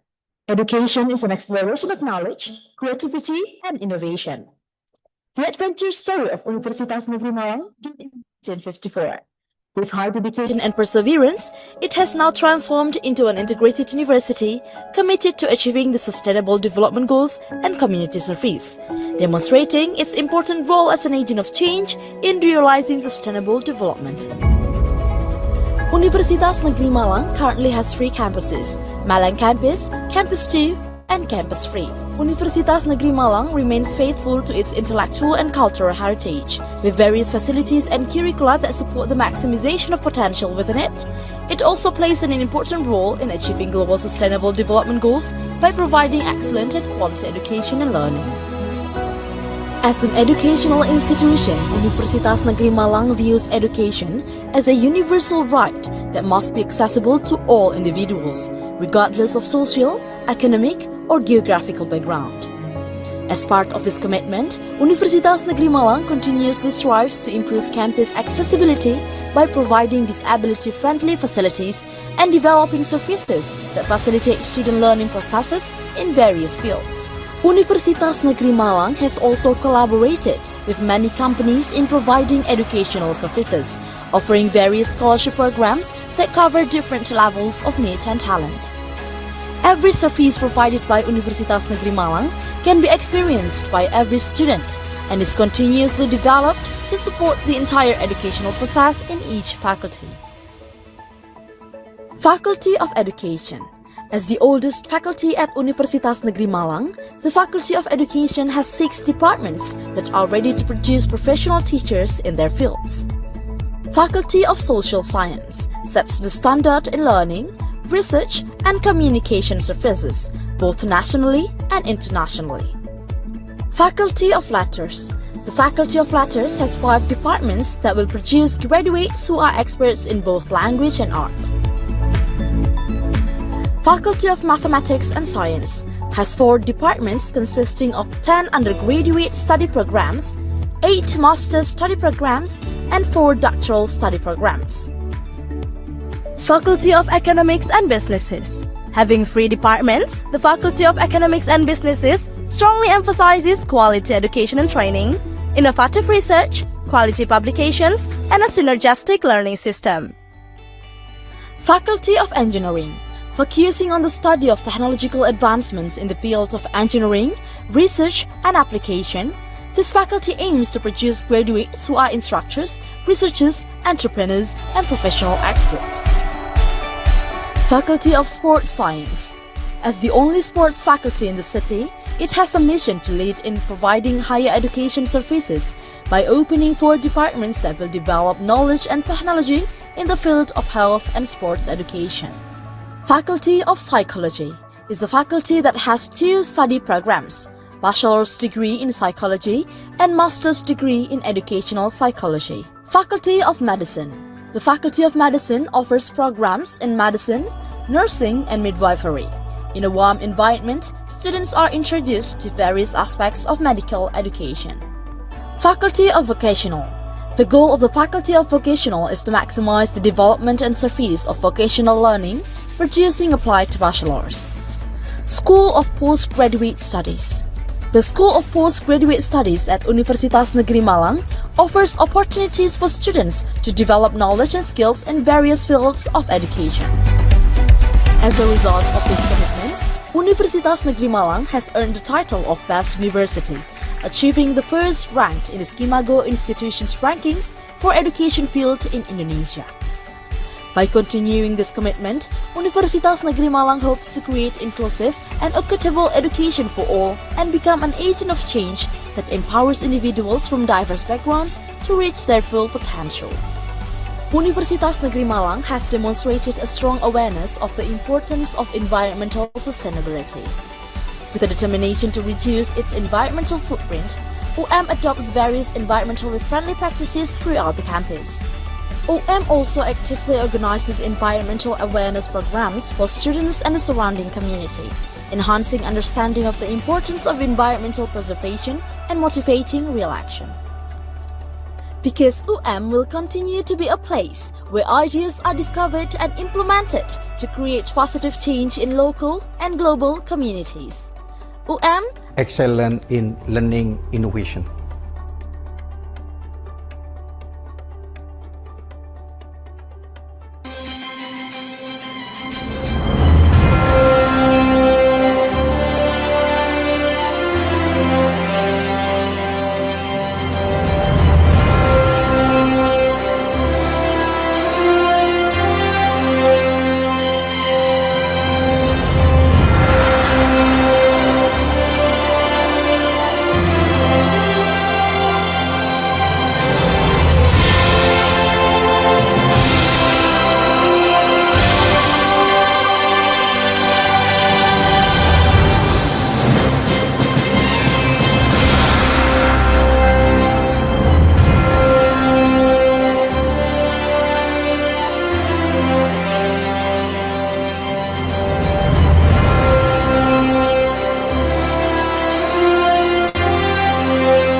Ladies and gentlemen, thank you for being with us.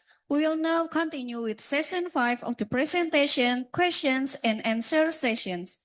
Our keynote speaker for this session is Dr. Hydrometeorological from Wageningen University, the Netherlands.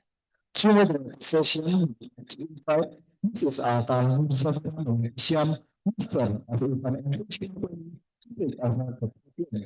the smiling floor is yours.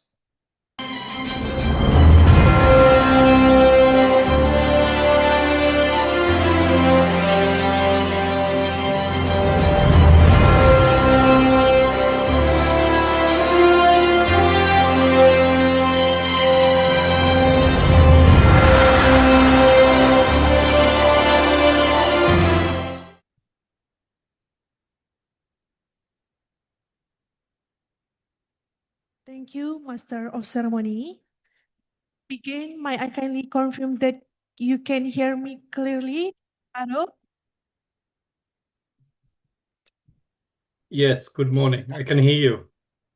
Okay, thank you very much. Assalamualaikum warahmatullahi wabarakatuh. Good afternoon, distinguished speaker, respected participant, ladies and gentlemen. Welcome to the presentation and Q&A session of the International Conference on Geographic Education, or ICGE 2026. I am Altan Zafira Melin Pisham, and I'm happy to be your moderator for this session. First of all, thank you for taking the time to us today. We truly appreciate your presence and participation. Before we begin, may I kindly remind everyone to keep their microphone mute throughout the presentation. During the Q&A session, if you would like to ask a question directly, please use the raise hand feature. Alternatively, you may also type your question in the chat box, and I will read it on your behalf.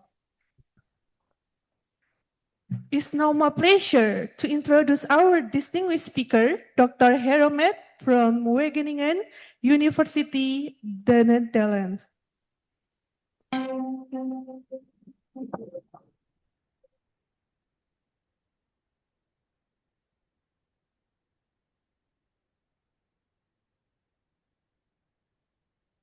Dr. Hydrometeorological is an associate professor whose research focus on agricultural development, sustainability, and innovation study. Ladies and gentlemen, please join me in welcoming Dr. Hydrometeorological.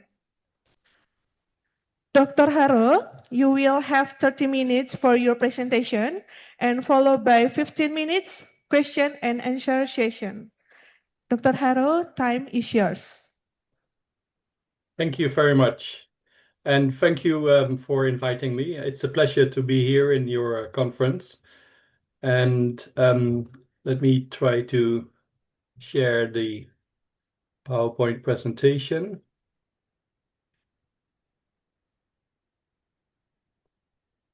Does this work? Yes, sir. Yes. Okay, thank you very much. As the conference theme is about geography and education, I would like to address a few things of the history of Indonesia, and particularly the colonial history, which of course involved the domination of the Dutch colonial authorities. And I focus on the 19th and early 20th century. That's what most of my work focuses on. And I would like to make an argument about placemaking, which I think is a concept that is relatively new, but of course many people have said things about it. And I want to do that from the perspective of the history of technology. Before I start, I would like to say a few things about my own background. I'm, as already announced, I'm an associate professor in the Wageningen University. My background is in the history of technology and science and technology studies. And in this field, there is what I would call a new perspective or new histories of global agriculture. Agriculture is a bit my focus. In the left, you see some of my publications, either books I edited or wrote or delivered a chapter to. And the three key points of these new histories is that they focus, let's say, less on the important people, which is typically what classical histories do, but they focus more on, yeah, the the material artifacts, so the things that you can find that people have made, commodities, commodity history is an interesting field, and food items and ecologies. And historians then, of course, follow the changes through time and the interventions from societies and peoples, etc., etc. Another element is that there is more emphasis from what I call history from below, which includes the perspective of the local people, the perspective of the people who were sort of confronted with colonial domination, but also the people who had to do a lot of the work. And I will come back to that in my presentation as well. And of course, it's very difficult to do that kind of history because, as I include here in the slide, these are hidden voices. So people often don't have names in the official records, so it's very hard to find them back. But nevertheless, yeah, this kind of history is possible with a combination of new methods. And a last and very important point is that when you do these kind of new histories, you get a more, let's say, balanced perspective on what happened in the world. So let's say the classical view is very much a kind of domination from the Western European colonizers to the rest of the world, to the eastern part, Southeast Asia. But these new histories reveal that, in fact, a lot of knowledge and a lot of technologies were acquired in the colonized areas themselves. So that's, in a nutshell, my background and my focus. And as I was saying, and it's in my title, I want to make an argument about placemaking, and the argument is sort of summarized on this slide. And I distinguish between a sort of classical view on technology and a new history view. And that's similar to the previous slide, but now a bit more focused on technology. Because I think history of technology is very important for geography. In fact, the history, environmental history, geography history, and the history of technology are related fields, and they reveal a lot of interesting insights for doing geography. And as I say, I want to argue that this needs more attention in geography education. So what is the classical view? It's the top three bullet points. It's again what I already said, emphasizing Western domination. So it's the view that the most of the modern technologies are introduced by Western colonial powers. In the case of Indonesia, it's mostly the Dutch. But that, of course, comes then with the introduction of Western science and technology that is sort of transferred from the West to the rest. And the agency of the local populations is, yeah, it's only visible as a sort of victims of this domination. So they are, yeah, they are written into these histories, but they're mainly told as, okay, these people suffered, these people were expelled from their land, and so on and so forth. So it's a lot of, let's say, Western perspective that is still dominant in these technology views. Whereas the new history of technology views technology more as a global assemblage. So in other words, a combination of Western and non-Western of techniques and knowledge from Southeast Asia and Asia and other parts of the world. And they were assembled, just like modern cars are assembled with parts from produced all over the world. So emphasizing the assemblage also looks at, okay, where do the different parts come from? Where exactly are these technologies assembled and how are they assembled? So it's much more situated locally focused kind of history that you then write about technologies.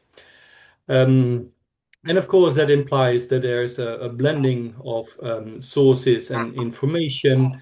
And last point here is that the agency of local populations is also viewed differently. So it's not about just them being victims, but it's also that they have an active role in these activities of placemaking. So it's a form of productive resistance.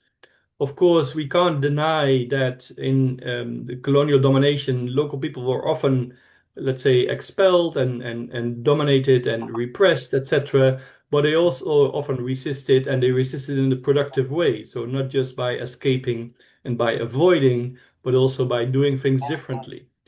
And it's important to realize that this is not a sort of either or kind of perspective. So a lot of relevant information still comes from, let's say, the classical views on the history of technology.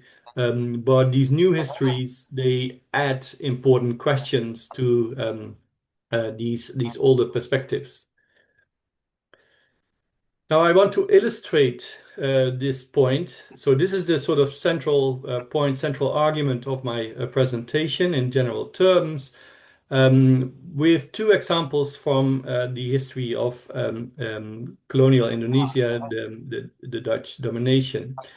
And one is the introduction of oil palm in Indonesia.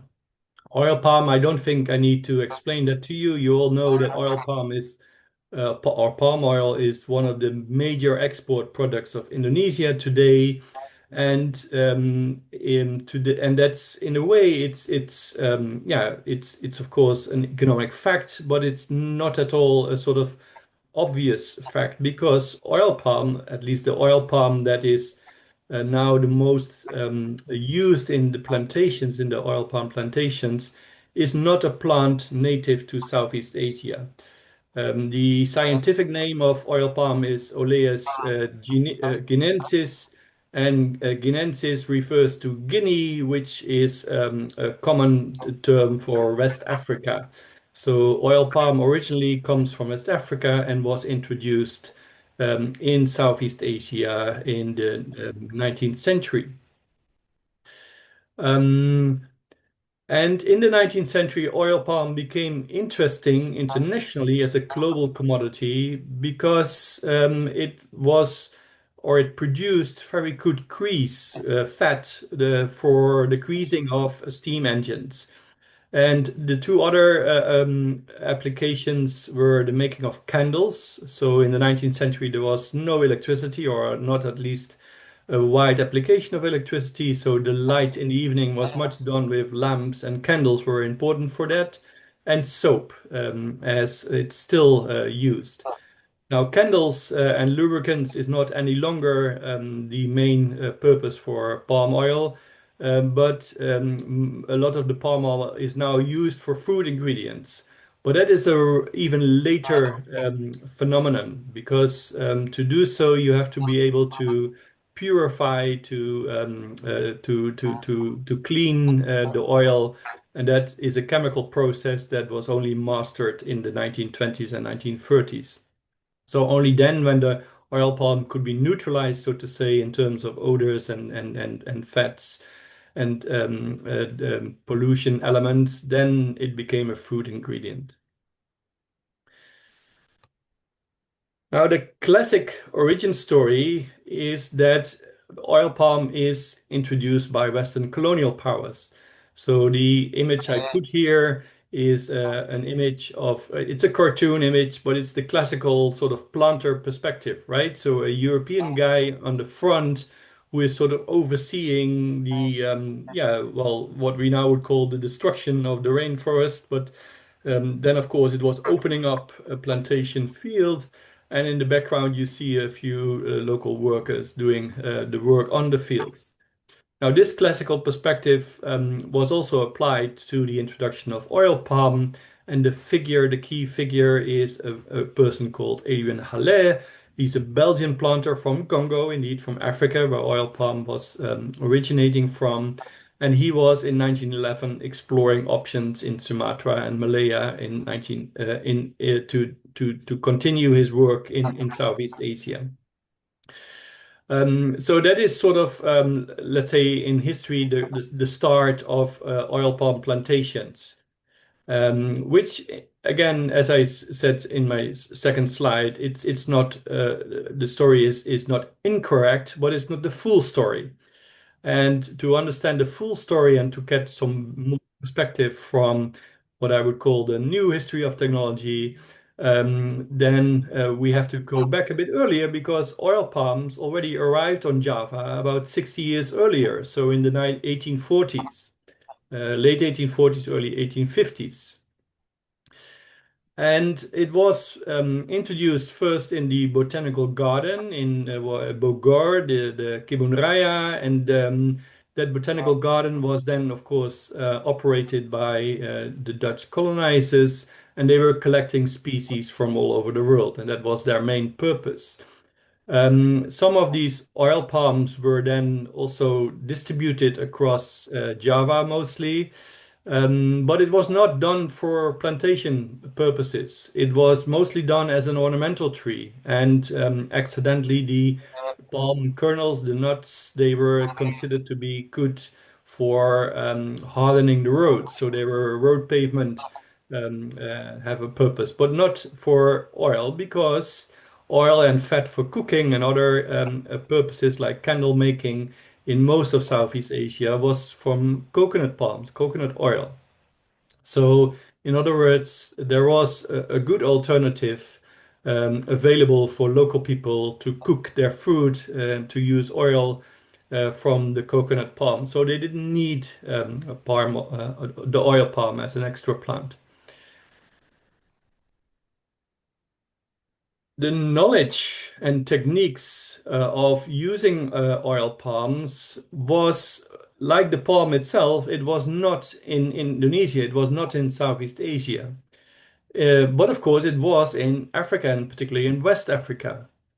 And to acquire this kind of information, to get this knowledge, the Dutch didn't.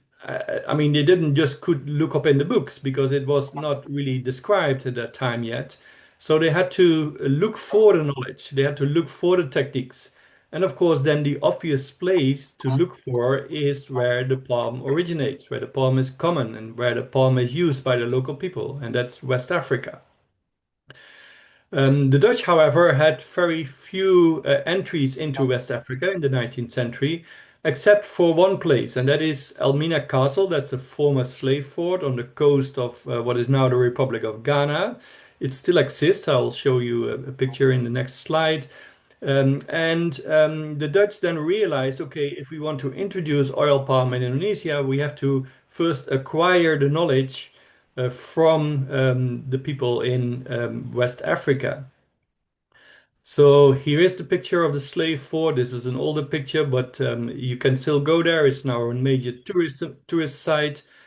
Interestingly, and this is a bit of a side story, this is also where the black soldiers for the Dutch colonial army were recruited. And the name of these black soldiers is now back in the news, I understood, because well, it's a political issue in Indonesia, I read in the news. But these people were called Belanda Hitam, and they had also another name that I now forgot. But it's from this place where these people were recruited. But of course, as this was the main spot for collecting people, it was also a main spot for collecting information. And the governor of the Netherlands Indies in the 1840s, 1850s, I should say, inquired at the governor of this place in Ghana for descriptions of local oil palm cultivation. So they were literally trying to find the knowledge and the experiences and the techniques for oil palm cultivation from West Africa. And botanists in Leiden then said, okay, we can just try experiments with plantings of oil palm in small villages in Java by simply distributing seedlings from the oil palm plant.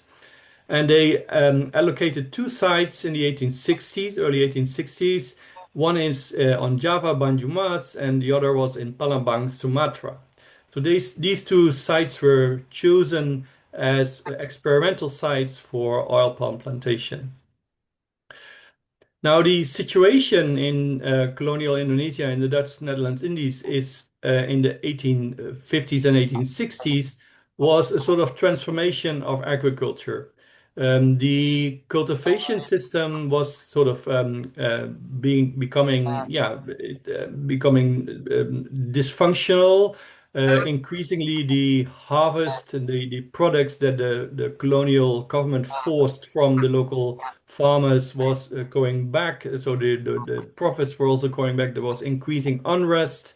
There was a lot of resistance against it. There were also famines on Java. There was the Java War in the 1830s. So the government realized we need to do agriculture differently. So simply telling the people you have to plant oil palms, you have to produce palm oil forests, was no longer an option because they knew that wouldn't work.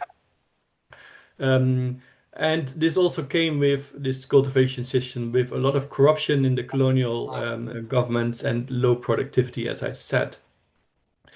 Plantation owners already existed too in the 1840s, 1850s, and 60s, but they were not very much interested in oil palm yet. They were, I mean, it was for them was too risky, and they had simply good profits from the other crops they produced, mainly tobacco at the time, and also rubber was emerging as a major crop. Farmers, however, in the two experimental sites, they could grow these oil palms very easily. So they had no problem growing oil palms. So the plants went well. If you go back to the colonial reports about it, they say, okay, the trees grow well, and at some point they also delivered the first the fruit bunches, the palm oil kernels, and that went all well. However, there was a problem, and that problem was that the local people, they were not using these palm oil much because they had coconut oil. So one of the things that the colonial government then thought, okay, it's not enough to just collect information and knowledge from West Africa, but we also have to transfer it. We have to explain to the Indonesian farmers how to use it. And then they used a soldier, they recruited an African soldier from the Netherlands colonial army to basically tell the Indonesian farmers how to use the palm oil nuts and how to use palm oil in how to process it and how to use it in for different purposes, cooking mostly. So the colonial director of cultures advised the governor to do so, and indeed in 1865, one African soldier named Bos, they all got a Dutch name, familiar with the oil palm culture on the coast of Guinea, that's now Ghana, is assigned to instruct the people of the Gilembulu district, section Cicalea, Banyumas Regency, for 6 months for a salary of 30 Dutch guilders a month. Now that process was the way, let's say, local knowledge. So it's not knowledge from the Netherlands, but it's knowledge from Africa and knowledge from Javanese farmers were coming together. Now, if we add that origin story with, let's say, the later story of palm oil production of Southeast Asia, we sort of close this gap between let's say, technology as a pure Western introduction and technology as an assemblage of global knowledge, right? So a lot of the histories focus on the expansion of palm oil after the Second World War. So in the 1920s, palm oil became bigger, and that's the images here. Then let's say the Western dominance started. But the science and technology of oil palms also then became dominated by Dutch scientists. But this was, of course, thanks to farmers in Java and Sumatra, and thanks to an African soldier stationed on Java, and thanks to many plantation workers. So it's again the histories the voices of these let's say non-Dutch people that we are now able to give more emphasis in this history. And here we see, by the way, a scientific laboratory of in the colonial period of this building, and that's the now also still the Indonesian oil palm research station. It's located in Medan on Sumatra. By the Dutch, it was built by the Dutch as a research laboratory originally for rubber, but also later for oil palm. Now, my second example is about another important crop in Indonesia, and that's rice. And in particular, I want to say something about upland rice in Sumatra. Now, upland rice is different from lowland paddy rice. That's best known to everyone. I'm sure you all know paddy rice, have seen it. That's the picture on the left. That's again an older picture. And what you immediately see there is the large amount of laborers doing the transplanting in the paddy field. However, there was also another type of rice cultivation, which is called upland rice or dryland rice. And that, of course, as the name suggests, didn't use inundated fields, didn't use irrigation, but it used just the local rainfall, and it grew rice mostly as we grow all other grains like wheat and millet, etc. You just sow it in the field and let the rain and ecology do the rest. And that's the picture on the right. And as you can also see, that requires a lot less labor. However, the yields are also quite a bit lower from upland rice, and that's one of the reasons why the colonial government was saying, okay, this is not very productive, this is not very efficient, so let's stop growing upland rice. But of course, that is easier said than done. So what they had to do, they had to sort of convince the farmers on Sumatra to stop growing rice. And they did so by allowing them to grow more cash crops, and not just grow the cash crops, but also to deliver them to the colonial markets, to the traders, etc., who are then selling the products to the international markets. So the colonial government had already noticed that these local farmers were doing quite well in producing these crops. So they produced fiber crops for international markets, pepper, also rubber, and even oil palm on Sumatra was grown by smallholder farmers. And the colonial government said, okay, that's good, and I'll come back to the reasons why. So then you don't have to produce rice anymore. So rice production in uplands field is inefficient. You can just focus on cash crops, and then with the money you can buy rice imported from Java. So this policy was focus on cash crops. And the advice to smallholder farmers: focus on cash crops and buy rice from the market that is produced in paddy fields, like on Java and other places.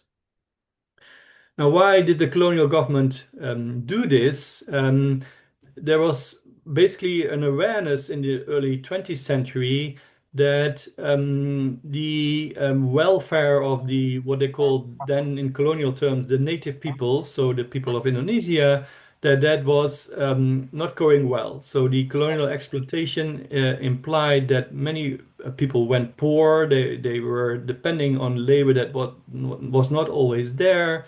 And of course, they were no longer able to use the lands that were used for colonial crops. So overall, there was a realization we have to invest not just in our own economy, but also in the economy of the local people. So what then happened was a Department of Agriculture was created in 1905, and that was one of the major mechanisms to increase the welfare. So from there on, a lot of investments, but also a lot of research was put into people's agriculture. And again, that's the colonial term. Bevolkingslandbouw is the Dutch term, but people's agriculture is the main term that was used. So this is early 20th century. And indeed, you see a lot of research on local farming systems. These are two examples, two covers from dissertations at Wageningen University in the 1920s and 1930s that were focusing on the Indonesian local agriculture. The one on the left is a general one, and the one on the right is on the coffee culture. Now, what these studies found is that, interestingly, they say, okay, these Indonesian farmers, they are not at all, yeah, they're very smart. They are not at all as ignorant as we thought they would be. So we have to really understand their farming system, which is different from the plantations, which is different from our Western idea of agriculture, and that we have to understand better. And going back to rice, dryland rice on Sumatra, this was an interesting example of how this local agriculture was different. Because, as I explained, the colonial government had advised these farmers to produce cash crops, and they were doing very well. This is a graph, the statistics showing the amount, the share of different crops produced only by smallholders. So this is not plantations, this is smallholders. And you see a steep increase of the value of the export crops, mostly rubber, coffee, copra, which is a fiber crop, and pepper. So the local farmers did very well in producing these cash crops.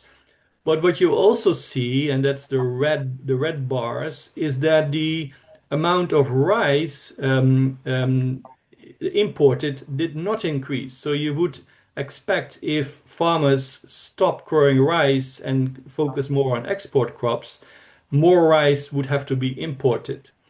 And that is not happening.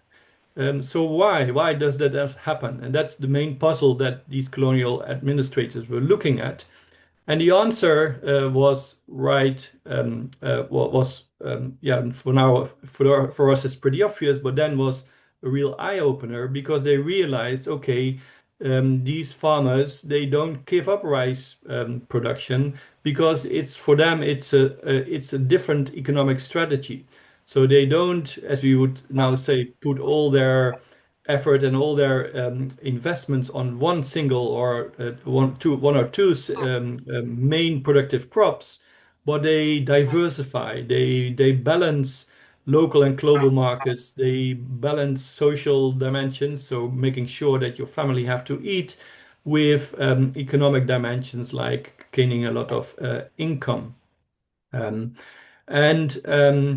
So the way that local farmers were doing agriculture is a form of placemaking, is a different form of placemaking, where they made their own decisions about how to do agriculture and what kind of crops to grow. So to conclude, and also for discussion, of course, the standard view of colonial Western introduction needs a bit of change, needs a bit of revision, needs a bit of additional information. And that information makes clear that the rural landscape in Indonesia, but also in other places, of course, is transformed not just by transfer of technology from Western colonizers or from Western universities, or blueprint designs from engineers, etc. So there is a lot of course, that is introduced. There are a new introduction, there is new knowledge coming in, and much of it is brought in by colonizers, but it's mixed, it's combined and connected to other forms of knowledge.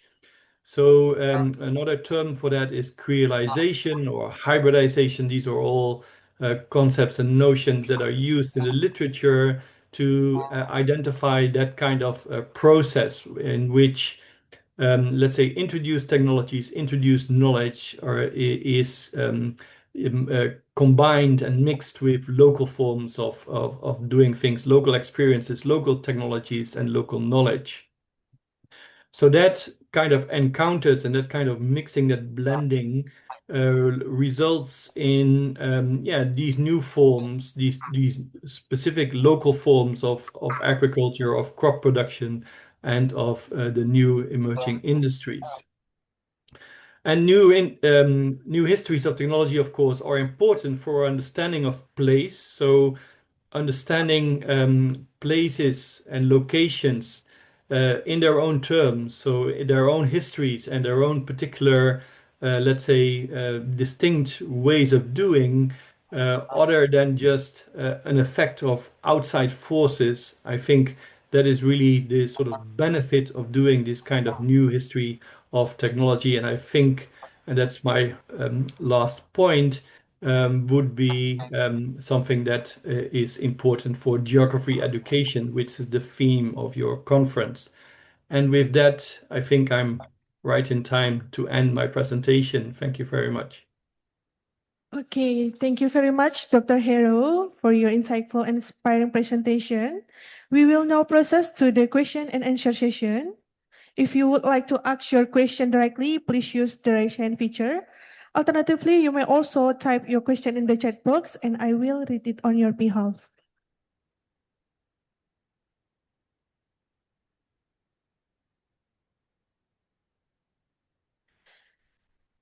Okay, if there are no further questions from the participant, with your permission, Dr. Hero, I would like to ask one question. I am from West Sumatra, Indonesia. I would like to ask about the historical development of oil palm Indonesia. From your perspective, what historical and geographical factor made Sumatra one of the main region for oil palm development, and what were the main reason behind the early introduction of oil palm as an important plantation commodity in Indonesia? Thank you. Thank you. Yes, that's a very interesting question, and I didn't have time to elaborate on that very much in my presentation. The two main important things that I need to mention there is one. Overall, it was a sort of lucky coincidence. I think that's the best summary. So the Dutch had, and then I have to go a bit into the details of the oil palm plant, the crop, because like all crops, they have different varieties, they have different subspecies. And the variety that the Dutch introduced first in Java and then also in Sumatra was a particular species that was relatively productive, so that did relatively well, and it also did relatively well in the kind of ecological environment of Indonesia. And the main kind of environment also in Sumatra, where the Dutch sort of discovered accidentally that these oil palm were doing well, was on peat soils. So initially, they distributed oil palm seedlings to many different places, but then they also realized, especially in Sumatra, that the peat areas, the sort of the wetter but not fully wet peat soils in the Palembang region, for example, that that these oil palms were doing very well there. And that is interesting because and important because other kind of crops, especially cash crops, they do not do very well on peat soils. Peat soils are a bit acidic, so it's difficult to grow other crops. And they also, for example, coconut palms do not grow very well on peat soils, but these oil palms did quite well.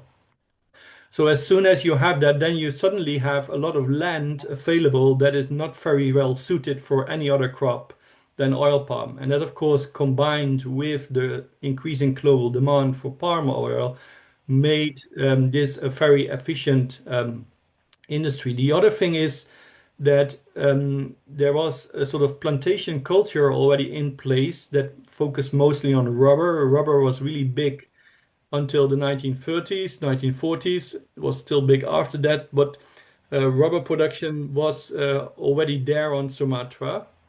And many of the rubber planters, they transferred to oil palm.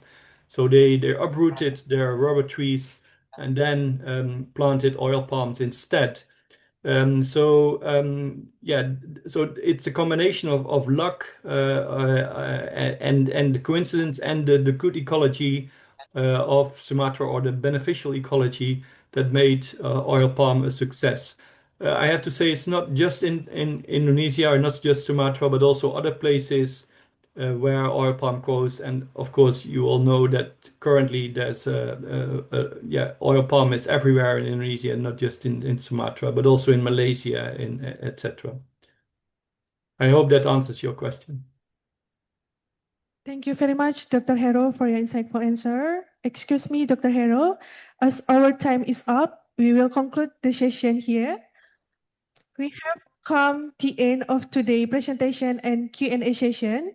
On behalf of the organizing committee, I would like to express our sincere appreciation to Dr. Hydromet for sharing his valuable knowledge and insight with us today.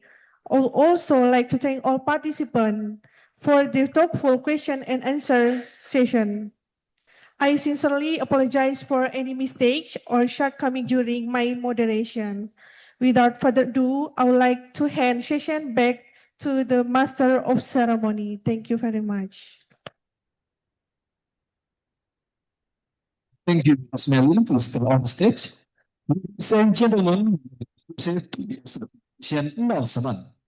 To present the announcement, Mrs. Alta Nurzafira Melin Pisham, Master of Urban and Regional Planning, will share the winner of the poster competitions. Mrs. Melin, the floor is yours.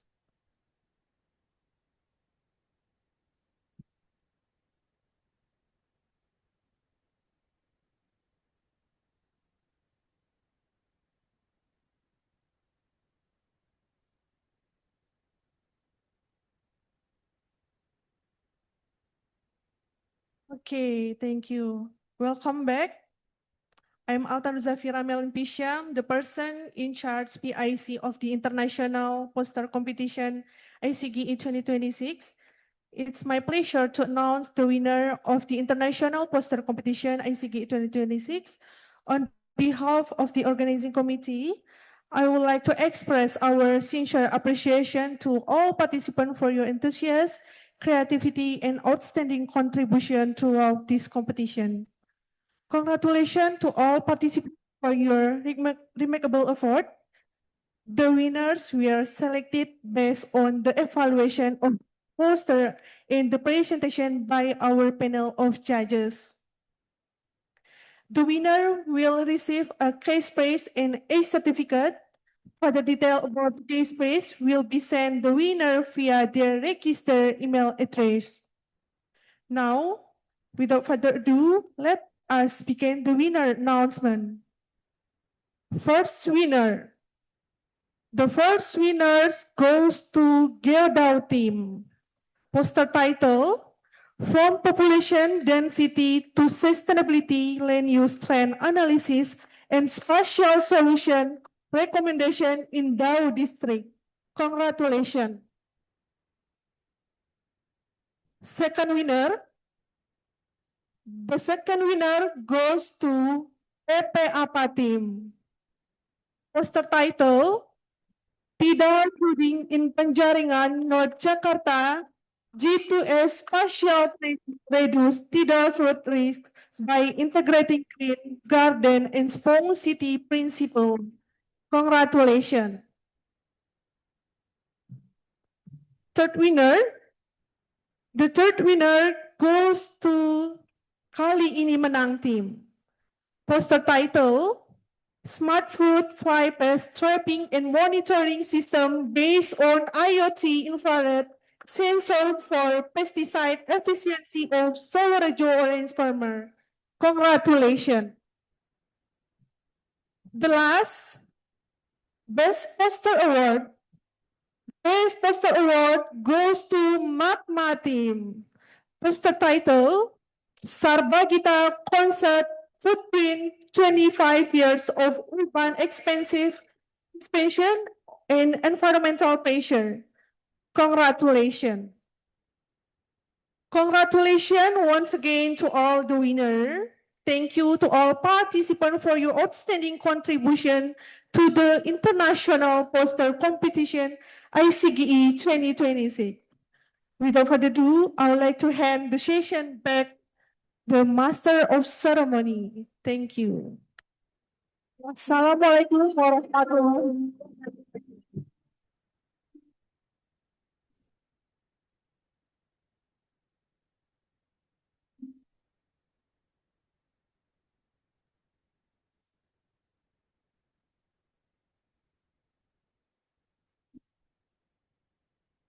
Thank you, Mrs. Melin, for already announced the winner of poster competition. Ladies and gentlemen, this officially concludes the next session of the 5th International Conference on Geography and Education 2026. On behalf of the organizing committee, we thank all of distinguished speakers, moderators, and participants for your contribution. We will now break for lunch. Please enjoy your lunch and take this opportunity to network with fellow participants. The panel session will begin promptly at 2:30 p.m. And after you break for lunch at 2:30 p.m., our committee member will be available to guide you to the presentation and panel session room. So please make sure that you already check and take all your belongings. We also provide information about the panel session room in the program book. For those who doesn't get information of program book, you can scan QR code on the screen. Sincere thank you to everyone who has been a good listener to accompany you throughout this session. As the master of ceremony, I'm together with I'm Adelia Wardatu Soleha, would like to express our deepest appreciation for your participation, enthusiasm, and support. We also apologize for any mistake. We wish you a pleasant lunch break, and for the presenter, we look forward to see you again in the panel session room in 8th floor at 2:30 p.m. Lastly, for us, see you on the next International Conference on Geography and Education. Wassalamualaikum warahmatullahi wabarakatuh.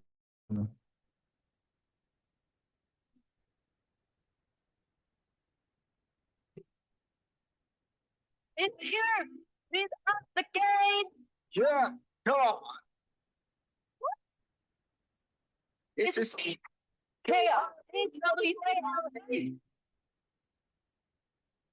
Boston University. Say that the world will be around you. Because it's hard to look up when you're feeling down.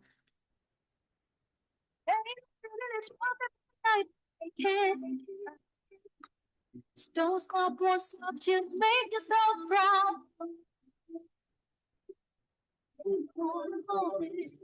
Nothing's gonna stop us now.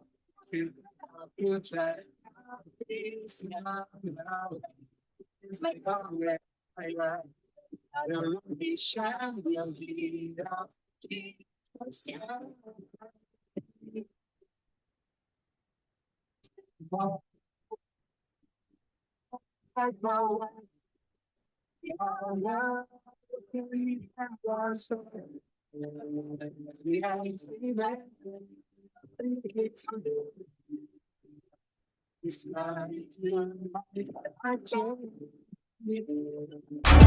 you're trying to get the number one, but don't forget what you want. Keep your hope high, make every time count. Get that confidence build up and know what you are for. There'll be bumps on your way, cause perfection is so quick to pour. Nothing's gonna do it if we ain't.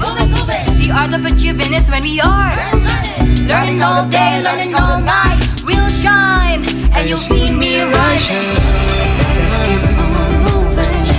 Nothing's gonna stop us now. Let's prepare our future. Nothing's gonna wait. Let's make our way brighter. Gotta let it shine. We'll be up in the sky. As the world keep moving, people will always keep changing. So stop daydreaming about your broken heart.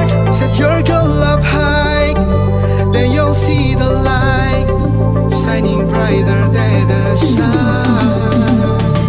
Let's clap together and sing along. Come on, baby, step inside my world. See how the world turning and won't stop. 'Cause we ain't dreaming, we make it real. It's time to make a change. Come on, baby. Come on, baby, step inside my world. See how the world turning and won't stop. 'Cause we ain't dreaming, we make it real. It's time to make a change. Come on, baby, step inside my world. See how the world turning and won't stop. 'Cause we ain't dreaming, we make it real. It's time to make a change. It's time to make a change. Come on, baby.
It's here with us again. Yeah, come on. What? It's the CAKRAWALA.